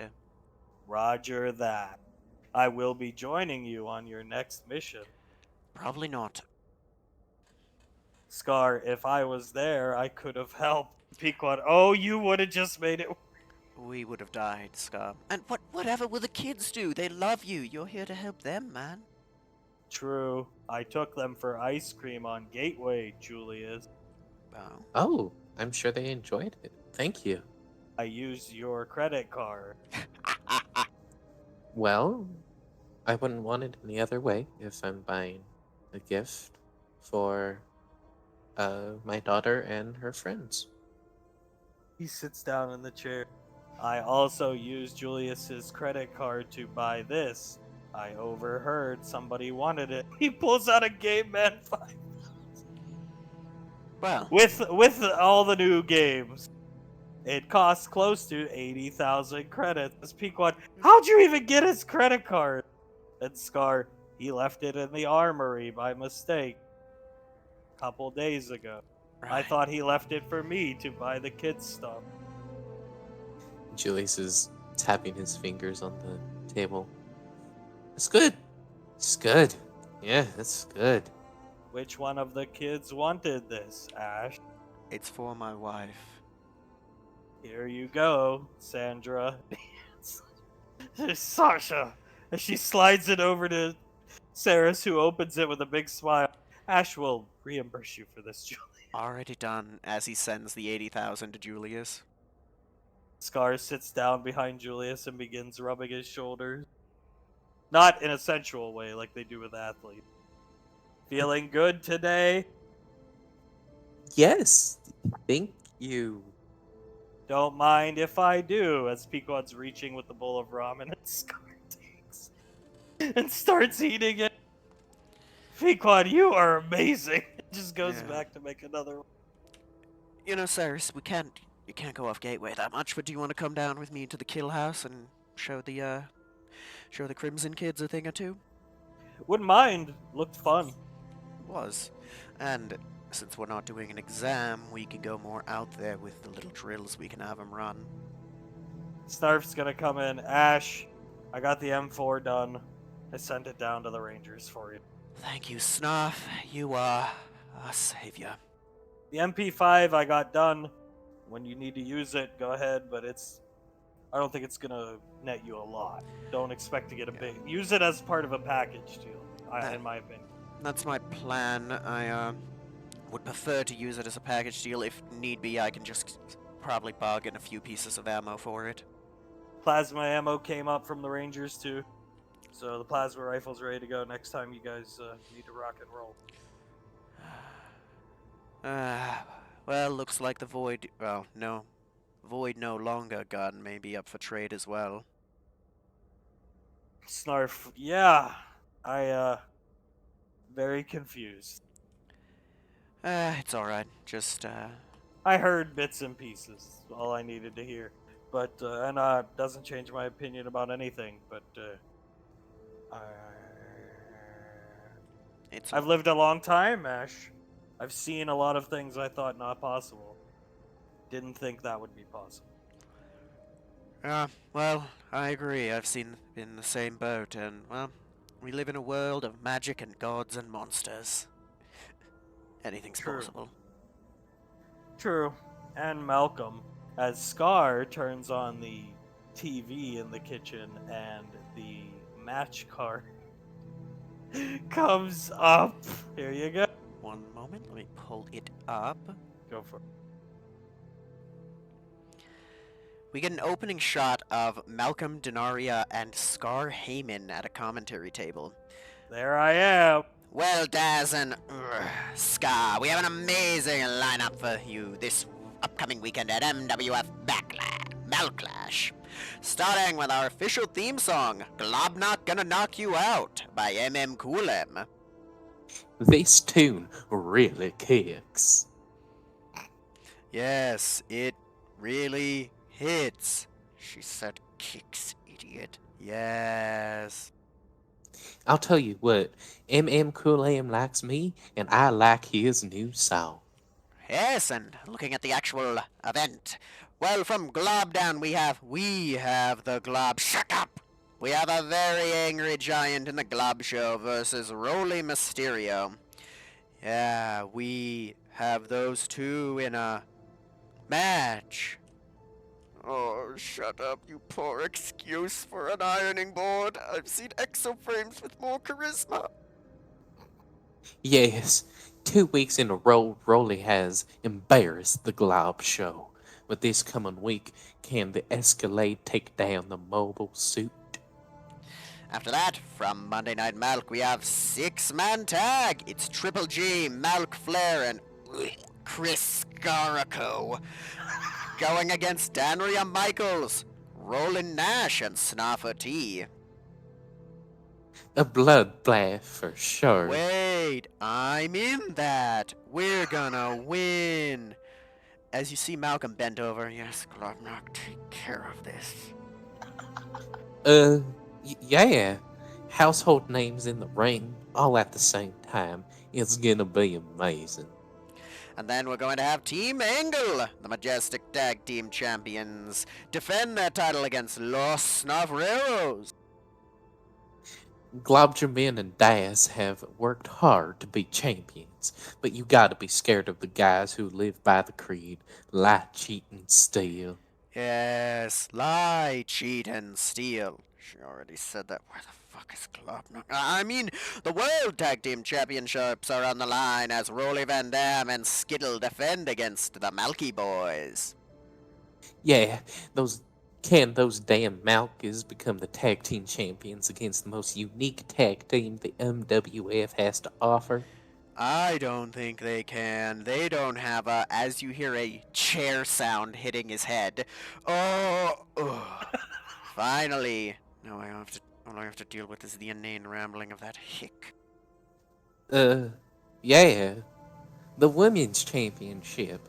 It's on the line as Denarius Stratus defends the belt against local talent. Malcolm, I thought I was fighting Davine. No, it's local talent. Davine is, ill. She's not ready to challenge yet. But that Denaria Stratus has been mentored by Malk Flair himself, so she should retain her title.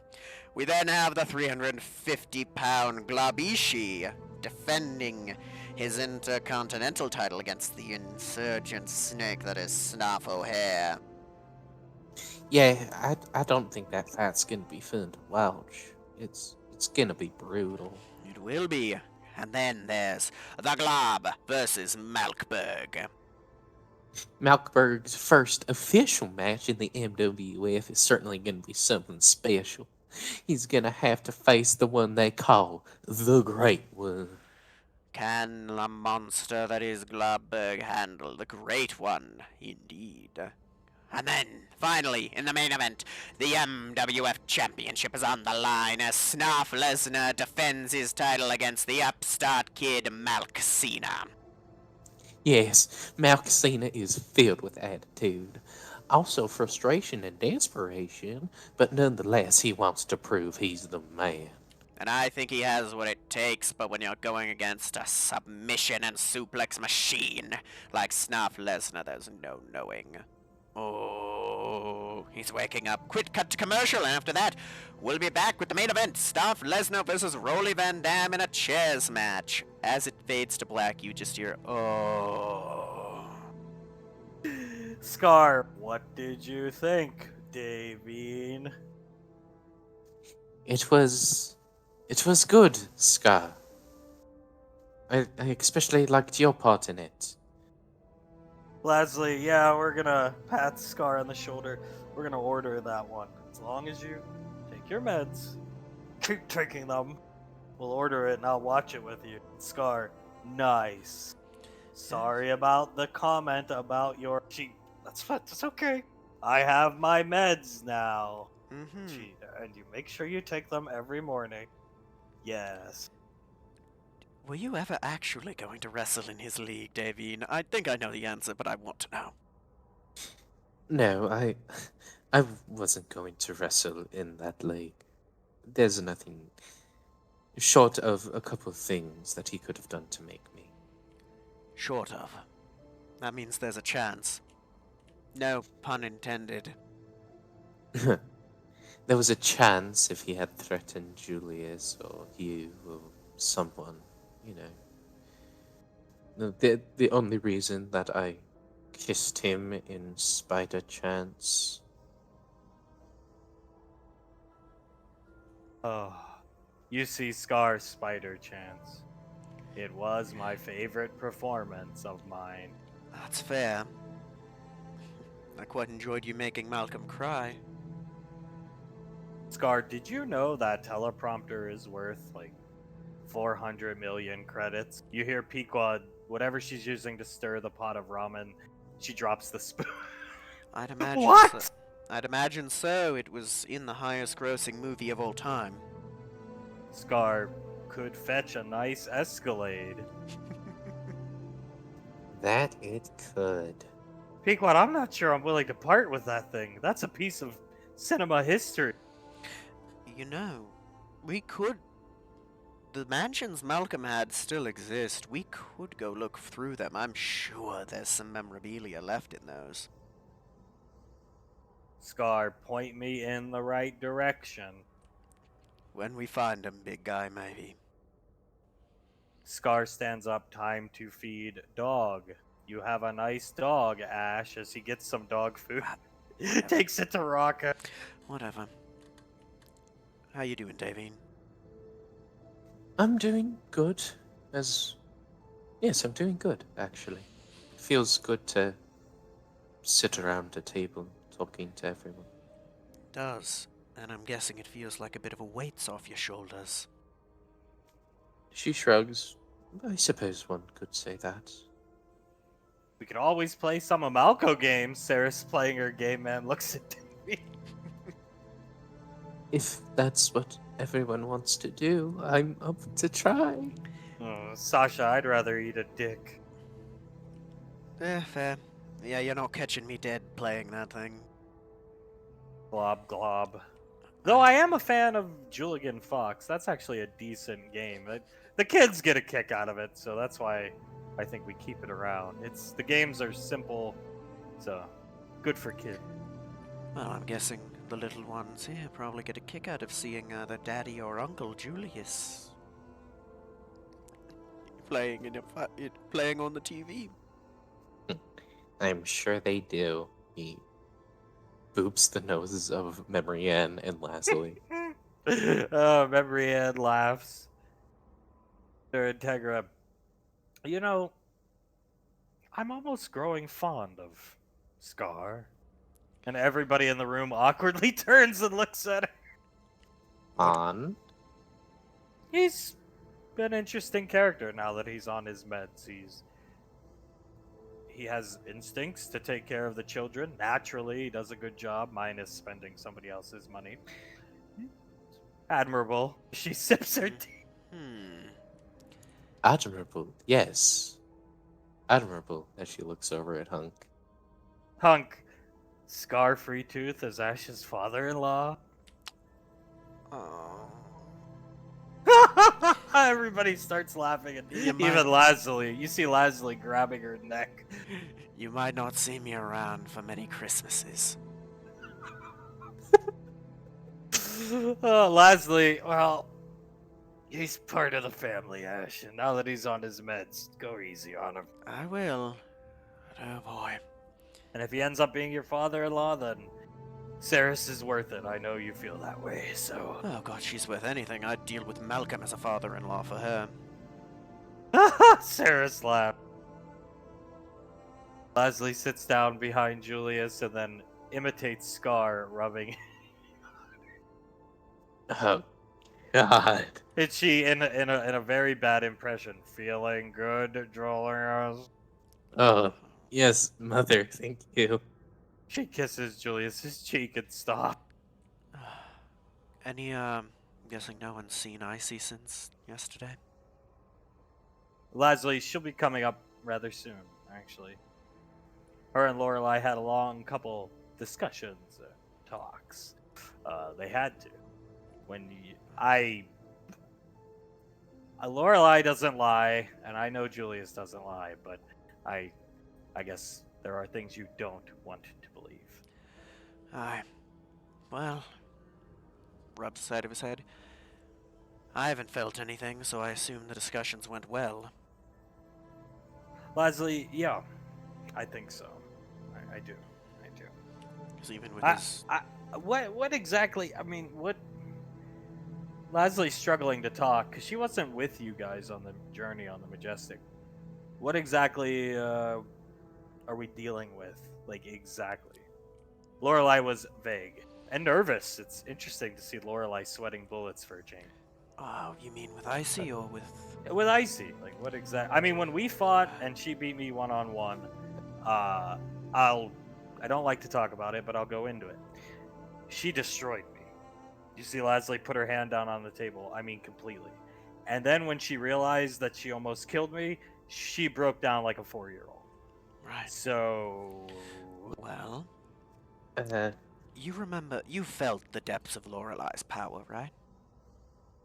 Yeah, I have. She's incredible. Now imagine that dropping into an ocean. From what Julius has said, she's... When she's in that state, it's half a step away from omnipotence. I'm no magic user, but I almost could see the veil being unwoven around her. she's, I'm just gonna give it to you straight. She's stronger than a time dragon in that state. Leslie, makes sense why General Lorelai's so nervous. You know how we thought void energy couldn't be hurt? Yeah, I heard about the chakra. Yeah. In an instant. She didn't even... I don't even think she did it consciously. It just... done. Leslie clears her throat. Pequod, give me a glass of water. Pequod hands her a glass of water. And Julius finally gets his ramen from Pequod. She'll learn to control it, but, yeah. I got something that'll cheer us up. The General gave me something that I'd like to show off. Let's see it. He's gonna walk out, change into it, and then come back. One sec, let me switch my token.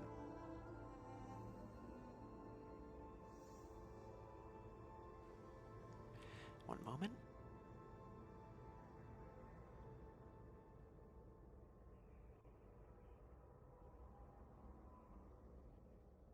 While this is happening, Julius is feeding some broth and noodles to Lazuli, little Lazuli.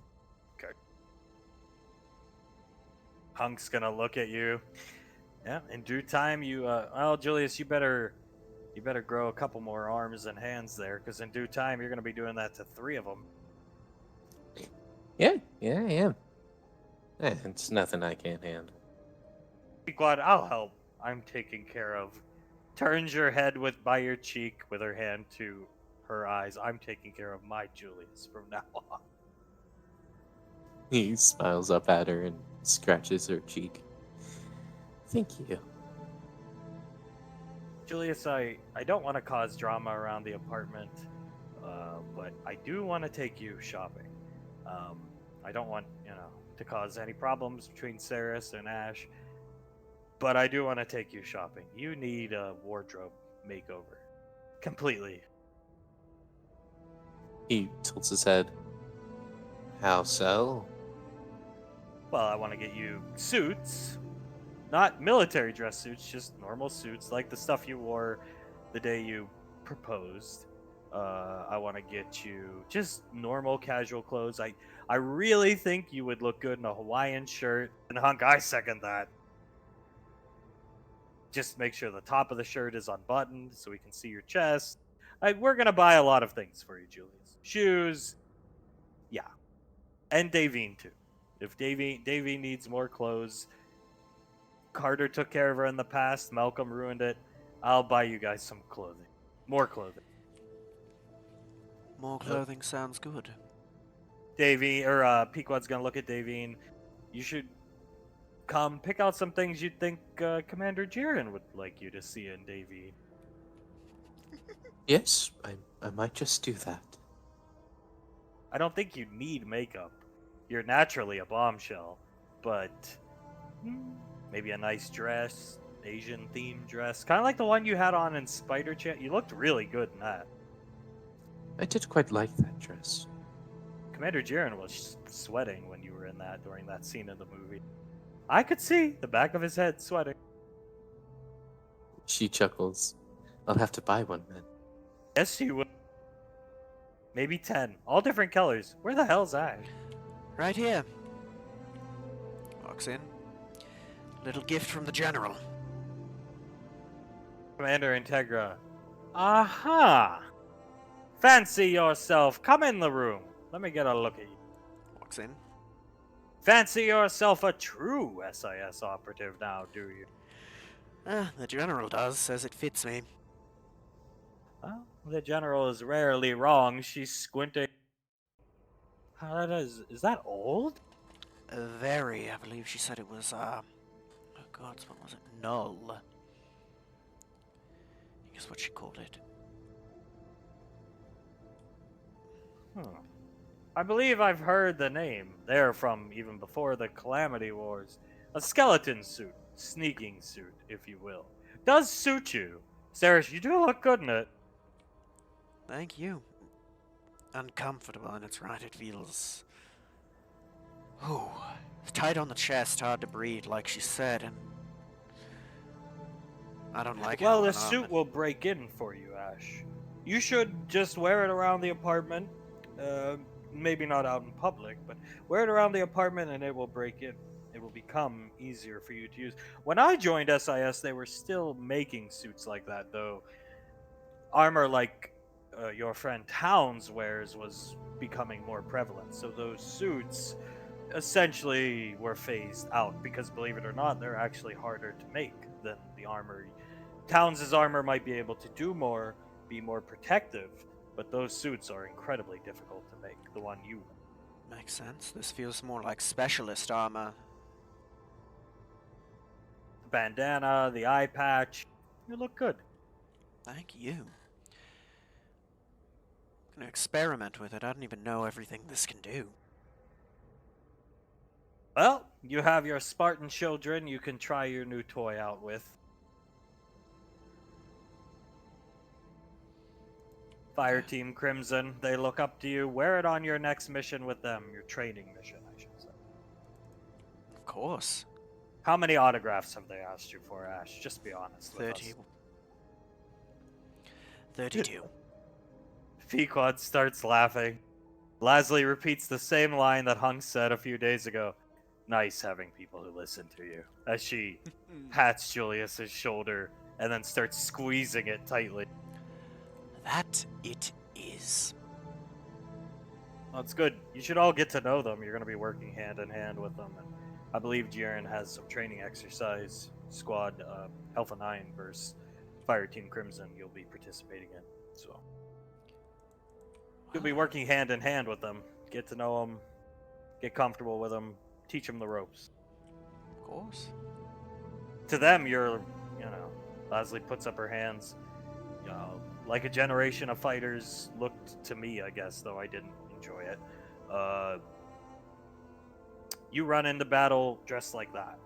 They run into battle with shielding tech, stuff like that. It's well, you can see why they look up to you. Yeah. Well, I said it with them the other day. It's not easy, but easier when you have a magic user or a Julius to help. That's true. Leslie rubbing her chin. That's true. Or a 21-year-old time dragon. Yeah. I mean, Mm. how many people like me and them were effectively playing on hard mode from the start in comparison? Nightmare mode. Leslie looks at you. Malcolm mode. I mean, I said it too, I see. And this is going to anyone, most everyone in this room. There's not much I could do to most of you. No. But you're a team. It'll be enough. Your effort. It'll always be enough as long as you guys are a team. Leslie looking right at Julius. Her head looking down at you. You know she's staring down at you. Right. Didn't train all those years in the Headhunters to not be a team. And it's beyond a team at this point. It's a family. And it's a family I never really thought I'd have. That's why I'm grateful to have it. As she sees Scar walk by and oh, even him, I guess, as Scar walks. I can't express how grateful I am for all of you. I've said it already, I had to get it through his skull when I said it, but the things I would have done to have this 8 years ago. Scar walks by again. Leslie, what is he doing? Pacing? Leslie, Julius, go see what he's doing. Yeah, Stop. yeah, And stop him You- if he's being dumb. yeah. He stands up and gives Mom a hug. And then he comes out. Scar? Hey, Julius. Hey, what's up, man? Why are you pacing around? I got locked out of the armory. Care to buzz me in? Oh. He's gonna look into the armory. Is everyone else in there? Scar, I came out to get something but forgot what I was getting. The door is soundproofed, so I knock, but they can't hear. Hmm. 1 second. He's gonna stand in front of Scar and then scan his eye in and look inside the door to make sure someone else is in there. Snarf, you see them all in there. Snarf looks at you. Where'd that idiot go? I told him to get me some ramen. Oh. Scar. He turns around. Snarf wants ramen. On my way. As you're still in the door, Snarf, Julius, your cooking is excellent, but you got some competition. Your wife is, that breakfast she made was to die for. Oh yeah, I know. She's pretty badass, isn't she? Scar comes in. Thank you. Takes the bowl of ramen Pequod had just sent down for Leslie, and Leslie, what the? And Scar, I got you this. And Scar, thanks. Now sit down in the corner and be quiet. Nice. Oh, you're free to go, Julius. Go ahead. He's something else, ain't he? Leslie, Pequod, and Pequod hands her another bowl of ramen. And Pequod, I love him. He's great. You'd say that. He's probably the 4th best person on the Majestic. No, 5th because Snart, 6th because Rolly. So yeah, whatever. He's great. Okay. We need to do something about his fashion. The flannel shirts are unflattering. Let him have it. Ash, he looks like Tim the Toolman Taylor. If he's happy. Nice. As Snarf locks himself out of the armory again. And you just see him walking around, and Leslie, just ignore him. Just ignore him. Will do. All he does all day. If the kids are occupied, he doesn't know what to do with himself. There's nothing to fix. I've been considering intentionally breaking things, but I'm not sure he can actually fix them. Yeah. It's at this time you hear Snarf, or Scar, excuse me, speaking up. Hello, Captain! And Leslie, oh no, stands up! Shit. He's gonna sprint out there. Commander Integra, we are dead. And sets down her cup of coffee. Guessing he's gonna Yeah. get to about here. It's over. Just hope she spares the children. It's finished! Leslie, shut up and walks. Hunk stands up. You want to come, Davey? Yes, Davina hands Memory Ann off to Integra, and she comes out. Please make sure she spares the children, Davy. They don't deserve this fate. Saris is gonna stay to help with the kids as Pequod's gonna shuffle out. I'll get her 1 second. And there they are, awkwardly standing, looking at each other. Quickly run up. Scott, go see if Snoff needs any help. Go on. Oh, don't want to move Julius, my bad. Too many tokens. Go Icy looks up at Scar and nods, and Scar, how are you doing today? And you see her grit her teeth for a second. My head is killing me, but I'm fine. How are you? And Scar, okay. I could use some things to do around the apartment. And Icy, if you want, you should go help the Rangers down on Gateway. They could probably use an extra hand somewhere. Or if you'd really like to make yourself useful, why don't you track down a power source for a mobile suit or the components needed to build one? Here's the list. And it will be done, Nicole. And she just watches him. Her back's turned. He just watches him. You hear her groan audibly. How are you doing, Icy? She's carrying a box. She turns and looks at you and looks at everybody down here. I guess we should go down there. I guess so, if you want. Lead the way. Come on. He's gonna put out his hand. She'll take it. Come on. Walks her up. Scar comes back in. I forgot what I supposed to, and you see the door close on him. She closes the door. Ah! And you hear a thud as he falls backwards, and you hear the mechanical sound of the door lock. She looks back at the door. I'll let him back in. Her voice is cracking. I'll let him back in when we're done talking. Good. Leslie's gonna step out of the way and awkwardly try to push Davy. Beauty before age, my dear. And she's hiding behind you. We both know you're better looking than me, Davy. I've accepted it. Wouldn't say that, dear. Leslie, oh well. I guess Scar didn't call you perky tits. But that's probably because he knows better.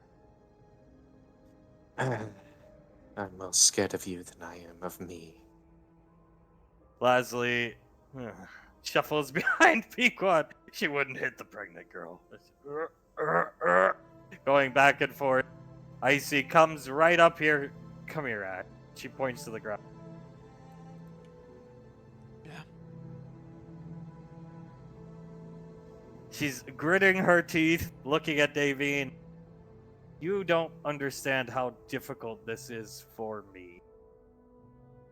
Not the act of apologizing, but merely expressing myself. Okay, I understand.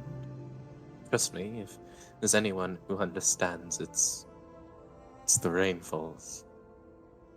Yeah. Well, I didn't mean anything I said or did. That was not myself. I was not myself.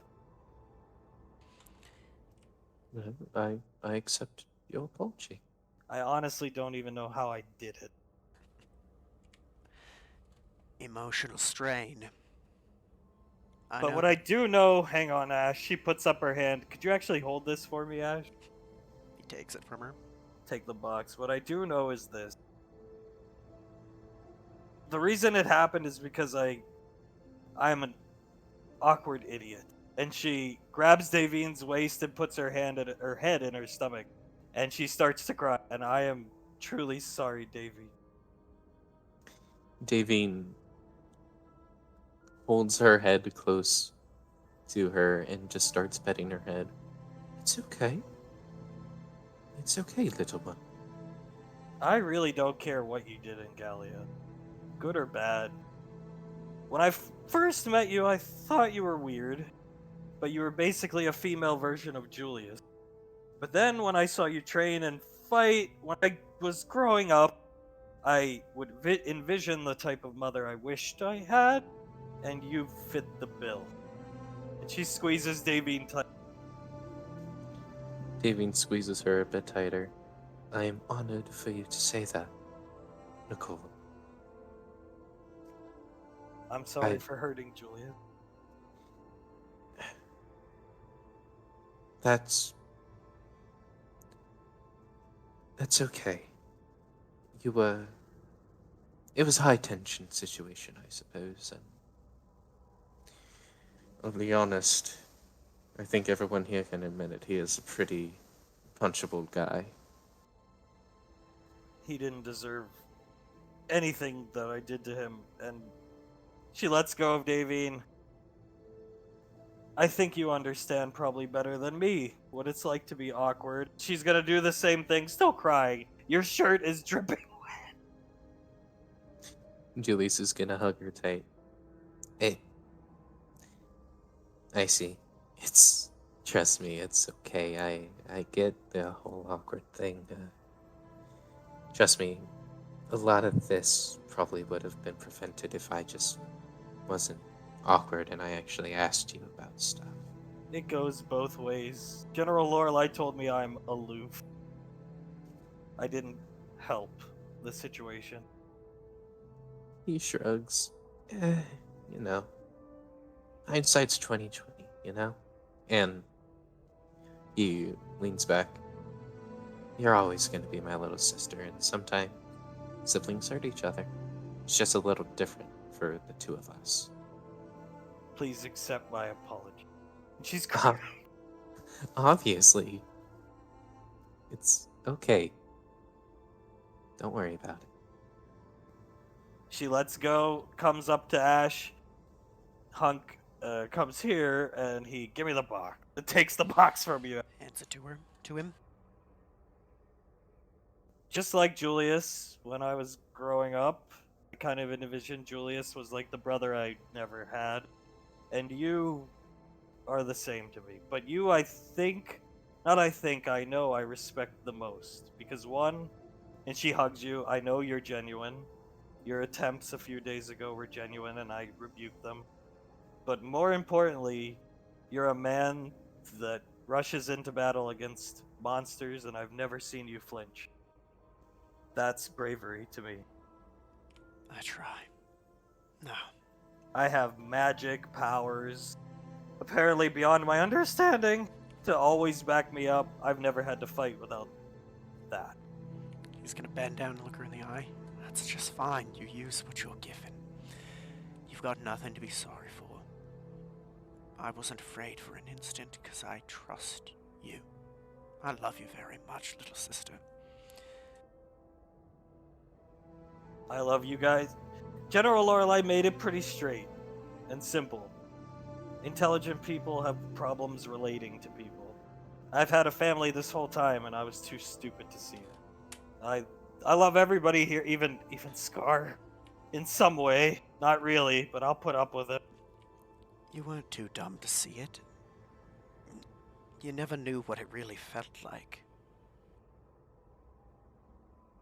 That's not an excuse, but I think it's, yeah. Shit happens. You see her actually smile for the first time ever. There it is. I haven't seen that in about 8 years now. She puts her hands up and wipes her eyes. Apparently, strong spellcasters do something called imprinting.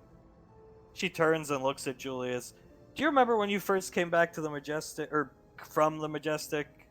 Did you see me as like a younger person? Yes, yes, I did. That's because I imprinted you guys a long time ago. Didn't realize what I was doing. Hmm. It's a good thing. It's a good thing. It means I will protect you at all costs. It'll never happen again, though I can't say the same for. You see her bite her fingernail, index finger, whatever, are enemies. Then do it to them. You got a gift. We gotta learn to control it, but how's that any different from Lazuli and Julius with theirs, or me with a gun? Pequod's gonna come up and hug her, and Icy points to the box. General Lorelei said I could put something in the forge as a reward for. I didn't feel like I deserved a reward. I asked for these. And Hunk opens the box and, huh? And we had them put on your sheet earlier this week, so you know what they are. Gonna feel them? These are enchanted. They're from the vault. They're power soul bracers. They'll adapt to the fighters. She hands one to Davy while Pequod's hugging her, and one to Julia. So put them on when we're going in combat, and they'll adapt to you. They're linked to your soul, or the essence of your being. They're incredible. Thank you so much, Nicole. He also got you, and you haven't noticed, but her pulse rifle's missing from the armor. I'm gonna keep it there. But I also got you this, Ash. And Mercurius, who goes outside and picks up a box, comes in with this. And it's her pulse rifle, but it's not her pulse rifle anymore. Why? It's yours. You guys have the power soul bracers. You can be protected from the acid. General Lorelei suggested, even though I said no to putting something in the forge, I wanted to put my pulse rifle in the forge, hoping it would come out kind of like the power soul bracers, and with a little manipulation help from Lorelei, I think it'll be the perfect weapon for you, Ash, when we go up against the Xenomorphs. Given how selfless you are and courageous, I think that's just the weapon for you now. I suppose. He's gonna pick it up and hold it and just look at it. Doesn't replace valor, but beats having nothing. What's its name? Beat rush. Beat Rush. She nods. Tears in his eyes, sets it back in the box and just grabs her. You didn't have to do that. Well, I did. To say I was sorry. Yeah, it's fine. You know? I wasn't lying when I told you I understood more than you knew. I don't know. I know that the power you have exacerbates the emotion, but I know what it's like to lose yourself in a flurry of emotion. And I heard your backstory years ago and didn't take it to heart. It happened. Part of being a spellcaster is, especially a grand spellcaster, though I don't think I'm grand, but a high level one is, you feel you're superior to other people. They teach us early on to ignore these feelings, but it's hard to. Oh, I get that. It's not to the same extent, but in that moment, when I was younger, all I could think was, what does it matter? They're scum, they're worthless. Doesn't matter who gets hurt as long as they're gone. I imagine it's not too far off that. You'd be correct. It's hard, I get that. But, and Lorelei probably echoed a similar sentiment, but can I give a small word of opinion? I'm open-eared now. Be careful. I know you're going to. I believe in you. Just remember, if you believe everyone else is weaker and not worth it, then how much easier is it for you to become something like a Malcolm or worse? She nods her head. I don't share that sentiment after watching the General Lorelei made me watch back the combat footage about 60 times. I don't feel that way anymore. Kind of like if you're a kid and you get into a car wreck, or you come close to wrecking and then they show you actual car wreck footage of people die, you learn your lesson. You see her grabbing her neck. I believe you. Like I said, I had faith in you and I never faltered for a second. I've said it before, I trust you with my life. I'll follow you into the depths of hell if that's what it takes. And we'll all come back out in one piece. That, I assure you. We can't do that. What'll Sunny do if she's not gonna put me back together? She'll be out of a job. Probably be happy to. No, we can't let her get under... We can't let her not get overworked. I mean, what do we pay her for? True. As Snarf, you hear the shotgun cock and Snarf. So, and he's holding it, and Icy, yeah, don't worry about that. And she touches it with a finger, and the void energy reignites. I can do this now. Easily. On command. It should be used sparingly, I think. We could void out every gun in the armory, but we wouldn't have the ammunition to accompany it. No, I think specific ones. Not only that, but she snaps her fingers, and next time Globnock is... And you see the void energy fade out. Next time Globnock's in play, I can do that. Incredible. She snaps them again, and the void reignites. I wouldn't count on it super long range. I have to be relatively close. So next time Globnock's in the field of play, and I'm not with you. If I'm not with you, you have to tell me. Right, by time. Exactly. I am so proud of you. She starts to cry again. Thank you. It's hard for her to not say thank you, but acknowledge the fact people actually care about. Pequod's gonna, and grab Davine's hand and put Icy's hand in Davine's hand. And, grab Julius and put her other hand in Julius's hand. That looks good. You know, all those years ago, I saw you and it was... Let's be fair, you were a snot-nosed little brat. Yes. To see... I told Pequod the same thing. You've grown up into such a beautiful, strong young girl. You're wise beyond your age and more powerful than anyone could have dreamt. Thank you. You're special in every way. I'm really stronger than a time drake or whatever it's called. She looks at Julius. Yeah. It was closest thing I could compare you to. Yikes. She looks at Hunk and she... 1 second, let's go of your two hands. And Hunk staring down at her. And she reaches up with her arms, Hunk picks her up and hugs her. And they embrace for a long, long time. And Hunk, you'll always be my little girl. You know what? Just this once. Screw it. She's crying and Hunk takes off his mask. Should have done this a long time ago. And they continue embracing as Sasha and Saris come out, and you hear Sasha, and Saris, oh dear God! She has to catch Sasha from falling because she fainted. And Saris, you're actually hot! What the fuck? And Hunk, am I? He just looks around confused. Julius and Davy nod at him at the same time. I'd say so. Hunk, I mean, I knew I was hot enough to pull Laz over there, Lasley grinning at him, but I never thought I was that attractive. I guess Julius had to get his good looks somewhere. True. Sarah struggles because she's in amazement at how attractive Hunk is, dropping Sasha on her. You hear a thud as Sasha's head hits the back of her head. Shit. Walks Oh, over, jeez. waving air in Sasha's face.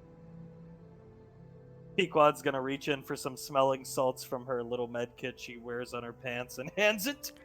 Thank you. Open up under her nose. She gasps awake.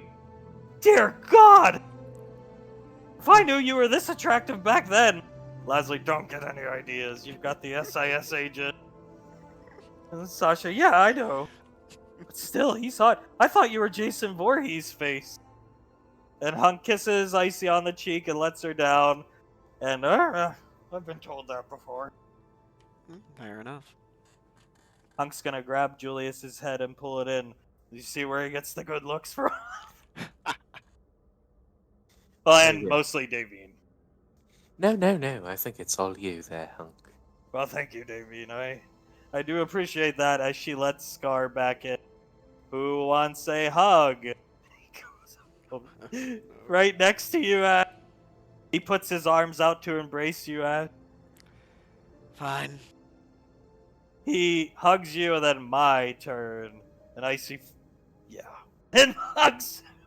You're still really annoying. And Scar, that's what Malcolm used to tell me sometimes. A broken clock and whatnot. Hug's gonna put his mask back on. And Pequod is gonna come back here and put your hands back together. That looks good. Now, the Rainfall family, or whatever name you want to go by, I think is complete. And she smiles at Davy. Davine smiles down at Icy. I would love to get to know you more as a. She uses her free hand to like motion out in front of her, trying to find the correct word. To get to know you as more of a daughter, if you want to. Yeah. And same for Julius. I actually have no aptitude with blades. I almost cut my hand off when I was like 17 trying to learn from Hunk. If I'd like to learn. I'm sure me and Julius can teach you that. He's pretty good with knives, me with swords. And we'll call it a date.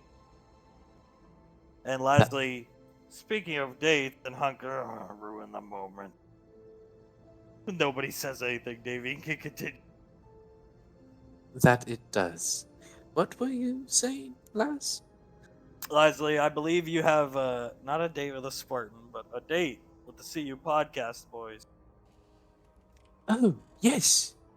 Yes. I do. I forgot about that. Icy looks at Pequod, and Icy, my friend, but it's boyfriend. And Icy, my friend, is a big fan of the podcast. If I come, can I come? And she looks at Julius. She's looking up at you. Yeah, you can come. Do I have to talk? A bit. No, you don't have to. You can pull me last week and or a couple weeks ago and just sit there, not talking. You can do whatever you want. Hunk, look. If you look over your shoulder, Ash, you see Hunk making a fist, and then he lets it go. If you want to impress your boyfriend, you need to talk. And he comes up and pats her on the head. She, all right. And, no, I'm not just like your boyfriend, but if you ever want any pointers on, how to deal with that, I'm happy to give you some ideas.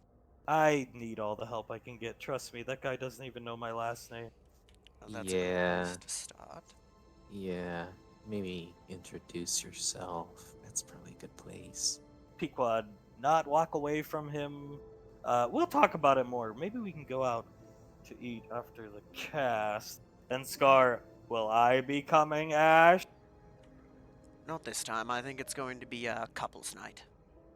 Not on the date. I mean the podcast. Not this time. We don't want to give them shock by introducing too many new people at once. Fair enough. As Icy's gonna come over and hug Leslie. Because though she doesn't look at her like a mother, like she kind of wishes Davine was hers. They go way back. And Pequod, well, let's go to the podcast once those two are done crying and embracing. It's fun. I remember back on the first day we met Icy, I remember her hissing at Laz. Yeah, well, now I'll be the one hissing at her, Ash, as Leslie has to wipe a tear from her eye. Stronger than a time dragon. Sets her down and pats her head. Icy, before we go, I know I'm a freak and all, and I don't really know how I know this, but would you believe me if I told you there's a star child left, alive? At this point, I believe pretty much anything you say. I'd I believe see. it. We met a She construct, but I could see it. she pulls out a very terrible drawing she did, and this star child is refers to himself, I guess, as the listener. And Hunk, what the fuck? Looks like a demon that he's looking at. Ah, you sure you just didn't have a nightmare? And I see, no, it's he's the last one left, I assure you. And he's closer than you might think. He refers to himself as the listener. He's based right outside of the Milky Way galaxy in some type of, I don't really know. But the problem is, do you guys know what zero time is? Zero time light speed? Vivian shakes her head. What Ash is it? wouldn't know, right? I think you probably would have heard the concept since Ash likes to read. Essentially, what it is you slow down the speed of light to zero by vacuuming it.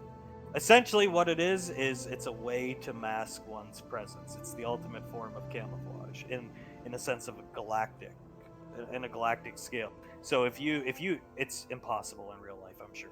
But if you look where this thing is in the galaxy, if you're right on top of it, you don't see anything. It's not camouflage. It's just it doesn't exist for you, essentially. Vaguely, but it's a concept, a thought experiment. It's not possible. Well, he's hiding. Maybe not hiding, but outside the Milky Way galaxy, not far from Pluto, if you will, the moon. And he's been there listening and watching, I think, EarthGov, the Milky Way, for a long, long time. And he's alive. I didn't talk to him, but I know he's there. I don't know how. Well, we'll have to pay him a visit. Icy looks at you. I would like to, if we can find a way to actually. I told Lorelei we're gonna look into trying to breach this zero light, but until then, I hear we're going after Gonzalez. Yeah, they Yes. found the coordinates and they're sending drones to her location now. We'll do that first, and then we'll go see this thing. Yes. Of course. It's benevolent in nature. I know it looks evil, and Hunk looks like a demon from the Bible or some shit. It looks evil, but it's not. That much I can assure you. It does look like something from the Nine Hells. Hunk's gonna, I'll hold on to the drawing. Maybe we can get his autograph or something. Get out of here. Go to the podcast. Take mom and brother's hand. She takes your hands. Go have fun. And before you leave, Saris is going to. You don't have any time to say anything, but sigh and walk away. Just gonna message her, I love you. She messages the same back to you, and you find yourself at the. So, as you come in, sit down in your seats. Pat looks at you guys. How you guys been?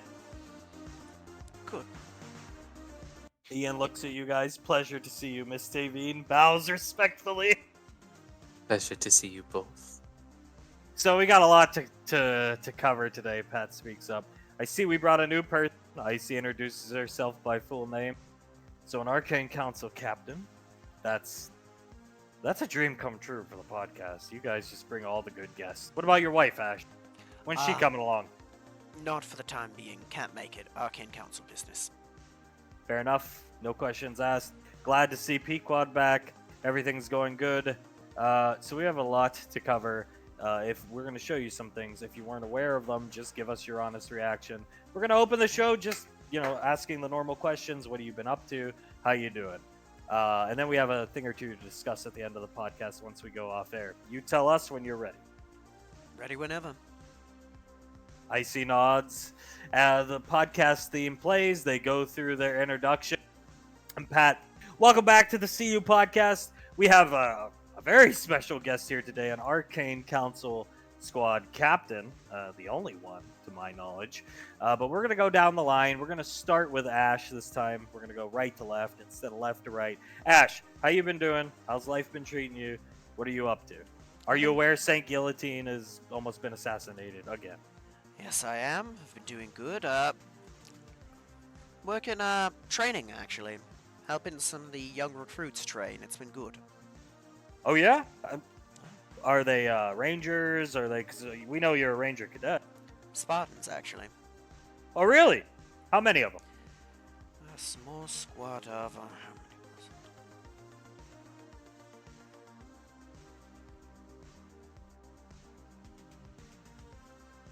it? Sorry, 1 sec, somebody just came in.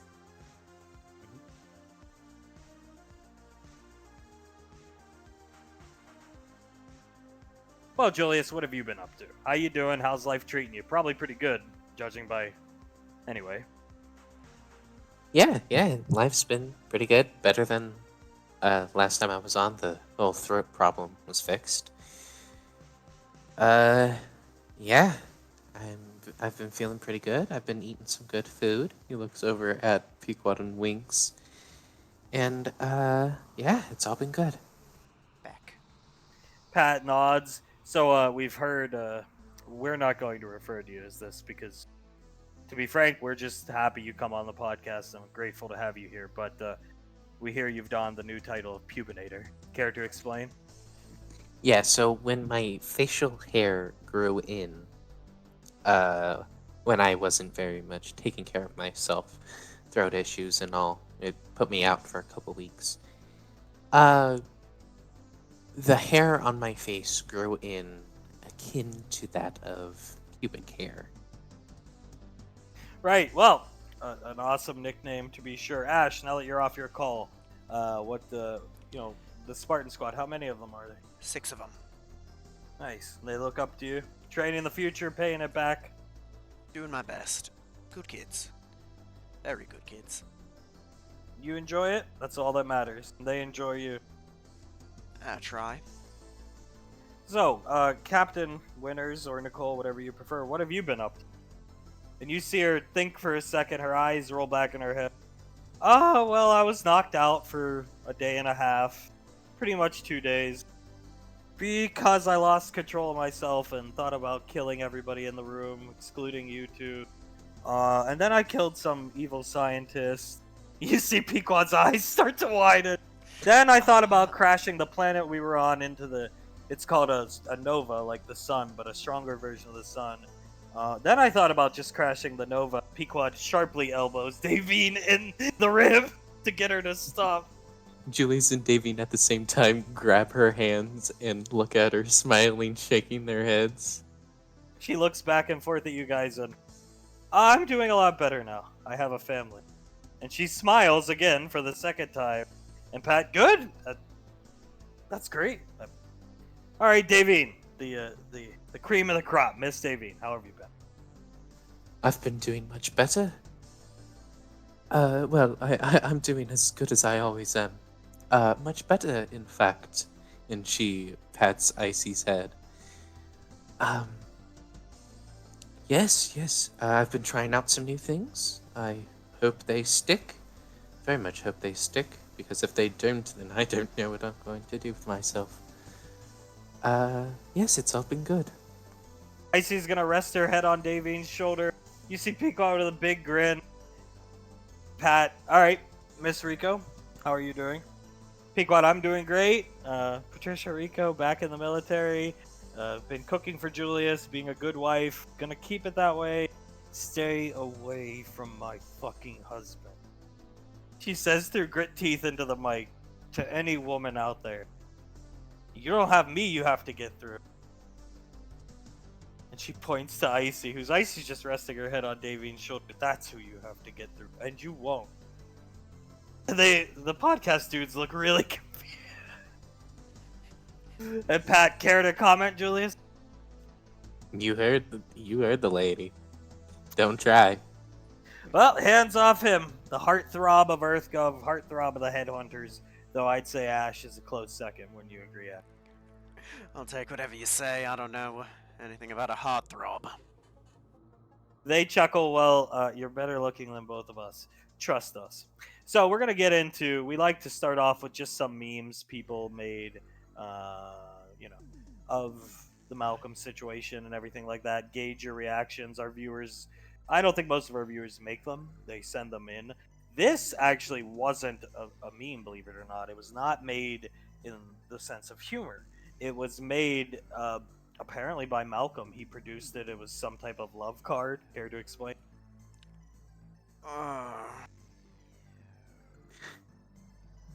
Julius covers his mouth and looks like he's trying not to laugh as Davine taps her fingers on the desk.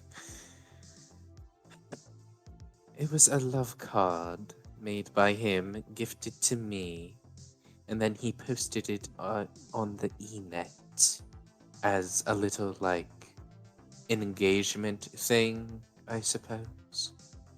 Right. Right. You see Ian looking up at it, and you can clearly tell those are photoshopped heads on the bodies. Malcolm was a, what would you call him, Davine? Round, fat, chubby little thing. About as round as Tweedledee and Tweedledum. It was amazing. He started the journey muscular, and then once he got that cursed uniform, he would transition from shaped like a football to being a scrawny stick and back and forth for the rest of the journey. How interesting. Pat starts chuckling. So, this is actually not. I know I said we'd start with memes. They kind of became memes. You know, some pictures can become memes. You're well aware. This actually was at some type of Frontier conference he gave about a plan to defeat a cult. And he pulls this picture. And if I'm not mistaken, Ian points, that's you! Or at least a different, maybe a less weathered looking you. Yes, it is. That's me about a month or two into the journey. Why exactly was he leaking classified info? We don't know about cults, we don't know anything. But clearly it was probably related to your mission. Why was he telling Frontier colonists about this? And why would they care? He wanted to raise money, and he hated me. Fair enough. In the same vein, this one coming up, this was made by, e-tubers, interneters. Would you say this is an accurate statement of Malcolm's disposition towards you for the majority of the journey? Yeah. Right. So anybody who believed the mantra of those people who he actually told he was part of believed the mantra he was a good captain and listened to his subordinates and took care of them, probably this kind of quells that. So, good captain. He did listen to anything anyone on the crew said. He didn't take care of us. I mean, you saw it even in that one tour. You saw me sitting in the background eating fucking bread because I managed to sneak that away. I lost, what was it, 80 pounds, Julius, of muscle mass? Mm-hmm, yeah. Yeah. I was malnourished, and at the rate it was going, I probably only had a month or two left before I died from malnutrition. So yeah, take care of his crew indeed. You see them nod their head and make the picture, take down the picture. So Spider Chance released a few days ago. Well, basically a week ago. This is pretty much, I think, encapsulates it. Would you agree that this pretty much encapsulates Malcolm as an individual? This scene right here. We watched the movie together, a live watch with some fans, and yeah. Yes, that perfectly encapsulates. He couldn't even get my eye color and hair color correct. And as we've kind of mentioned before, there were times where he teleported into her room. So we'd like to go down the line with the exception of well, we'll get your thoughts and stuff on the movie, but tell us, what was it like filming this movie? We'd like, each experience separately. So Ash, because Ash, different things come out of this movie. You're up for an Academy Award. Whether you like it or not, probably two from our understanding, our sources, as well as the Leogan man. He's up for 2 Razzies, whether he likes it or not. But tell your experience of filming this movie. Yeah, it was interesting. It was different from any other I had. Malcolm treated me like garbage to start, but I really got into the role. I find Osborne the source material he stole from, right? I find it intriguing. And so I really got into the role, and I guess I did a good job because Malcolm rewarded my acting by letting me stay in a penthouse while we filmed it. Ian's gonna put his hand up. Ash, the Osborne performance I thought was, really good. I'm not shooting you down at all. But we've seen Chanceman, your Magneto performance, excluding the part where the guy gets knocked out of the whole thing was excellent. Absolutely. It carried a shit movie, let's put it that way. I'll take that. I, again, quite enjoyed him as a character. I found a character like that who has every reason to be distrusting of everyone, but still is a bad guy. A bad guy with every reason to be bad, right? He was intriguing to me. And did Malcolm treat you better on that movie because he had a shine towards your acting, or? He did, actually. Yeah, not as nice as the apartment, but he found as the penthouse, but he found some rich asshole. You know, the pretentious, oh, we built our house into the side of a mountain kind of rich person. Oh, yeah. That's where all of those scenes in the cave were filmed in basically this rich person's backyard. Well, if you guys haven't seen Chanceman, I implore you to go see it. All the proceeds, talking to the audience here, this is Ian, all the proceeds go to the Malcolm Reformation Foundation. But honestly, it's worth just going to see the performance. It was excellent. The only other thing I'll say about Chanceman is, and you see him look at Julius and open his mouth, and maybe on the next one. Anyway, Pat starts chuckling. Julius, what was your experience like filming Spider Chance? Well, as anyone who saw the movie saw, I didn't have big speaking roles in the movie, but, what was the name? Julius Jonah Jameson Jr. or something like that? That was a fun role, actually. I quite enjoyed it. I quite liked being able to berate Malcolm, tell him his pictures were crap, which they were. Don't get me wrong, they were terrible. But yeah, it was a fun role. Other than that, he forced me to be in the suit a lot of the time. A lot of the time I was fighting, and he elbows Ash, this guy, and we fight well together. We know how each other work, how each other do signals and tells and certain things, and we just made those things more obvious for the other. And in my opinion, we made some pretty good fight scenes. Ian's gonna nod, and that is probably the dark horse of most of these Malcolm movies. Is the choreography is always good. The problem with it is there are fools, ignorant fools, that believe it's really Malcolm when you can clearly see it's you in these suits, jumping across buildings, running across a train top, Malkiana Jones. If you haven't seen it, go see it. There are fools who truly believe this is Malcolm, even though your body mass has clearly changed massively between shots. Yes. Julie's nods. I mean, there's not much else you can do about it other than just say it's you, People believe what they want to believe, even if they're wrong sometimes. Well, EarthGov credit has redone the credits for, all these movies, and you are credited as Malcolm's stunt double in basically every movie we've seen. So, credit where it's due. Captain Winters, I didn't see the movie, and all right, no problem. Davine, we probably know your experience was horrendous, but feel free. And then I have a question about one scene. Well, it was not a good experience, personally. I didn't quite like my role as the love interest, as usual, but it was for my child and his friend. I had to do it, you know. I'm sure you're thinking I'm gonna ask you about one of the horrendous kiss scenes. I'm not. Um, I gagged for you, Pat, as did I. But I mean, there's one scene in particular where you're swinging after the first battle with the green gunslinger. Tell me that was a dummy. Yes, that was a dummy. Your hair is blowing the wrong direction as well. Yes. Okay. Just wanted to get that on record.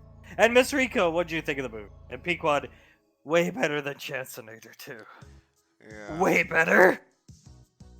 I enjoyed my husband's role. He looked handsome. I enjoyed Ash's performance. I'm currently working on getting the representative from the Academy a 12-hour visitor's pass to Gateway. So Ash has to go accept his award. I'm sorry, you're what? Nothing. Itchy, that's all Ian. Alright! This is getting me back for making fun of his facial hair, ain't it? I think you deserve it, Ash. It was an excellent performance. I suppose, but... So we're gonna get into some video game stuff here. Ooh.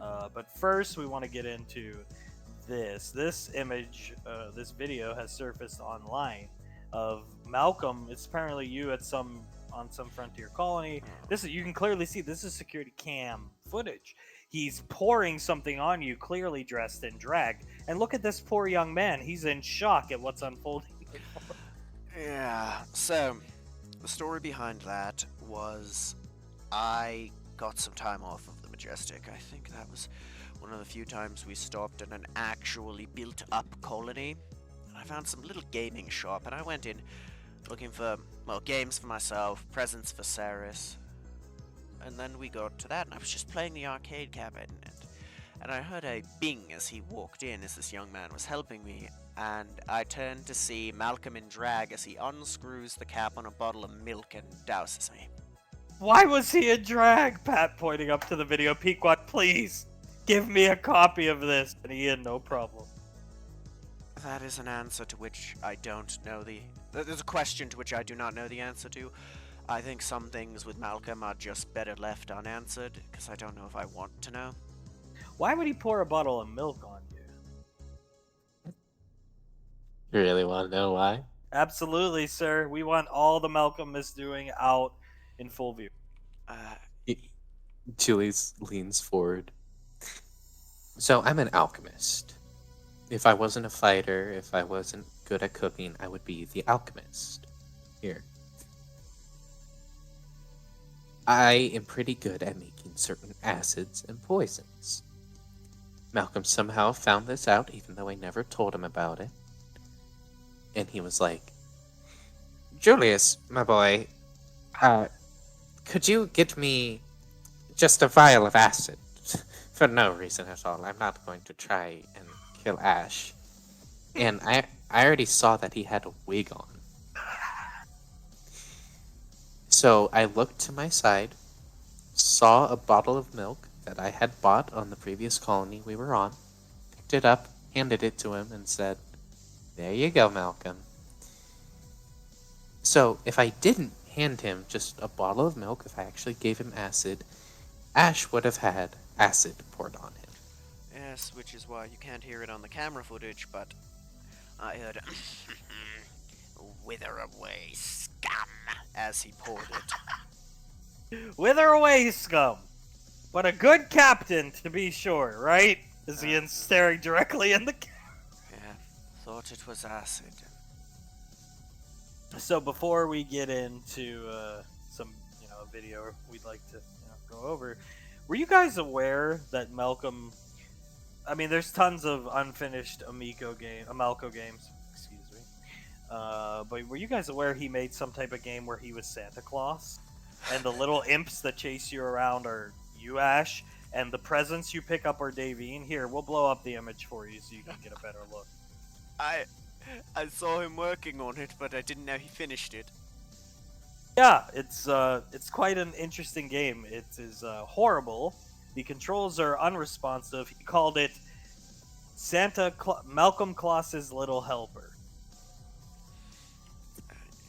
It's a step up from being missiles, I suppose. I suppose it's the lowest on the totem pole selling Amalco games currently. You can see why. We actually have a copy here for you, Miss Rika. Pequod takes it with a big grin. Yeah, plop it in and see if you can even last 20 seconds. Not in the vein, this is Pat, of video games, but were you guys aware Malcolm produced a television show? And no, we're not talking about the reality show, but he produced a Batman and Robin television show. No, I wasn't. Oh, He God. called it Colonel Man and Globin. Oh, gods. Robin. Yes, that's what he called it, Globin. The the full series is essentially leaked from, to our understanding, the Coast Guard's data drive, their main hub down on Earth. People have pulled off all the episodes. Apparently, SIS hasn't been able to get through to all of them, look at all the episodes. But yeah, he went for a real like vintage '70s look to the show. Clearly, it was filmed all on one independent colony. Once you see the series, you'll realize you see the same places over and over and over. Oh. Yeah. I suppose you didn't play the villains in this act. No, I didn't.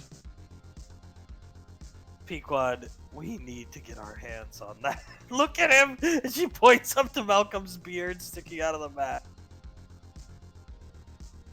Ian's gonna. Davine, were you in this, or did he do this without you? He forced me to play Catwoman. Note the key word there, being forced. Mind you, not she willingly played, ladies and gentlemen. And last but not least, in terms of two more things, just off topic before we get into some real meaty stuff, is what the hell is this? I mean, Oh, what the hell is this? Julian Fox. Yeah, Yeah, but that's- your sprite is literally the upper torso with no arms. Yeah. He stole it off of a photograph. He scanned a photograph. Poorly cutting off half of Julius, cropped it out on his own, and then just shoved it into the game. I mean, we know it's Julian Fox. We've played it. Pequod, it's actually probably the only good Amalco game. And Ian, it's decent, but either way, I just don't understand. How did he think he was going to market this? You're literally a walking torso. I'm sure it's just like how he thought he was going to market a lot of the other Malco games, either through me, him just straight up lying, saying these are top of the line graphics for this system, or just, anything else that he could think of. I swear there was one point that he implied that any Amalco game purchase in bulk would come with a pin-up of Davine. You see Ian roll his eyes so hard as Pat. Yep, sounds like a good man, doesn't it? Looking right in the camera, doesn't it? The best. Well, I don't know if you guys are aware of the political geoscape of video games and stuff like that. I'm sure you are, but so things like Super Mario, Zelda, all these things are owned now by Game Man. And Game Man is owned by Tommy Wiseau. Apparently, Tommy Wiseau almost launched a lawsuit against Malcolm. He didn't even realize, I don't think it was Tommy doing it, it was his board of directors.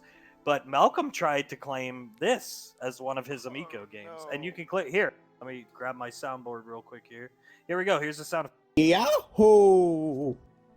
And that's Malcolm voicing the character, the titular character of Mario, but as Malchio.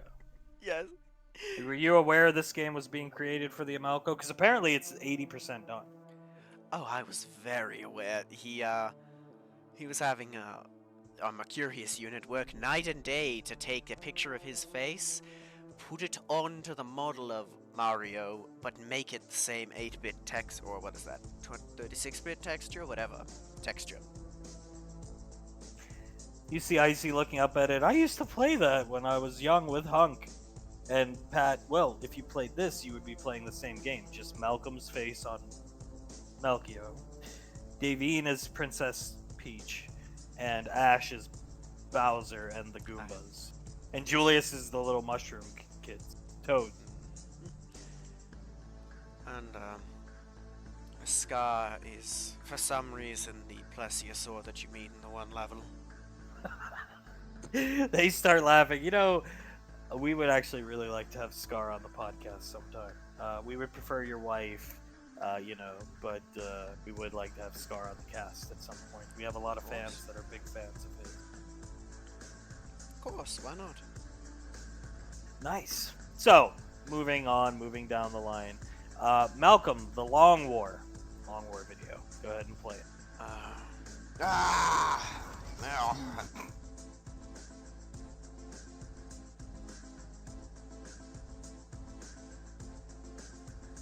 Here we go. Now I'm going to take you all down. I'm coming, man. Yes, together, these idiots cannot stop us. Yeah.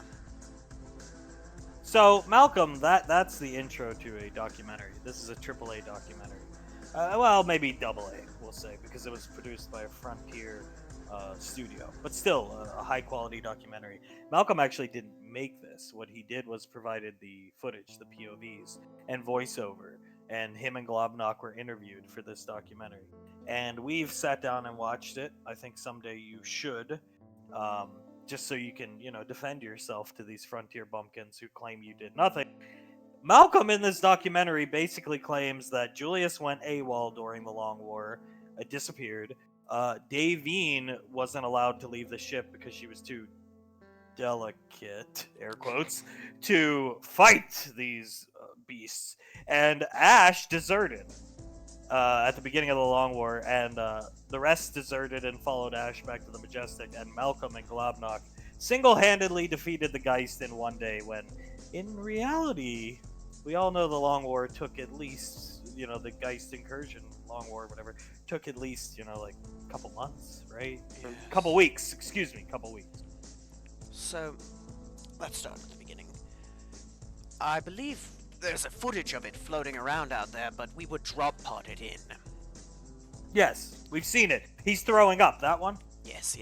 We would drop-pod it in, and despite him, as a group, we were able to take back one of the big cities of the planet. It was a difficult fight to get there. A notable fight is, do you know what a Brumac is? We've the big bipedal things. Yes, we actually fought one. As a group. Malcolm's way of fighting was to stand and throw fireballs at it after casting fly on himself. But he single-handedly defeated the guys. Don't get me started. Later on, we fought... it was called a Tempest. The final thing we fought after stopping the Geist, it was a large... think a giant dragonfly, right? It was messing some of us up.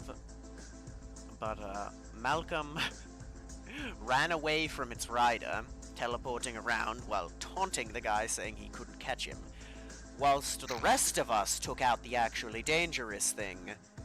And not to toot my own horn, but partially because I was able to hit it with a tracking round to assist.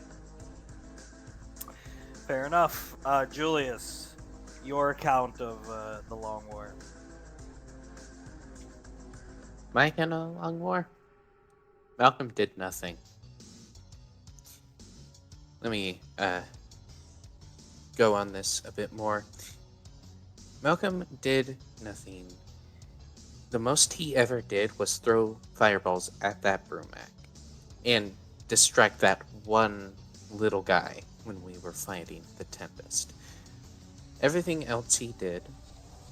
So after we took that first city, we had to go to sleep and wake up in shifts just to hold back the Geist from retaking that city. Pretty standard stuff. He would stay asleep. Everyone else was running on about 4 hours of sleep.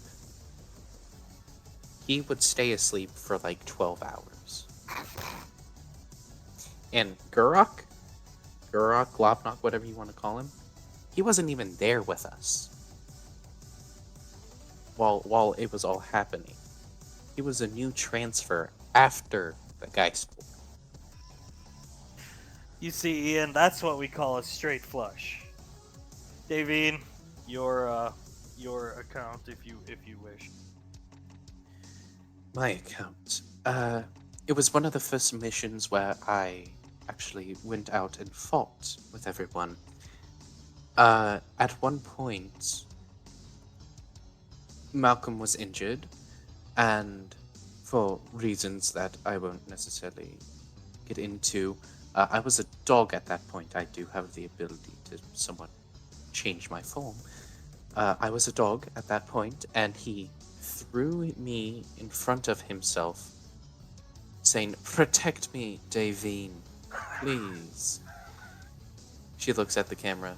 Too delicate, but I was forced to protect him because he was stupid enough to get himself in danger from one Geist grunt.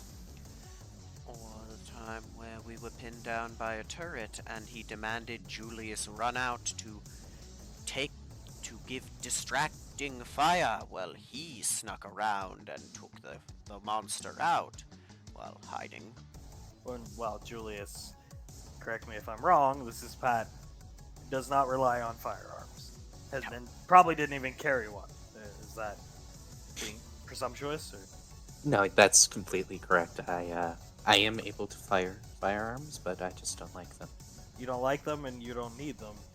But Malcolm was asking him to provide covering fire, ladies and gentlemen. Yes. Again, against a Troika turret, so something with armor-piercing capability. Good captain. So, moving on. So you're everybody here is aware of Spartans. A long time ago, EarthGov made a game.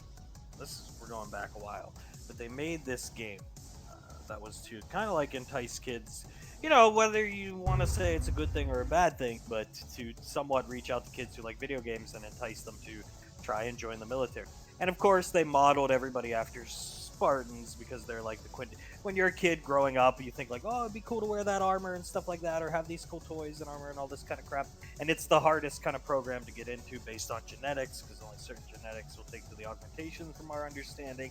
But all that being said, we're gonna play this video. Malcolm basically stole the firmware of this game, the I don't even know, the data of this game, the coding, and basically had somebody on that ship put Davine's face and poor Mr. Freetooth's face. Go ahead and play it, Ash. Then we'll get into it. Oh my. Because we have some technical questions for you about this game that I think only you can answer. And of course, pause the video real quick. You can see there's a fucking misspelling at the beginning of the video. Clearly see it said text. Whatever moron, go to the first slide, whatever fucking moron made this fucking has, look right there, the next generation of first-person shooter text. Okay. You paid all that money to this guy. Go ahead. Joy. Not Chance family, coming only to the Amalco, mind you. Oh,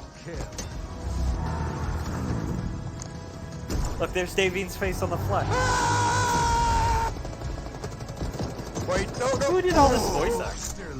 Mr. Freetooth. Why? On your feet, Spartan. Because he was cheap. Oh, no. So cheap, in fact, that he wasn't. At all. This is my favorite one. This one right here. Here we're gonna see Davine's likeness used yet again. Ah, yes. Obviously so excited for the picture to be taken.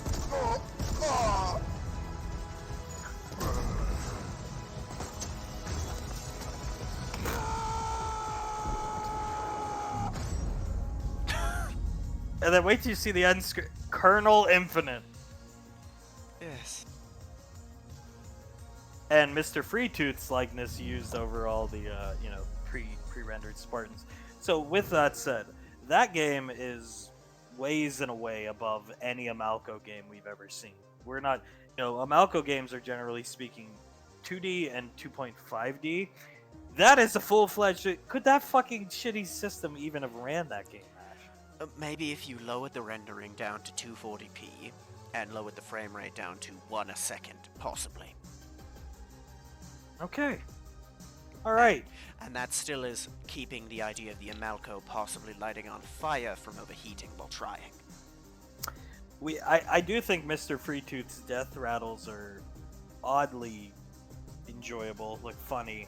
Apparently EarthGov's gonna, fix the game to play on modern consoles. A Game Man played on a Game Man, so we will most likely be participating. But we need to go to a short break, and we have to advertise this. The Fantastic Colonel is coming out in theaters. We'll get your thoughts on the Fantastic Colonel in a few seconds when we come back from break. Now, as they're on break, they're sitting talking into the mic because they're still doing their ad thing. You guys are all sitting quietly. Julius, when General Lorelei speaks in your mind, it's very quiet, and it doesn't feel intrusive. You hear Icy say, "Hi, Julius," but it sounds like she's screaming in your mind. I like to think Julius was taking a drink of water and he just spit takes. Causing you an immense amount of pain. But she's talking in a low tone, but it's just so overbearing and loud. Julius, do you think these guys would give me a jacket? Like Davey? Julius is holding his head as tight as he can to try and take the pain away, and he just thinks, yeah, maybe you can go ahead and ask. I can read your mind now, Julius. That's cool. Am I hurting you? Yeah. Sorry. It cuts off. As the break ends, they come back. The Fantastic Colonel, ladies and gentlemen. It'll be out in a few months. You go see it, you have a good time. All proceeds to the Chance Reformation Act. And without further ado, so we have one more video. It's the Amalco stress test controller video. But before we get into that, we got to get into one or two other things. Then we'll let you guys go. So, would you believe me? Were you aware that Malcolm had multiple personas, Davey? And Ash and Julius, but Malky Mitchell and Malky Tellerico. This picture comes up. You see Icy, her head was resting on Davine's shoulder. She immediately looks up, you can tell she recognizes this person. Malky Mitchell, Malky Tellerico. Go. Anybody. Malky... you go. Malky Mitchell. He was based off of an old world record holder. Billy Mitchell, I think his name was. Yes. To make it more effectively, Malcolm, a record holder that was stripped for cheating. Yes. He thought that it would be very impressive to rebuild an old Donkey Kong machine. Rename it Malky Kong, do all of his whole, rebranding, so it's him saving me from Ash with an ape's body. And he played the game when it was really just, I believe, Mercurius playing the game. Up to the point where he would have gotten the world record. Yes, and may I mind you, he also claimed in that Hideo Kojima came back from the dead to give him a Video Game Player of the Millennium Award. So, just for the record, they were not two different individuals, correct? There are people who believe that. Look at the damn beard! There are people who believe that they were two completely different. The Amalco cultists, if you will. I don't like using that term, but to be frank, that's what they are. Blindly believing in Malcolm. And here, here's another picture of him. And that's Globnock, and he was saying this is Glob Rogers. a Dragster World Record video game holder. Yes, based off Todd Rogers, another liar and cheater. And again, people thought that these were two different individuals: Globnock, Glob Rogers, Melky Mitchell, Melky Tellerico, and Malcolm Chance. So technically, three different individuals in Malcolm's book. No, that's not counting all the ridiculous characters he played in WW or MWF or whatever it's called. Yes, I remember at one point he did something as Malky Milcho, and then he went off around the corner to film a video as Malky Tallarico, but he forgot to change out of his Malky Mitchell clothes, so he just did the video with a American flag tie on, with a picture of me on it, in a black button-up shirt and blue jeans, mind you, not those dress pants that man was wearing. Blue jeans. We have a brief clip here of him essentially faking another record as Malky Mitchell. They play it, just play it out, you know. So it cuts to Malcolm as he's sitting there. All right, we're going to be the first full clear of My Ring of Shooting Stars by M.M. Coolem. It's at 5,000% speed. And he starts the music, and you could see him moving his hands as quick as he can, but obviously not in a way that could actually hit the notes. As you see him tensing up before you see him lean forward a few times, and then just crumbles forward, unconscious.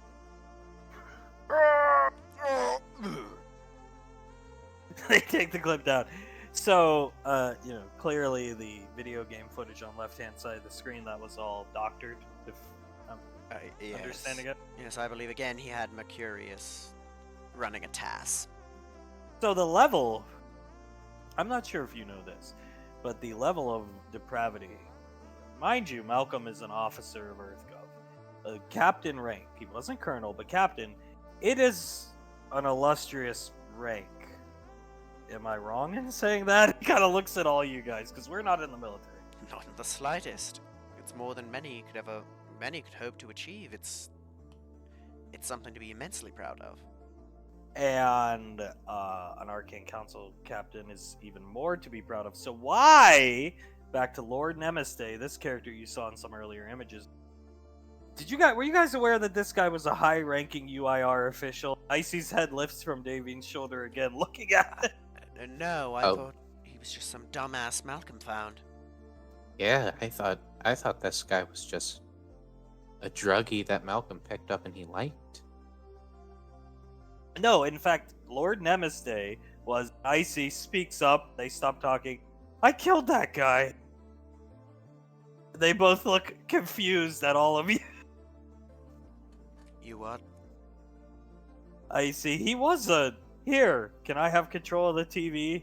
They absolutely, just link your wrist computer up. And here he is right here. Oh my god, he did have a picture with Malcolm. I didn't know that was Malcolm. He was promoting some old magazine with Malcolm on it. Look. Okay. Wait a Was minute. that some shitty minor league baseball? Wait a minute. I remember that thing. Malcolm said we were going to do some promotion for it one day and then just turned around and left.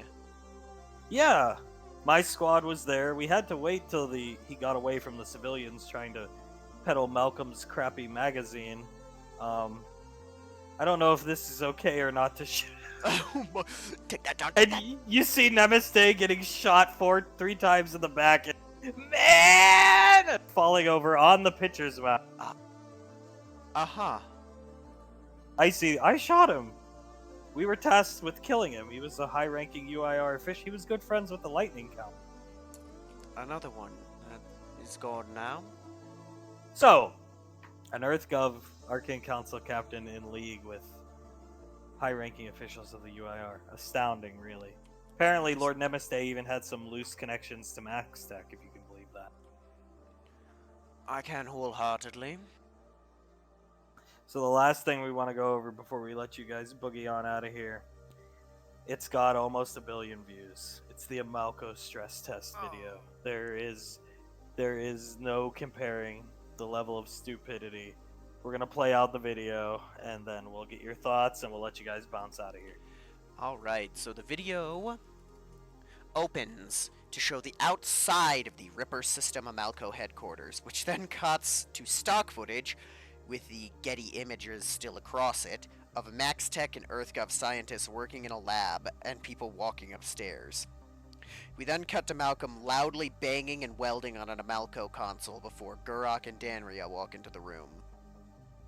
Hey, Malky, you got a minute, man? Yes, lifts up the mask. What is it, Globnok? Denaria holds up an Amalco remote. Yes, I'll be right outside. Meet me there, you dumb hick. It cuts to the three of them standing outside. Well, why did you need me? We got some fresh plastics, man, and we need to stress test them. Very cool. What are we gonna do? Denaria suddenly holds out one of the controllers and drops it, with the controller landing on Malcolm's foot. Oh, you idiot! I'll make you pay! He rears back to slap her before Gurok steps in between them. Wait, Malcolm, man. She was just testing the controller. Oh, picks it up. Looks fine! We have to go higher. It cuts to Denaria on a 15-foot ladder as she drops the controller and it hits the floor, to which Gurok picks it up and shows the camera the screen, where it has a gigantic crack going down the middle of it, to which it quickly cuts to it looking fine. I think we need to get more creative with the testing as he looks into the camera. It fades to black and you can vaguely hear, Malcolm, why are you making me do this? Do I have to use the damn lawnmower? Just do it! It then shows Ash start up a lawnmower and push it forward and over an Amalco controller, which isn't just destroyed, but basically turned to dust. Damn! Danria, mark that down. Denaria then marks an X next to lawnmower. It cuts to Malcolm putting an Amalco controller into a slingshot that's held by Gurok and Denaria. He pulls back as far as he can. Hiya! Releases the controller, which is flung forwards towards the end of the field where a figure is sitting, who is hit by the controller, falling down and grunting. It then cuts to them running over to an unconscious Ash. Oh no! What happened? He runs over and kneels by Ash before picking up the controller and popping up. Hey look, it's fine! They all stand up and start walking away as Denaria marks a check next to Slingshot. Did that controller really hit you, Ash? Yes. Fair enough. Proceed. A grade 2 concussion. Good That- captain. Amazing. We then cut to Malcolm taping it to a punching bag. Hit it, Julius. Julius looks at the controller. Didn't Ash spend a long time on those? I don't really want to break Do it. it. Do it, no matter. It's a stress test, boy. Headbutt it. It's the only thing you're good for, you deadbeat. Julius cracks his neck and headbutts the controller, breaking it, before it cuts to show it's fine. Roundhouse punch. What is that, Malcolm? What is a roundhouse punch? Spin and punch it. Even I know what that is. What was that washed-up whore teaching you?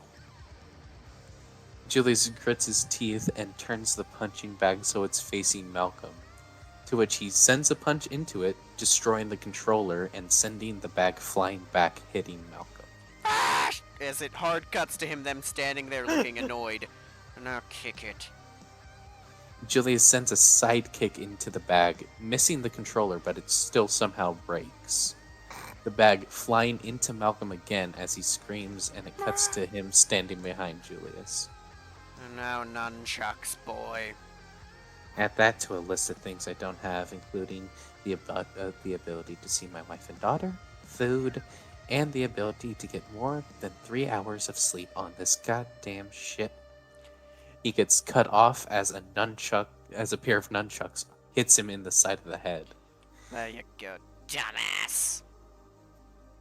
Julius looks at him and starts swinging around the nunchucks as he stands close to Malcolm, and he purposely hits Malcolm in the groin, walks forward, and hits the controller, destroying it again.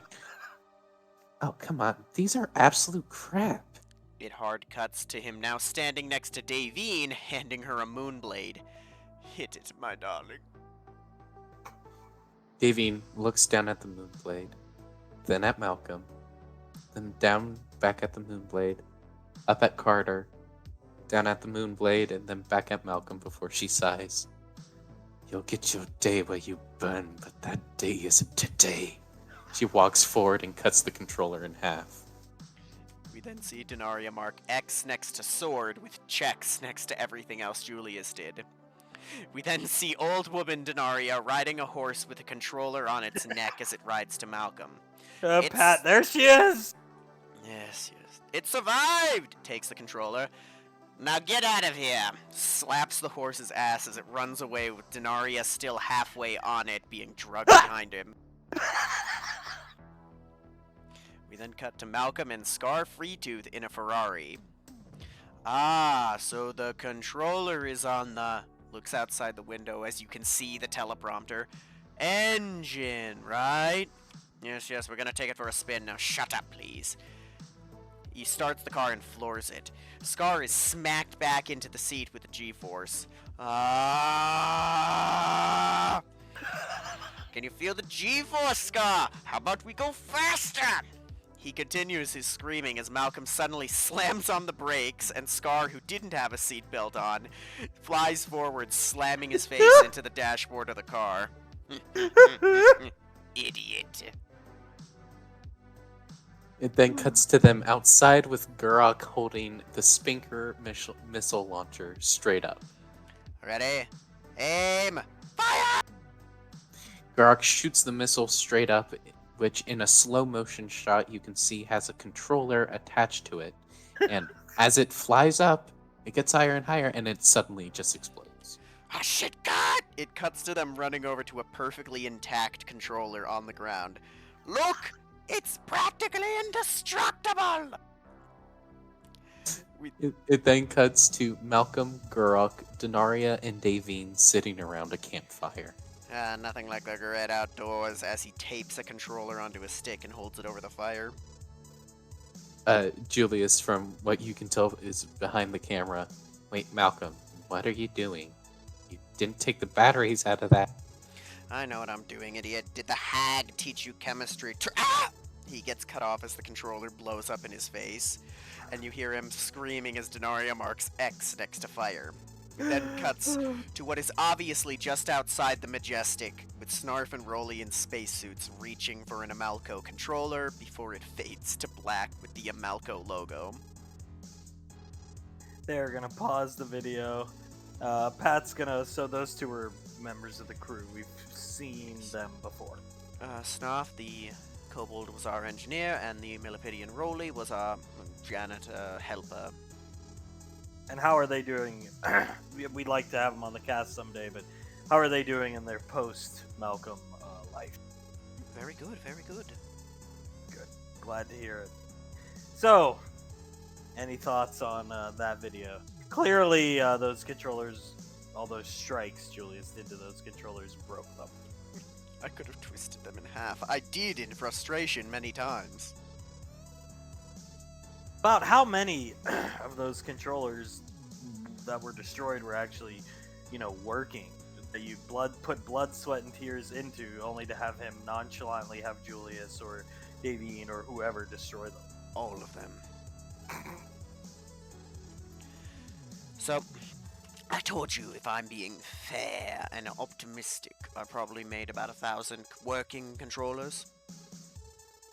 Unpaid, but yeah. At least a quarter of those were destroyed through various stupid things Malcolm did. Wow. Wow. You see Ian shaking his head. But he was a good captain and a good man. Oh yeah, totally. Wow. They take down the video. So, final thoughts before we let you guys go. You've probably seen this somewhere. It's a very popular image. There's no way around it. But final thoughts as I readjust the image size here. for the audience and this picture. Just the first word that comes to mind when you see this picture, and then your outro to our audience. Ash, you first. Lucky. Anything you'd like to say to the fans? It's been a pleasure being here. A pleasure to talk with you guys and for you guys. And don't believe it. If Malcolm said it, there's a 99% chance it was bullshit. Just remember that. Well said. A statement all should listen to and believe. Julius, just first thing that comes to mind seeing this, and then anything you want to say. He gestures to the picture. Idiot. Yeah, basically what Ash said. It's been a pleasure to be on here. Don't believe anything that Malcolm tells you. He's a dumbass liar who, honestly, couldn't lie a damn. The only thing we will ask you, clear your name or not, whether it's true or not, the Malcolm Knows Best Milk Hogan Grill book. Are those really your recipes? Because if you see the back, it's endorsed by you. He has a signature and a picture of you saying endorsed by Chef Julius. No. God, no. I would never touch those recipes. Alright, fair enough. There you go. If you buy the book, just know you're probably going to be cooking crappy food because Malcolm probably just stole the recipes from some frontier bumpkin. Anyway, Captain Winter, she's resting with her head on Davian's shoulder, and she just blinks twice and the TV goes out. And Ian, must have been a power buff. Anyway, Davian, you saw the picture. Your thoughts? Pervert. Well, anything you'd like to say to your adoring fans? Davian, you have quite a few fan clubs, though. They are fans of yours for the right reasons, not the wrong reasons. It has always been, as always, a pleasure to be on here with everyone, and thank you very much, you two, for being my knights in shining armor when I didn't have very many. The pleasure is all ours, and those posters that are being auctioned off, they are all signed by Davian. We're auctioning them off. 25 of them last week we did, and we're going to do 25 more next week. Which will lead into something we want to ask you before you get out of here. But anyway, Miss Rico and Pequod, well, the picture is gone. I think Malcolm's evil, but funny. You have to find the silver lining in bad situations. And the only other thing I have to say is stay the fuck away from my husband. And she's just staring right into the camera. Well, you heard it here. Thank you guys for watching and listening. We will see you on the next podcast. And the cameras go. And Pequod's just angrily staring into one of the cameras. Ian, Pequod, we're off the air. Pequod, oh! Good. Sometimes I just get angry. She looks over at Julian. Jealous. She's staring right at Julian. Julius looks at her, smiles, stands up, walks over, and gives her a kiss. You don't have to worry about that. I'm pretty sure you've just scared off every single woman in all of EarthGov. These two start laughing. Ian looks at you, Ash. So, Ash, you've been to an anime convention, right? Once, yes. It's not on the table. Well, it's on the table, but you guys got to think it over. If you guys would be interested in coming to Long Island Retro Gaming Expo, Long Island, New York, for us, it's probably our biggest public appearance, if you will. Signing autographs, stuff like that. If you guys would want to come, I think that would be awesome. The whole family or whoever wants to come. I'm not saying you have to force anybody into coming, but I think it would be good. You could meet some of these people. You have legitimate fans, people that really empathize with you guys for what you went through, because they're EarthGov citizens and you're in the military to protect them. I'm sure you get where I'm going. Yeah. So you have legitimate fans. I can't say you're getting paid. We don't actually get paid for these. We used to, until we basically became an EarthGov certified broadcast. General Rico gave us a choice, we could take the money or we could just give the money to charity. we make money off the podcast. And now we make well enough to where we don't need to take money for autograph signings, so we just give it all to the Malcolm, charity thing. Makes sense. So I can't say you guys will be paid. I think Rico will probably insist you let it go to charity, but it would be a good chance to meet people. If you got if your wife's into gaming, Ash, this is a great place to go. Pequod, I like older games and would like a newer game, man. Ian, this is a good place to go. You can easily snag one for a lot cheaper than buying it off Gateway here. You guys think it over. We would do the podcast from there, live in front of people. So if that's something you're not comfortable with, then we'd have to work around it. But then you do some autograph signings, you go around and shop, and knowing what you've been through and that you guys are heroes, you'll probably get stuff at really good deals. I know it sounds like taking advantage of people, but there are some people you can't say no to. They're not going to let you. So Of course. Yeah, that sounds cool. Davine, they're both looking at Davine. People would die to see you, Davine, for the right reasons. I would love to go. All right, well then we'll make it happen. We'll let you guys know. We'll let Rico know, and they'll start advertising. It'll probably be a crazy turnout knowing Davine's coming. Davine, you have more fans than I think you understand. I'm sure I do. Ian's gonna laugh. Icy's gonna get up, walk over here, and look at Pat standing right next to Ash. Can I have a jacket like Davine's? Pat looks at her and like hers, like exactly. And Icy, it doesn't have to be as fancy as hers. Actually, 2. Can you do 2? Is that asking too much? And Pat, what sizes? And Icy, I have to wear kid sizes. So extra small for me and extra large men's for my friend. And he looks at her and, yeah, I mean, it'll take a couple weeks. You can't do any faster. And you see her gritting her teeth like Lorelai. And Pat, give me a week.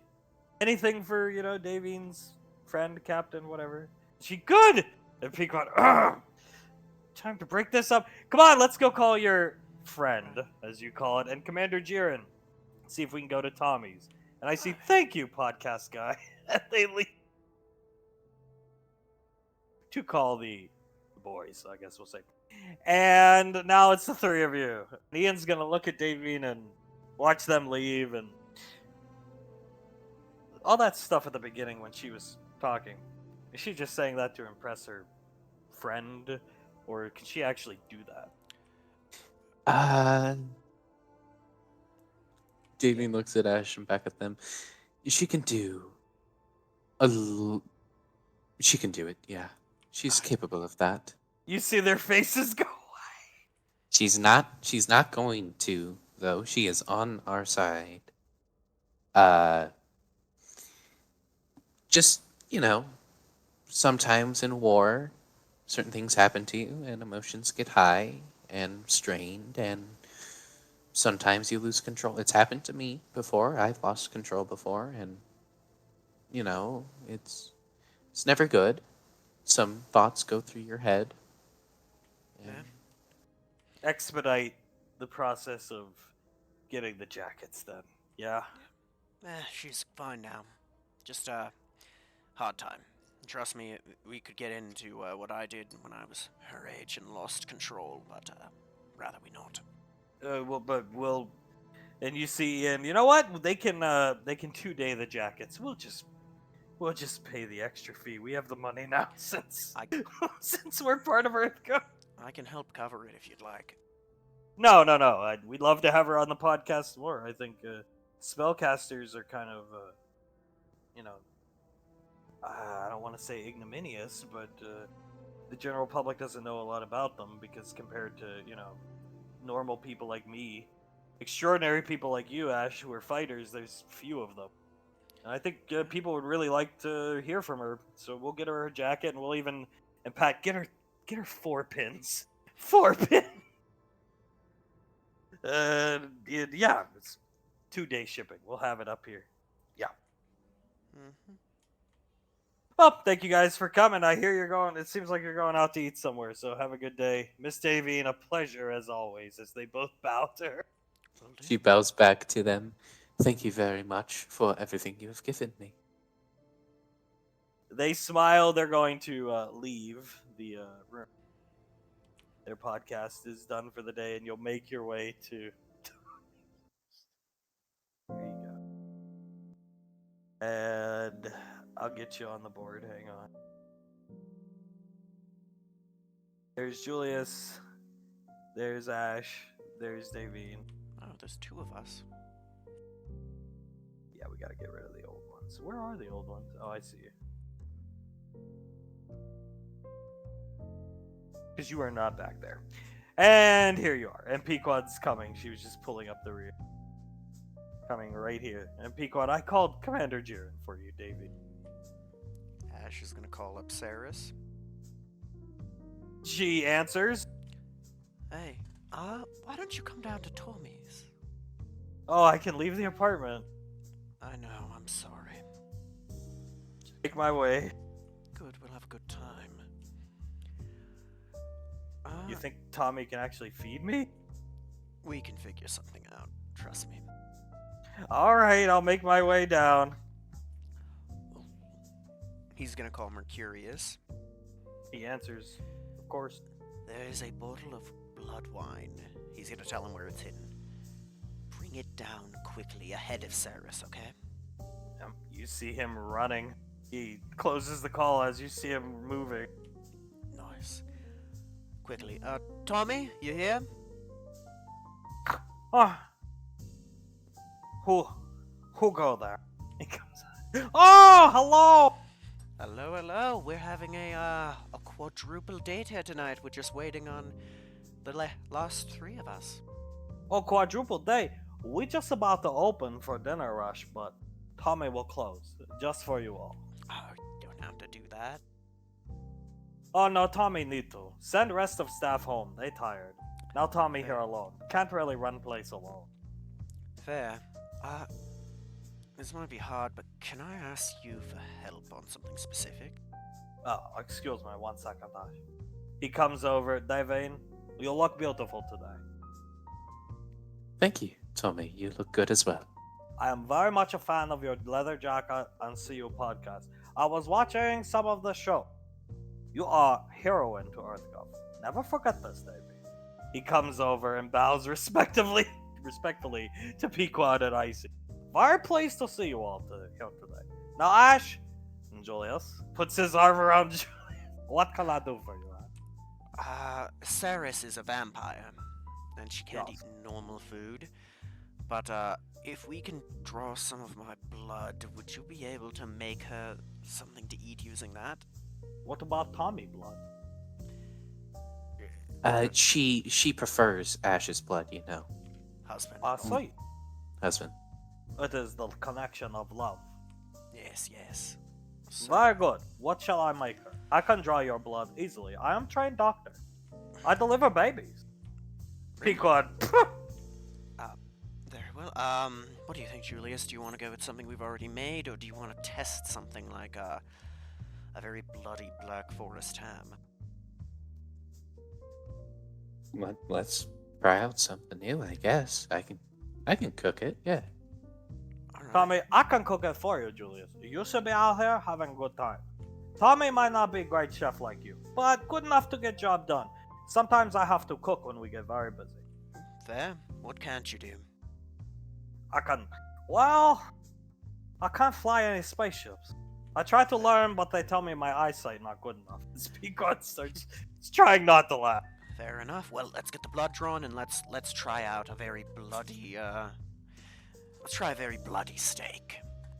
Very good. Choose your table to sit down, and then I will come draw your blood.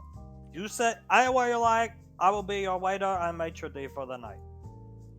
Where do you guys want to sit? Tommy goes into the back. Pequod looks around. Not the bar. Anywhere, just not the bar. I don't want to sit on a bar stool. Fair. How about one of the booths over here? Lead the way as Icy takes Julius's hand. Sits down in it. Pequod awkwardly shuffling. have you called Banksy yet? Pequod, yeah. I called him. He's with Jiren, so they're on their way. Wonderful. Just gotta wait. Mercurius, knowing him, should be here any moment. Pequod tugs on Julius's wrist, or Icy tugs on Julius's wrist. He is actually a doctor. He's not lying. Oh, he delivers babies? Have you ever seen those clapping monkeys, Julius? The toys with the jamborees or whatever they're called? Yeah, with the symbols. When I read his mind, I see like a million of those. Okay, well, that's unique. He's strange. Yeah. Anyway, he looks down at Icy and looks down at his hand. You okay? Yeah! This is comfortable. Lead the way. All right. Let me know, and he taps on his head, if you need any advice during the date. Oh, I will. I just hope I don't blow your brain up. You know, you probably won't. Probably. If I'm hurting you, just tell me. It will take me time to get this under control. As Mercurius comes busting through the front, looking around in panic. It's good, Mercurius. Just over here, calmly. Mercurius comes over, presents you the alcohol. Thank you. He's gonna hide it under the table. Hide it where she can't see it. Thank you, Mercurius. Tommy comes out with gloves on, surgical mask. Ash, put your arm on. I will show you my mastery in being doctor. Let's go, Tommy. Shows him. He draws blood just as good as Contrary. Very healthy blood, Ash. Good color. Thank you. Oh boy, probably should have done that quicker, but food'll help. What type of cut for your beautiful wife? Cut of steak, I should say. Let me think. Julius, what do you think? Well, there isn't really much to go off of. She's a vampire and hasn't had food in probably forever. What cut do you recommend? I mean, like, a good New York strip is always good. T-bone steak. You probably don't want to start her off with something big the first time she's trying something out. So think of a smaller cut. Like, yeah, try out a New York steak strip, you know? Whatever he says, I trust his opinion. Tommy nods, it will be done. I will come back for everybody else's order, okay? Thank you, Tommy. We are still waiting for how many guests? 3. Okay. I will be back when they get here, and I will get you drinks and all that stuff. Just give me time with steak. Very healthy looking blood as he disappears, saying that. Oh, it's funny. I haven't felt this giddy about a night out with Saris in so long. Pequod looks down at you. Definitely gives me Raven Rock barracks vibes in a good way. Does. Feels good. Minus seeing my own breath and freezing my butt off and hating living there. But it was home. And keeping everyone up all night. She clears her throat. I mean, hey, it was fun. All four of us, Ash. All four of us are guilty of that in one way or another.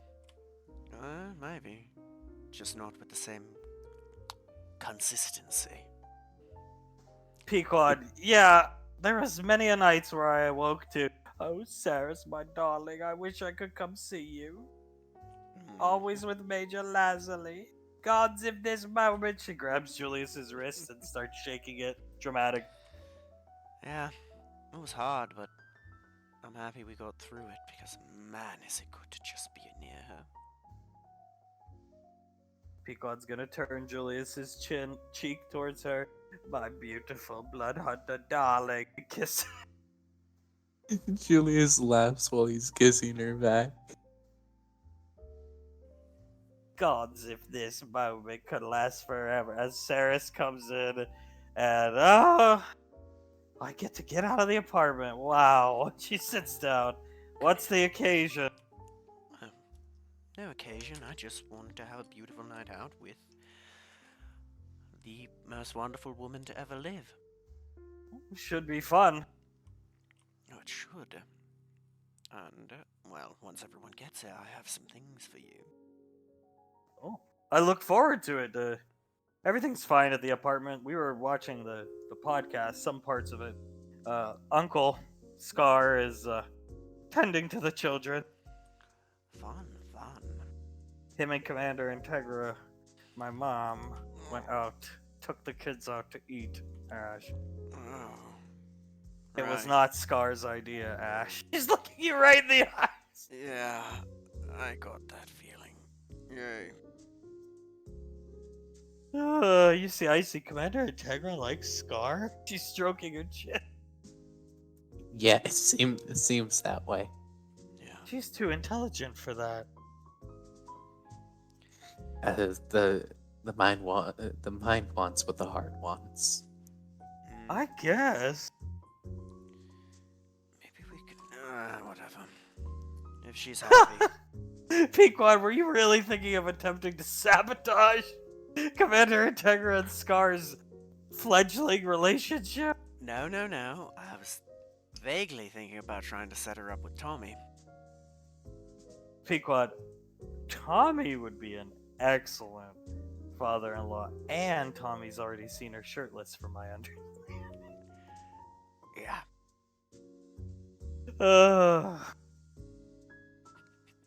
Tommy comes out. Oh, we're still waiting on people? We are, but they should be here any moment. I see. Maybe they're not coming. Oh, I seriously doubt that. Pequod looks up at Tommy. Tommy, well, yes, mother. What can I do for you? Do you know Commander Integra? And Tommy, yes.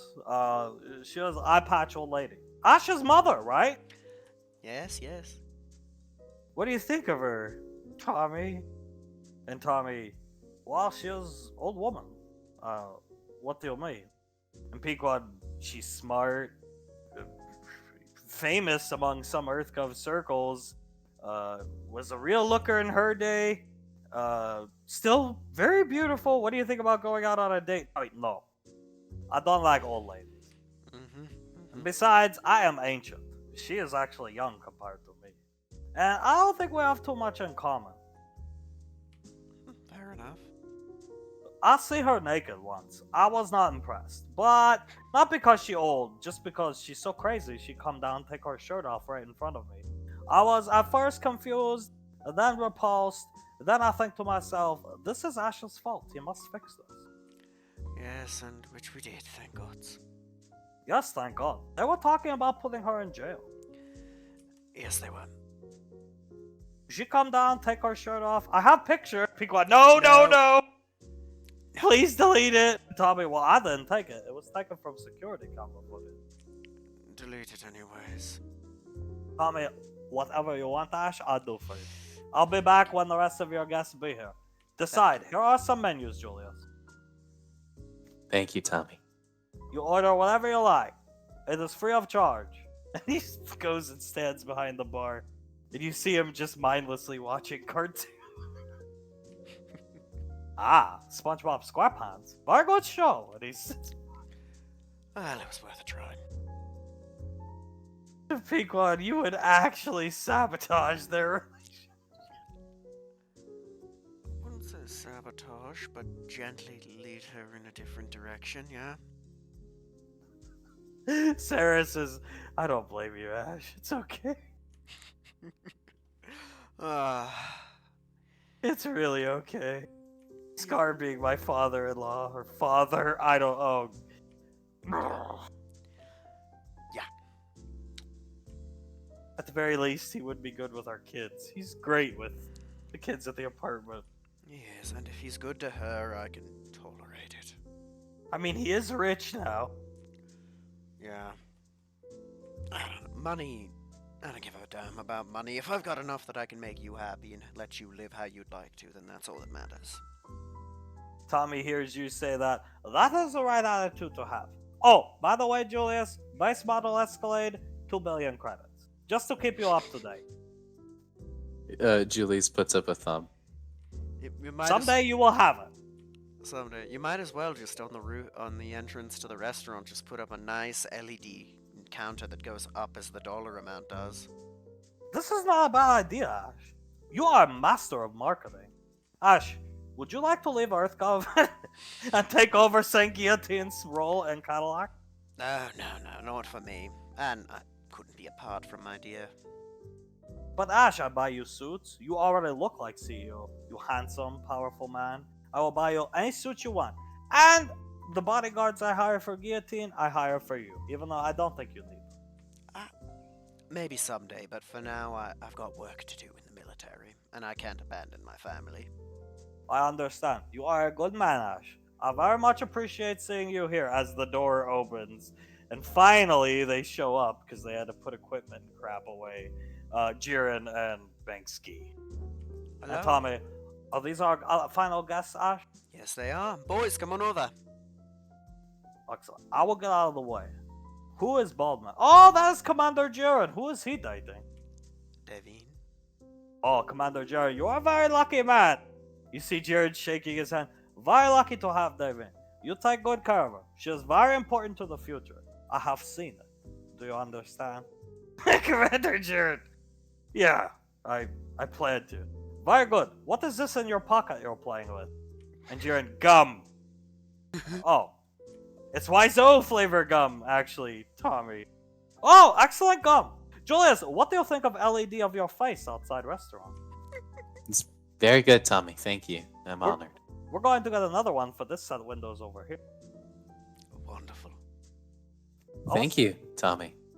Going to have billboard right near the one of The Room down in LA that has your face on it too, promoting restaurant here.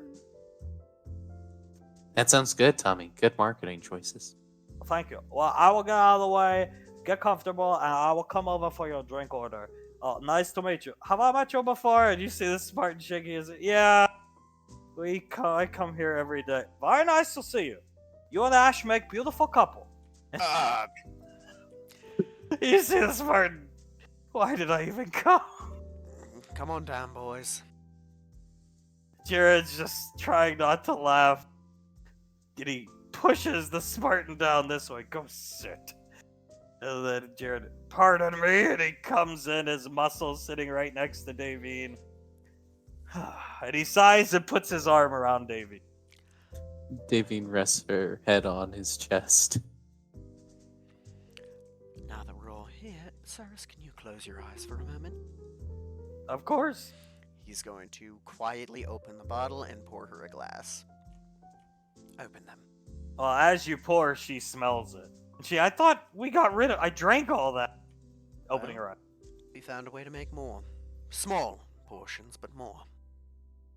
Oh, who made it as she sniffs it and wafts the glass? Judy. I made it. Yeah. This actually smells better than the one from... It was Leslie's... I mean, I got so drunk I don't really remember. Leslie's bunker, right? Yep. Yeah.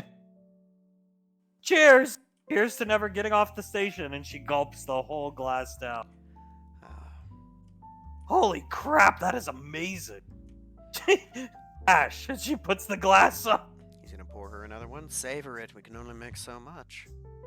Oh, true. I'll save some for dinner, of course. Of course. The fun one is that we found out that you need a virgin's blood to make it, of course, but it tastes better and works better if it's from someone of the opposite sex. Where'd you get this blood from? Brandon Law. Tommy, if you ever need more, you'll just tell me. Brandon will willingly give whatever you want, so long as Julius promised to spare him someday. Fair enough. He is the true master. Yes, he is. The reigning champ of Steubenville, Ohio. Personally, I'm pretty sure the belt is fake. But everybody has their faults. Now, I come over to place drink order. Don't worry. Now, the Spartan didn't sit down. He's actually sitting over here. He has to sit away. And he looks at Julius, and normally we sit this far apart. I see. Come on, call him over. She looks at him and kicks out the chair and waves him over. And he, nice. Cool. And he sits down. And Tommy, I'm coming, a few minutes. You can keep going. Come on, say something to him. You got it. He cracks the same weird smile that Julius cracked during the Pequod crisis a few weeks back. And hello! You see the Spartan. Hi. You can't see his face because he didn't take his mask off. You look good on the pocket. Thanks! And Jiren just starts chuckling to himself. You're doing great. Come on. Yes, we're doing great. I don't know what we're talking about. Now, what would everybody like to drink? We will start with Davey. Could I actually have a beer? Of course, only the finest for Julius's lovely mother. Pick one. What would the children like in your belly? And Pequod, do you have orange soda? And Tommy, I have anything for you. Comes down here. Julius, what would you like? Just water, please. Ice? Yes, please. Would you like a lemon or lime in it, Julius? No, thank you. That's okay. Commander? Jiren, water, please. Lemon, actually. Ah, of course. Little girl? Water. Armor man? Water. Actually, iced tea, unsweetened. The beautiful vampire have what she want. Ash, what would you like? Vodka screwdriver. Oh, fancy tonight. Oh, Splurge a little. Nice night out with those I care about. you deserve it, Ash. And don't you forget. I'll be back with your drinks. Try not to be awkward, both of you. He points at these two. And you see him looking at the bar, and he's, the fountain machines, they have the hose that they put. He's clearly struggling, trying to figure out. You see him spray himself in the face. Oh! Pequod, oh, this is gonna be a great dinner. So, bank scheme. Yeah. How's, well, I know we've been working together recently, but how's it been going otherwise?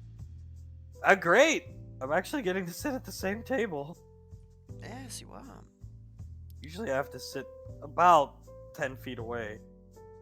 It's really awkward when there's other people in here. You see him look around, yelling to talk across the room, as Jiren just starts snickering.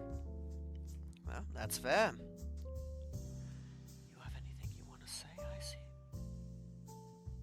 She looks up at you. I almost killed everybody the other day. The Spartan. Oh? It was not good, but it won't happen again. Did you know there's a star child alive still? Right beyond the Milky Way galaxy, and Jiren. Huh? You see him blink twice. He's looking right at you, Julius, with a confused look on his face. Yeah. So, Star Children, they're pretty much wiped out. Icy got a vision of one of them. Jiren, how? And I don't know, but what I do know is the Star Children are integral into the arcane plane.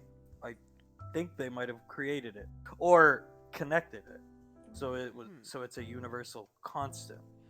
I think it existed in a primordial state on planets. I think they connected it, making it a universal constant. Interesting. It would make sense with them being those who sowed life. The Spartan, well, that's pretty cool. Universal constant. He's rubbing the chin of his mask. Saris takes a sip of wine, looks at Commander Jiren, then at the Spartan, looks at you, Ash, whispers, "They are so awkward." Yeah, but give him some time. We weren't even this bad. No, we weren't. You weren't. I may have been. You hear? No, beer. What? Which one is beer? Where are the labels? Why is Saint Guillotine labeled these wrong? Is this beer? And he sprays himself in the... Oh! Oh, Fuck. The damn Saint Guillotine. Always playing tricks on Tommy. Wait a minute, this does say beer. Oh, this one for Davey. He starts playing beer. He's soaking wet now. Yeah, we have a lot of strange happenings being an Arcane Council strike team. You'll get used to it. The Spartan's gonna look at Julius and then at you. Is it as cool as people say, being on a squad? In some ways it is, in others, not as much. Gotta remember, the things we go up against, they're always very dangerous. I can imagine. Yeah? Xenomorphs? Oh, yeah. Bugs. Bugs is what we call them. Speaking of that, I'm gonna have to help you guys with some drills on how to handle those. Duly noted. Actually, if we're gonna go with the one with the most experience amongst us, Nicole, would you like to accompany me and help us run some drills? Sure. She looks at you. Yeah, I would be happy to. And the Spartan, that would be great. What exactly is your last name again? If she Winters. Nicole Winters. And they just start staring at each other with hearts above their head. He's gonna Jaren, looks good. nudge Saris under the table, look almost giddy. You see her stick her tongue out and start laughing. Tommy, I've come with all your drinks. Pepsi for you. Pequod. Pequod takes it. Right. Beer for Davine. Julius, unsweetened iced tea. Commander Jaren, beer. Jaren just Young man, I brought you the finest Coca-Cola. I own this company, by the way. He takes a little girl, captain of team. I'll bring you and present to you water. Ash, vodka screwdriver. Taste it. It will blow your mind. Taste it. It is excellent. The one drink he knew how to make. Very good. Thank you. Icy looking very annoyed at her glass of water. The Spartan pushes his soda to her and she smiles and he takes the Julius puts the unsweetened iced tea in front of the Spartan, takes the water. Tommy, now it is time to take your dinner order. You can have anything you like here. We'll start with Davy. Oh, the salmon with steamed vegetables, please. It will be done. Only for you. Patricia, what would you like? Pequod, chicken parmesan, please. Of course. Julius, what will you be having today? Chicken Alfredo pasta. It will be done. Commander, I assume you want the same as beautiful Davy? And Jaren, yes, please. Very good. Very good. You notice most waiters write stuff down. He is not writing anything down. He comes up here. Oh, the lovebirds. What would you like, Captain? And she, a hamburger, please. Just everything on it. Hey, excellent. Excellent choice. The best burgers, only at Tommy's. Spartan, and the Spartan, club sandwich thing you have on your menu. And Tommy, excellent. Now, beautiful vampire, we have something special in works for you. Courtesy of Ash, the finest husband. Ash, what would you like to eat? Steak and potatoes, New York strip medium rare. It will be done. I'll be back with your food and salads very soon. Enjoy your dinner. Tommy goes back and you hear him, oh, don't really know how to use oven. As he walks away. This will be experience. Julius rubs his face. Oh god. Everyone be prepared for the wrong meals to be delivered. Be quiet, starts laughing. At least he got Davies and Ash's drink right. That's true, and I assume he'll get Saris's meal right. I hope so. Saris looks at you, and if he doesn't, he takes a sip of wine. I got the wine. Jaren, blood wine. Yes. Interesting. How? Military historian, not liquor historian, but I've come across it in my studies. How did you even know about that wine? Any of you? The Lightning Count's estate, I see one time, invited us to that place and took us down into the liquor storage area, and she found about 5 bottles of the blood wine. Yes. Hmm. We managed to keep one, and it ended up being destroyed, but we've learned how to make more. Excellent thinking. I assume you made this, Julius. Yes, I did. Good. Very good. Saris deserves to enjoy herself at least every now and then. And Saris, yes, I do, especially being trapped on the station. I know, I'm sorry. I wish I. Saris cuts you off. I'm waiting to wake up tied to the bed one of these days. Jiren starts chuckling. Now, I would never do that without consent. Pequod, without consent. Get into the BDSM shit. Damn. Anything she asks, I'll do. Gods, if this slap the handcuffs on moment. Oh, gods. Saris starts cackling. Why did I talk?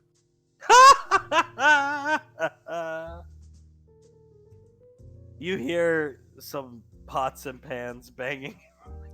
You hear, oh, damn it! Ah! Because a bunch of them fell out. Tommy, okay, don't worry. It was accident. Everything fine. Right.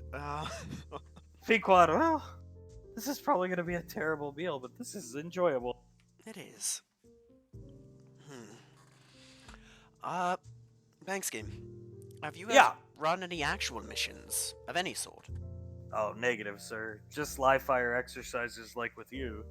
I mean, we're cleared for active duty. We've been cleared, but we're really not gonna unless there's a like a hostage rescue situation. We're pretty much dedicated to Squad Sigma or Alpha Niner, excuse me, and protecting your mobile suit. And you see Icy just staring up at him, with hearts popping up over her head. Well, we'll have to see about that. Maybe I could put in a good word with the general, see if we can move some things around and get you some combat experience ahead of time. Because I'm gonna be honest, it's probably not gonna be often that we need the mobile suit. No, I imagine so. EarthGov likes to keep one Spartan team on standby for hostage rescue stuff. Usually happens out in the frontier, UIR people, stuff like that. So we're the 30-minute standby team, but we would all like to see actual combat. Well, I will put in a good word, see if I can get you on some sort of mission with us at some point in the near future. I wouldn't mind that at all. I'd like to see the captain at work, and she's just hearts above her head staring. What do you think about that, Icy? I think it would be great. I gotta see you podcast jackets like Davey. How'd you manage that? You just asked. Talking to people works, apparently. It does. Talking. You should see her armor. Incredible and rivals yours, I'd say. What kind of armor is it? He looks at you. One of a kind. You want to tell him what it is? It's made from pieces from a mobile suit called Barbatos. I got to put it in the forge. Anti-xenomorph suit, basically. It's really cool. And as she's staring at him, hearts popping, he's not right outside the door because the map isn't big enough, but you see Hunk off outside, and he's setting up a large telescope. And he also has, even though he has a mask and a helmet, he has headphones on where his ears would be, and he's aiming a parabolic microphone. Davine looks behind herself, looks back at the table, and does a double take. Right. And then she stands up, brushes her shirt down. If you will all excuse me for one moment.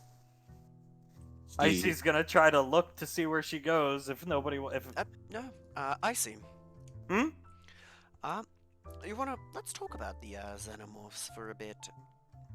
You know, Banksy here hasn't really seen anything quite like them, and reading about them doesn't do him justice. I actually have my entire field report here, and she starts reading this lengthy, long, super intelligent, written report, and he's listening with great intent as Davine goes. Oh, Davine! What? Davine! He comes over. What are you doing? I was in the neighborhood, and just helping Tommy. This is he's holding the microphone. This is a paintbrush, futuristic paintbrush. You wouldn't know anything about it being from Gallia, but spray gun brush, Damien. Oh yes, yes. As a Korean mongrel, I wouldn't know what a spray brush looks like. I didn't mean it that way. Hey, I understand. Why don't you show me what it does? Oh, I would, Damien, but it's out of paint, and this telescope is, you can actually, we're getting ready to do some remodeling, and you look through this to see the dimensions of as he's putting it away, building. Mm-hmm. So here's the deal, Hunk. If you don't pick up all of this and get out of here within the next, she looks at her computer, 20 seconds, let's say, I will call the Lazuli sisters and tell them about that little blonde comment you made. Ah! Villanova. Fuck this! And he starts running away. There we go. I see. What was that? Sounded like a honk. Probably Tommy falling again. Oh. The smart. No, go ahead, keep going. And she keeps reading the report off to him, and he's listening with great intent. She puts her hand on his, resting on the table, and they're talking. And Pequod, nice, just whispers into Julius's ear. This is the most I've heard her talk ever. Tommy, hot food coming through. And he comes out with a huge tray of crab. Here you go, my dear. Your blood steak. I want you to sniff it and make sure the content of the blood is high enough. She takes it. She puts it in her mouth, tastes it. It's good. I mean, I think Julius's would be, no offense, better. But it's very good, Tommy. I can actually ingest it. Very good. Very happy to hear that. I was very nervous, Tommy. Fuck it off. Anyway, Ash, I got your spaghetti for you. Enjoy. Looks down. Red sauce, I'd assume. Yes. Okay. I will come to. Oh, you two seem very happy. I'll come back in a minute. Pick one. Just for you, fried chicken. Pequod. Oh, and mashed potatoes. Nice. And are these undercooked carrots? Yes, very good for you to eat that way when pregnant. Just eat it, please. Tommy, David and John, salmon and steak. Just for you. Thank you, Tommy. Jiren, is this salmon or is this tilapia? I mean, oh, it is, package said swordfish steak. Right. Swordfish, Yes. very good for you, David. Yes, thank you, Tommy. It will keep your skin even more beautiful than already. Julius, I cooked this just for you. As I look upon you as son, and Tommy is, after all, your guardian angel, California-style burrito, just for you. Thank you, Tommy. It's very good. I put chicken, steak, many things in there. Here, Ash, I got you cup of avocado, just for you. You should keep that away from me, Tommy. No, you'll enjoy. Now, back here. What's wrong, Ash? Tommy, if I touch that, my throat's gonna close up. I'm Tommy, deathly you are allergic. allergic? Deathly allergic to avocado. Oh. Well, excuse. I will take this away. Here, I'll throw it in trash. Hiya. Thank you. Throws it in the trash. Now for the two little young lovers.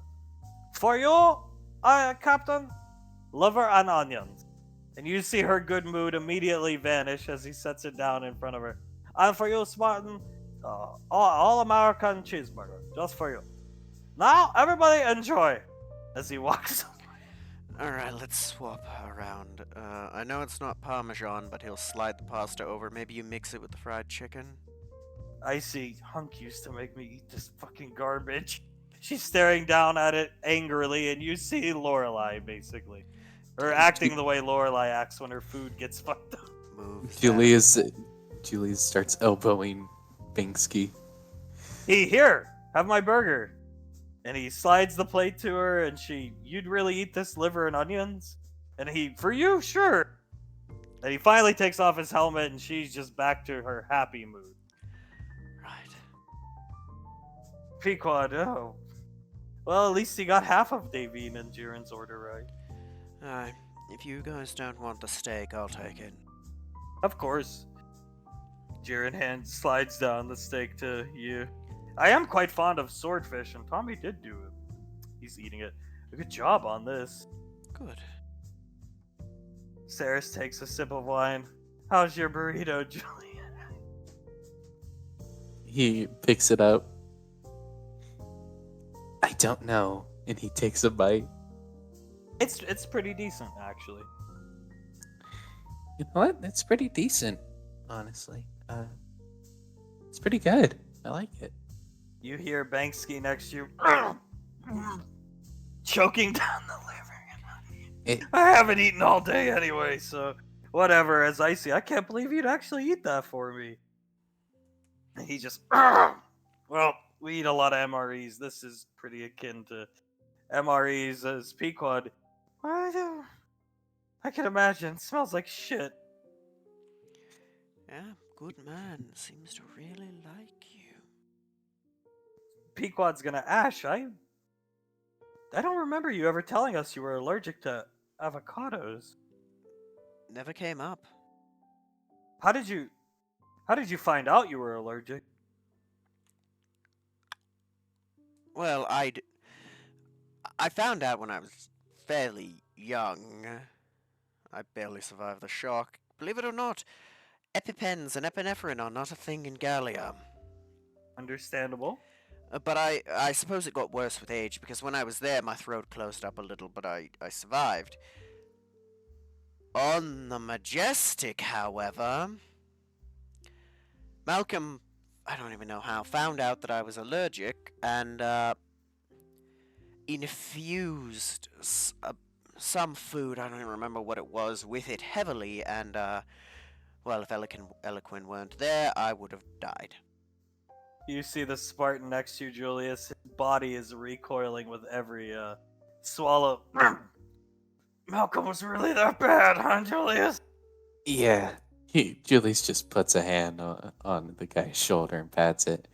The things we do for the people we love. Oh, God! Zyce's happily eating her burger. Pequod, so he tried to use your allergy against you. Yes. What a scumbag. Yeah, I think that's a nice way to put it. Pequod, well, Saris, I have something that might perk up your mood, if it needs perked up. I have this, and she pulls out the DVD to Chanceman. I figure we can watch it, get you off the station, take you to Jupiter Falls. I called ahead. I think it'll be a strange sensation for you, but if Ash is willing to send some blood to the penguin lady, you could have blood ice cream. And Saris, if there's one thing I've always wanted to try, it's cookie dough ice cream. In terms of cold, frozen desserts, if you will. Well, we'll make that for you. Like I said, I'd give every drop to make you happy. Cookie dough ash ice cream. Yeah, sounds great. He keeps it, and Jared's just laughing at it. Oh God, why is this liver so huge? I don't think he even cooked this, as Icy happily eats her.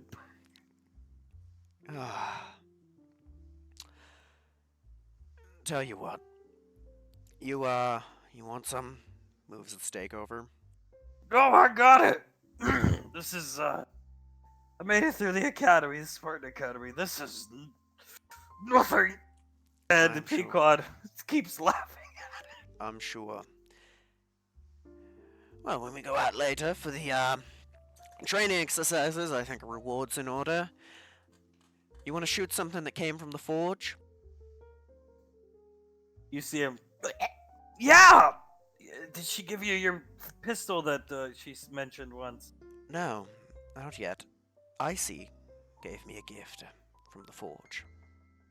She looks at him, pulse rifle, happily eating her food. Hey, wow. Wait, don't you have two? We do? and the higher caliber one is going to stay in the armory for now, but it is hers for the time being. Nice. And I see. I actually don't want to use it. I'm the group spellcaster. I have my blasters. I think we should keep it until you deem fit that you need something better. But Beat Rush is yours and only yours. You're fine with me letting him test fire, right? Oh, of course, yeah. Will do. But the other pulse rifle, if you need to trade it, go ahead. I'll stick to my blaster. Okay. Hey, Very Quad, that well. reminds me, I gotta get my flamethrower. Jeez, you're thinking. Yes, you should. You should have seen me, Spartan. She stands up, gestures like she has the flamethrower, and she with her arms. I was hosing down bugs left and right. This was before I was pregnant, Spartan. Oh yeah! As he saw, Yeah. Yeah. I was pretty damn sexy back then. Use Still are? use the tea to wash it down. It'll cover the flavor. Yeah, good call, sir. Starts gulping it down. Left and right, and then I punched the shit out of this Max Tech commando who was being a real douche to Ash, especially. Yeah. Actually, you see him searching through his wrist computer. I still have the footage somewhere. There it is, and he's gonna pull up the footage of them fighting the bugs. These are an imperfect variant from Max Tech, but seeing is believing.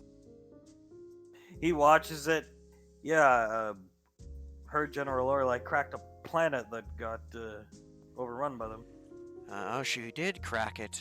Good. Well, apparently, once General Rico heard what happened to the planet, he wasted no time. That's good. You've heard of cockroaches, right? Oh yeah. These things are harder to get rid of than them and can kill you. Pequod, turn, look at me, and the Spartan looks at her, trying to stomach down more of the liver. Pequod, and then I got into this, I don't know, it was like this weird truck or something, and I drove it into, what was it called? The king. I see King Xenomorph. Imperfect one. Clone, but very dangerous. Very intimidating. Sarah's got impregnated. The Spartan. Oh. Yeah. Different. You know how they work. Yeah, how is she not dead? Well, looks over at Icy. I wonder how. He looks at her and Icy, I was able to remove it. It can be done on the pure strains as well, but it's a lot harder. The chance of the person dying is far greater. So nobody's gonna get impregnated. No.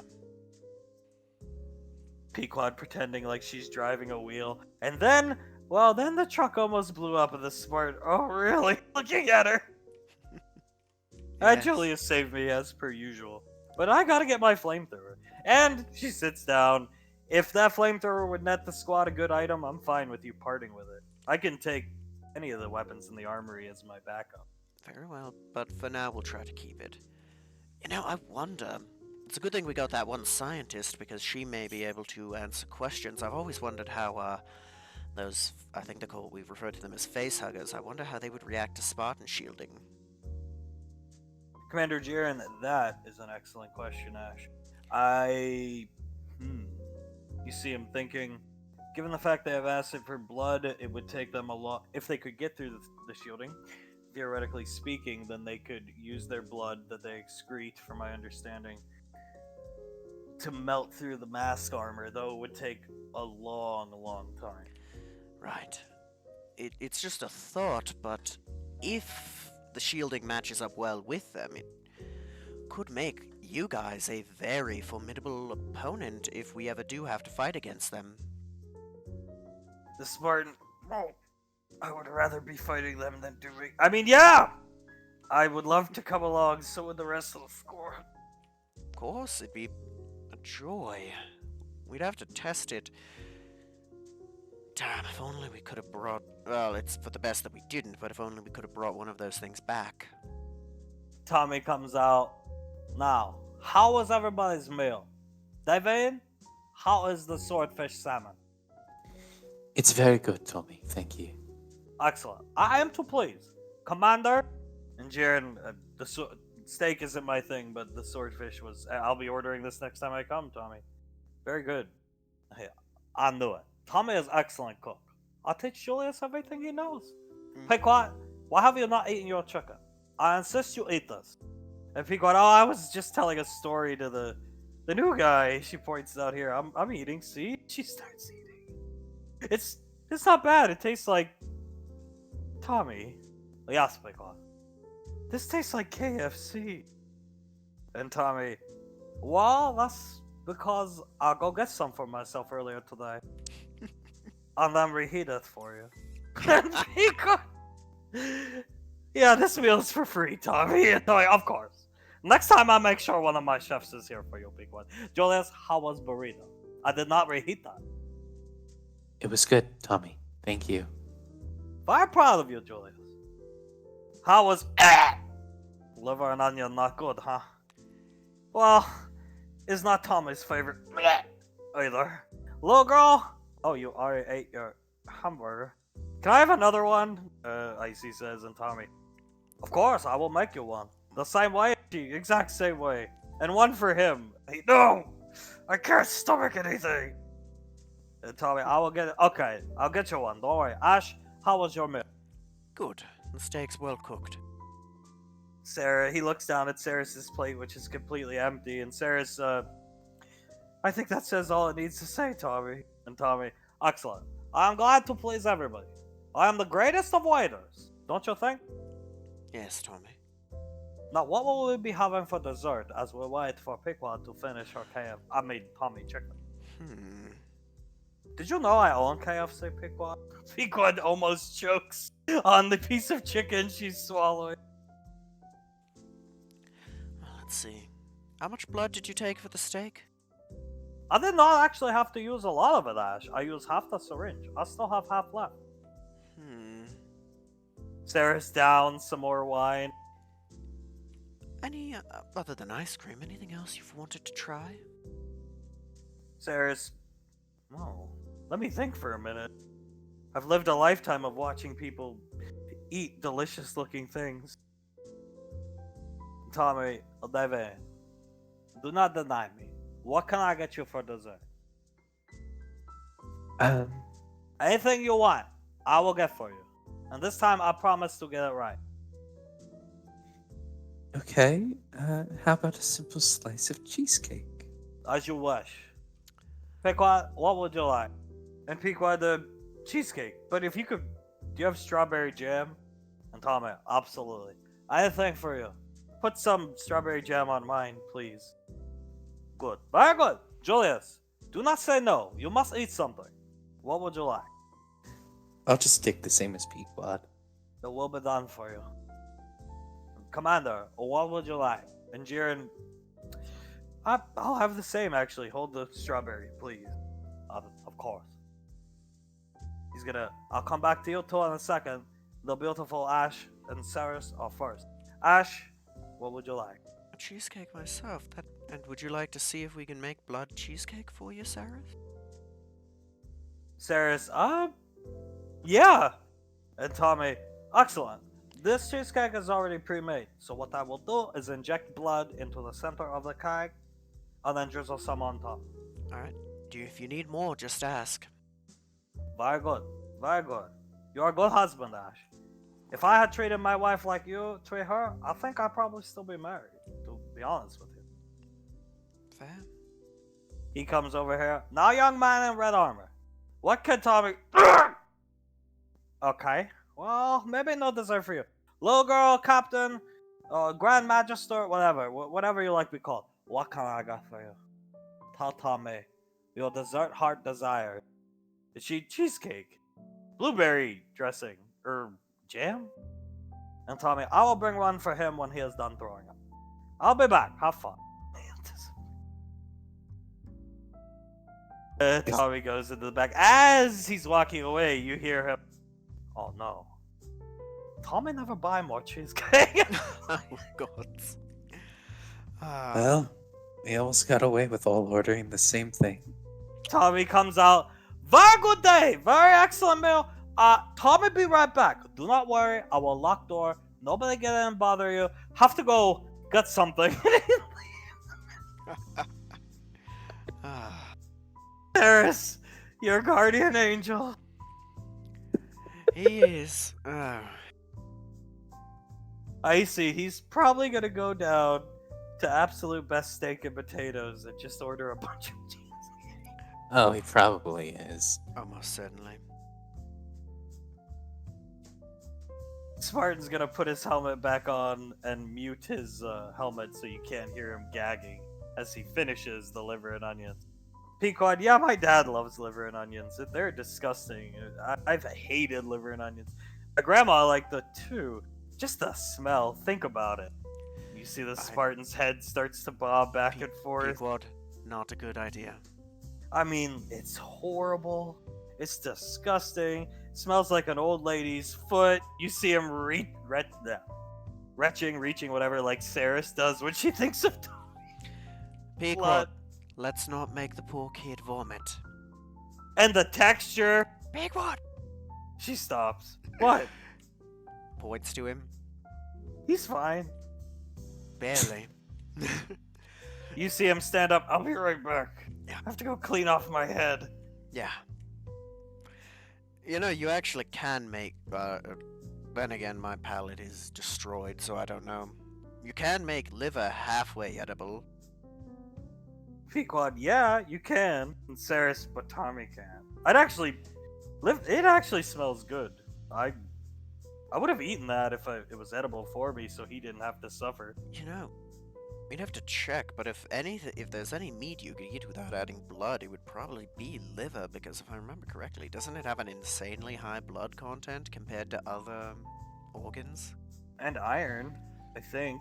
Yeah. Just lightly seared on the outside, kind of like people do veal, certain types of veal. Yeah, you probably could. I'd add blood just to be safe, but not a bad idea. Pequod, so when you guys were on the Majestic, what was like your dream meal that you always thought of having as you ate bread and potatoes? Oh man. I was never a huge fan of like pizza before. But like one of the biggest food things I could think of was just this huge pizza in front of me. I haven't had a good pizza in a long time.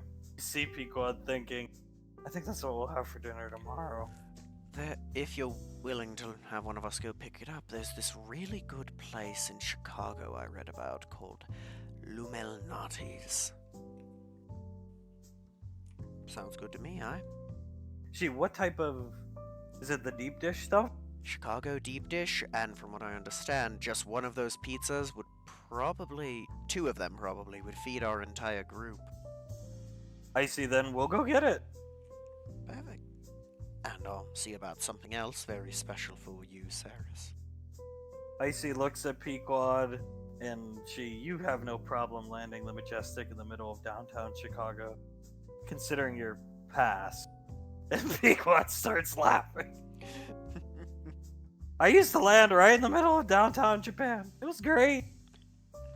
That was with the, Verti? Yeah, the not the Majestic. Oh my god. You see her shiver for a second. The Nova is a much bigger ship, but I can find somewhere to put it down, and Icy, I'll run in and get it. You know, whatever happened to the old Verti? Pequod thinks back. I don't know. They were, when Raven Rock, finally closed down, I was no longer there. Commander Integra might know. I imagine it was probably repurposed. See if we can track it down. I'm sure we could. I could ask my dad. Yeah. Wouldn't mind having that as an additional dropship, eh? It would bring back good memories. Me and Julius, well, let's just put it this way. Me and Julius banged in the back of that vertibird quite a few times just to get out of the room to let Ash sleep. It had a good heating system. Hell yeah. Although I'm not sure you needed it. Oh, we needed it. Saris is gonna, so Icy, invite your Spartan to the Chanceman movie in a few days. And yeah, I'll ask him. How do I ask him? And Sarah's just, Oh, it's here's what you do. Julius will give you advice, but here's my advice. You say, gods of this moment, would you please come to Oh God. the movies with us when with the squad, say family, goes? And he'll probably say yes. Julius, what's your advice? you know what? Any advice that I could give would not top that advice right there. Pequod looks down at you, Ash. See, she even makes fun of me. Well, she's allowed to. Oh no, your little sister's gonna be awkward as fuck. Gonna be great. What's that supposed to mean? Pequod, nothing. Just do what you said. Just tell him how you honestly feel. That's all you ever need to do. That's what I do every time I look at my Saris. Tommy comes back in with a bunch of cake boxes that say on the side, absolute best steak and potatoes. Oh, Varna, how is everything? Wonderful. It's good, Tommy. Very good. Very happy to see you. Buying gifts for St. Guillotine. I will get your cheesecake very soon. Of course. It's coming right up. Don't worry.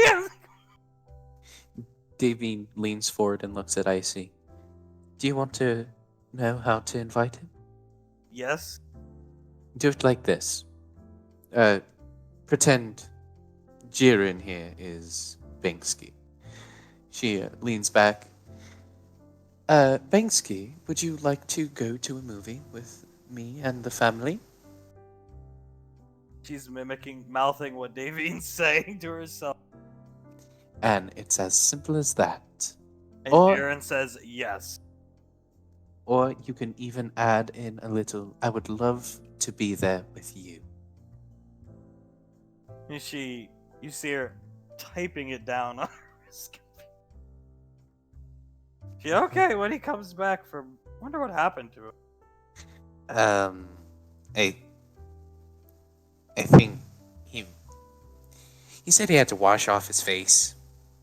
You know, probably got some liver on there or something. Tommy comes out. Excellent cheesecake, made by me, the finest baker. I learned to bake in Italy, David. This is just for you. Creme brulee. Wait, they said this was cheesecake. Oh. Absolute best steak and potatoes. Trick Tommy. Well, Davine, do you like creme brulee? Yes, Tommy, creme brulee will work. Thank you. Very good. Coconut cream pie for you. They trick me. You hear? Mumbling. How could they do this to me? You think Don't understand. Everybody betray me. Not us. No. Please. Commander Jiren, cheesecake for you. They put one piece in here, just for you. Julius, here's this thing. I don't know what's called. Oh, it is scone. Enjoy. Thank you. Spartan comes back. Had to clean vomit out of his helmet and his face. Tommy, I have something very special for the new lovebirds of the family. I got you here. What is this thing called? Oh, cupcakes. Here you go. Enjoy. He sets down 2 cupcakes. They're excellent. I think they are white. That means vanilla, right? Here you go, sirs. I'll present to you blood baguette. Just for you. Or baguette, excuse me. With chocolate drizzle on. Works. And Ash, only the finest dessert for you. And you see him reach into the box. It is, he sniffs it. Oh, banana cream pie, Ash. Enjoy. Okay. Excellent dessert. Julius, I need to talk to you before you leave the restaurant. I need your help with something. I trust you will help me in my hour of need. Okay, yeah. Very good. As I have helped you many times. Tommy ask a favor of you. But, and Julius, he leans in. If you do help Tommy like this, Tommy will make sure you get fair price Escalade. Never forget. Okay, yeah. Now, enjoy your dessert. Tommy will be back to see you all out when you're done eating. And he goes into the back. And you just hear him say, oh, absolute best steak and potatoes. Betray Tommy. That make me look like a fool. Icy looks at her cupcake. It's vanilla. It looks at his. His is chocolate, and you can have both. He slides it, and hearts start popping up above her head. And Saris, well, chocolate drizzled. What did he say this was again? Baguette? Baguette. She whatever, because the alcohol is hitting her, and she eats it, and it's actually kind of good. Chocolate's a little too rich, but maybe I'm just not used to chocolate. You know, I've always wanted to try hot chocolate, like the drink. We can figure that out. Jaren, excuse me, one moment. I have to use the restroom. And he leaves. He kissed Davine on the cheek before he left. And Pequod looks at Davine, watches him leave. Davine, can I have your creme brulee? Yes, go ahead. Do you want She- my coconut cream pie? Yeah, I'll take that, yes. She exchanges with Davine. There you go. Julius, make sure you eat your dessert. He gave Just you one scone. He's just looking at the scone. My, I'll never be able to finish this. Wow. I see. If you don't want it, I'll eat it. Yeah, sure. Here. He slides it over to her. He takes it and starts eating it. Pequod. Well, again, the meal, all the orders got screwed up, but this was fun.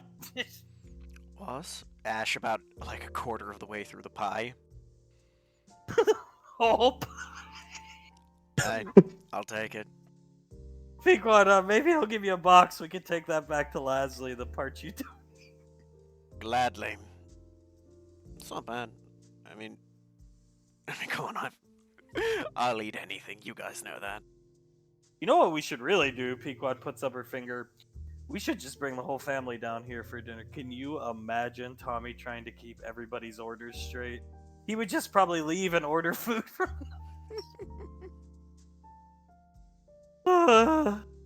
Yeah, he probably would. You see Jaren, he's watching the TV screen at the bar. Nothing special going on on the TV, but Julius, you see him occasionally glancing over to Davine, reaching his hand in his pocket, and he's clearly fiddling with some.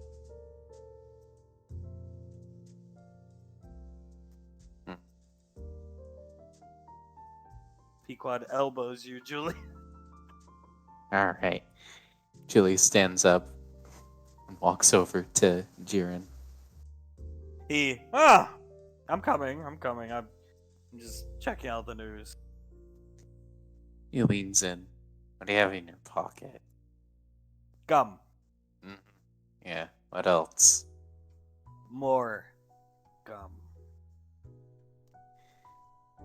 Alright. But is it a ring? He stares at you. When have you learned to develop the talent to read minds? We are warriors, not wizards. It's not necessarily mind reading as much as I know that kind of thing. I've proposed before, believe it or not. And even with the short time I had of the ring that I was gonna give her, I was playing with it in my pocket whenever I looked at her. I was terribly nervous. I understand. He looks at you. I wouldn't propose to her without gaining your approval first. So, do I have your approval? Yeah. It's that easy? He looks confused. I mean, yeah, you're a good man. She likes you. You're enjoyable to be around. You're easy to talk to. You can put up a good fight when need be. So I feel like you can protect her. I trust you. He tries to shake your hand without Davine seeing, so she doesn't think anything suspicious is going on. Thank you. You're welcome. I'll find the right place and time. Not now, but when the time is right. You never really find it. It just sort of pops up on you. You're probably right. He looks longingly at Davy. Let's go sit down before they think something is up. He nods. Lead the way, Commander. He sits down. Davine, got any more gum in your pocket, Jiren? Oh. Yeah! Here. Carefully reaching for it in his pocket. He slides it to her. Nice, smells good. Waizo flavored. What else you got in there, Jiren? She just blankly stares at him. Gum. Oh, and breath mints. I like to carry around some hard candy for my Spartans. Isn't that right? Banksy, and he... No? Then he gets kicked under the table. Yes! Yeah, he has, candy. Even though that's not part of our diet. Loves to give out them lollipops. He was just telling me about it. Yes, they're from General Lorelei. And the Spartan... Yeah, General Lorelai's cool. Definitely intimidating. He Yeah, likes you guys. for some reason. She gave Ash some cool sneaking suit. Yes, she did. I cannot wait to use it. Well, you could put it to the test with us down at the killing house. Oh, I'd love that. Maybe we could use it in a little exercise practicing for xenomorphs. That would be cool. Or like a sneaking mission. We play guards and you try to sneak into an area with your new suit. It would be a hell of a challenge for you given these, and he taps his visor. I think you're more than up to it, though, with or without the suit.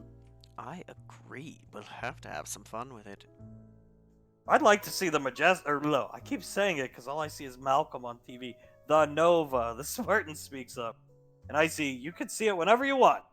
I mean, cool. And hearts start to appear above his head. Then Pequod, movie! Julius looks over at Icy, and he... Movie! She looks right at him. I would really like it if you were to come to a movie. And you see him look really... What? What movie? He looks around and looks at Ash. We're all going out to see Chancemen, and we'd love it. Icy would love it if you could accompany us. Yes, I would very much so enjoy your company. And he... Yeah. Just time and place, as long as I'm not busy, and Jiren, you can have leave. We'll be going together. So, and when I'm in... We'll go together. It's fine. I'll make sure that you're on leave. The Spartan, yeah, I'll come. Sure.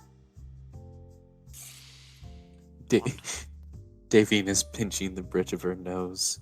Why did she say it like I did? Be quiet.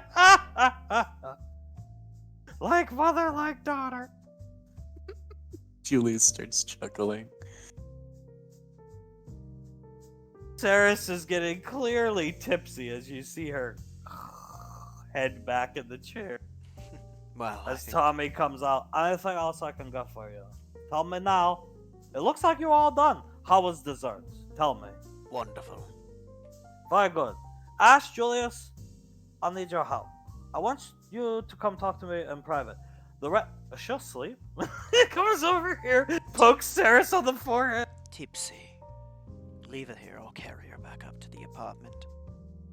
As you say that, General Lorelei buzzes your wrist computer, and Icy, I think we're wanted down in Chasor. Yes, we are. I'm sorry, Tommy, but duty calls. We'll have to have that discussion in a bit. No, don't worry. It's a very quick discussion. Come over here, quickly.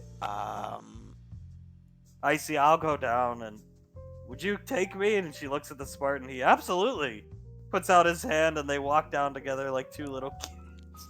Jiren laughing as they leave. Fine, let's go, Tommy. Very good. Come over here. Come see me. Jiren's gonna pick Saris up and take her back to the apartment. He's gonna kiss Davine goodbye. Well, Davine will go up with him. So, Tommy, I know you have to leave. We keep this brief. Absolute best steak and potatoes. Pequod's hearing all this. Absolute best steak and potatoes. Cannot insult me like this. I go down there, I ask for desserts. Because I didn't have any desserts prepared. I'm very not good at this restaurant stuff. That's why I hire people. Anyway, Julius, you're going to take this football and throw it through a window, but I will put cement in it. Have fun. You will do this, Julius. Only you can do this. Ash cannot do this. We can't risk Ash doing this. He old man. You are young, firm, and handsome. You will throw it through a window, not today, but when Tommy calls for this, we will do it. So send a message. Of course. I think it's a wonderful idea. You see, Ash is very smart. I tell you, listen to him. He's smart. Now, Ash, run along to General Lorelei. I think Muscle Man will get your wife back to apartment safe and sound. Of course. You two have fun. And he's gonna wink at Julius and go out towards JSOC. Tommy turns to you, Julius, do not worry. The time will come when you do this for me. Maybe not today, maybe not tomorrow, but the time will come. He looks down at Pequod. Pequod is covering her mouth laughing. Okay, yeah. I'll do this favor for you, Tommy, as a small payback for all you've done for me. Very good, Julius. Very proud of you. I trust you will get this done. Do not worry, it will not happen anytime soon. You understand? Yes, Tommy. Okay. Well then, Julius, I would like you to go down to JSOC. You keep General Lorelei happy. She's a scary woman when she wants to be. Show her the utmost respect. Yes, sir.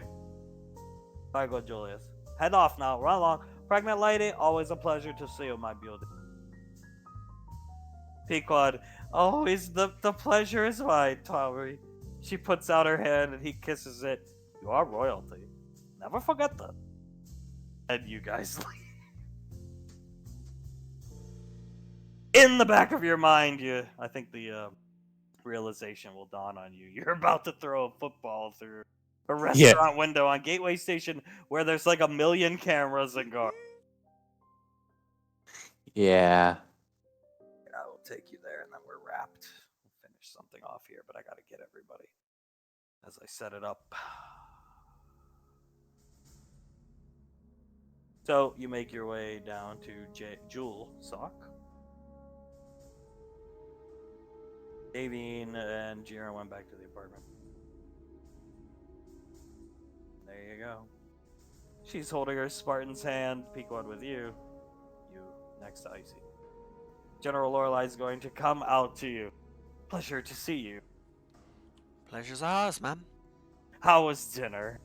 Looks good. She comes up. Very good. Pinches Icy's cheek and then looks at the Spartan. Quite handsome. Can see beyond that mask of the Spartan. Yes, ma'am. And he tries to take his hand away from Icy's and she tugs on it back and sorry for being informal, ma'am. No worries. So, important things to discuss as Suletta comes out with arms crossed, grinning at Ice. Very important things to discuss. Your scientist we've interrogated thoroughly. Yes. The beauty about being able to read minds, like myself, Suletta, and now Icy can, little sister can, is we can tell when they're lying or not. The scientist has informed us that the outbreak on Lima was not of their own doing, and she is not lying. She's being truthful. Apparently, this cult, Tewas, Galabnok, whatever they are, they released the specimens in that small facility in which all the events that happened. They released the specimens somehow remotely. Either as a test or they wanted their scientists dead before we could get there. Perhaps, but that brings up a fair point that are there other facilities like this throughout the galaxy? This will probably not be the last planet that falls to this fate. No, it won't. Apparently, gestation time for these creatures rapidly varies. At least we've studied Nicole's report. So, this colony, from everything the scientist told us, it fell within a day. You understand what that means, that these creatures can rapidly gestate if their species, whatever, their instinctual drive sees fit. Yes, I know from experience, ma'am. So, they deliberately release these creatures. They're probably going to continue deliberately releasing these creatures for whatever purposes. Understood. Which means you'll probably be squaring off against them, large numbers of them, in the future. In the meantime, the only other intel that was very useful this scientist had was the location of the Empress Xenomorph. That is the one that we need to take out. We need to destroy. She does not know where it is. It was housed in a. She stops talking and looks at Icy, kind of sad. A space station surrounded by a comet to mask its presence. That's where Alpha 9, the last Alpha 9, unfortunately met their fate. Long story short, they've moved it since. Right. Well, hopefully, Expect it to crop up where you least expect it. hopefully the mobile suit's up and running in time, because that would be something worth using it on. I see that mobile suit could stamp that thing out easily. Especially with you piloting it and she's looking up at you and sparkling. I wouldn't go that far. Suletta, so I would expect to go up against these things more. Yes. Speaking of which, ma'am, may I make a request/suggestion? Yes. I see a lot of promise with the young boys from Crimson, right there. May we train them in combat against the Xenomorphs and possibly have them as a secondary squad when combating them? Oh, you'd like them to accompany you. General Lorelei with a big grin. She's looking back and forth between Icy and the Smart. Oh, yes. Same grin. Only because they're talented and fantastic fighters, I think they'd be a good fit, and we've already shown with the training that they work well with me. She nods her head, then as long as you and the captain there and Commander Jiren train them, you can have them. I think they need combat experience, and what better creatures to test oneself against than those disgusting insects. Good. Especially because it would also provide useful information for their capabilities against unique armaments like what Spartans wear and carry. Very fair point, and a good point. Make it so. Train them, prepare them more. Spend your free time there. Ceres, I'm sure they'd love to have Ceres's input. Have you ever seen a vampire fight, Spartan? No. And General Lorelei brings Sasha and the Spartan. We could have get autographs from all of them. General Lorelei, oh. Yeah. As many as you'd like, Spartan. Just keep this one happy. And she pats Icy's head. That's all I have for you. Good. Thank you, ma'am. We're going to the movies, Icy speaks up. General Lorelei, what ridiculous Malcolm movie are you watching? I'll just say it as of right now, apparently Academy Award nominated Chancemen. General Lorelei, yes, I blocked the Academy's representative from getting on the station, but apparently somebody She looks over at Pequot. Oh, if you weren't pregnant, you would be doing 5,000 sit-ups, Pequot. Pequot starts laughing at her. I don't mind, ma'am. I'll just deal with it.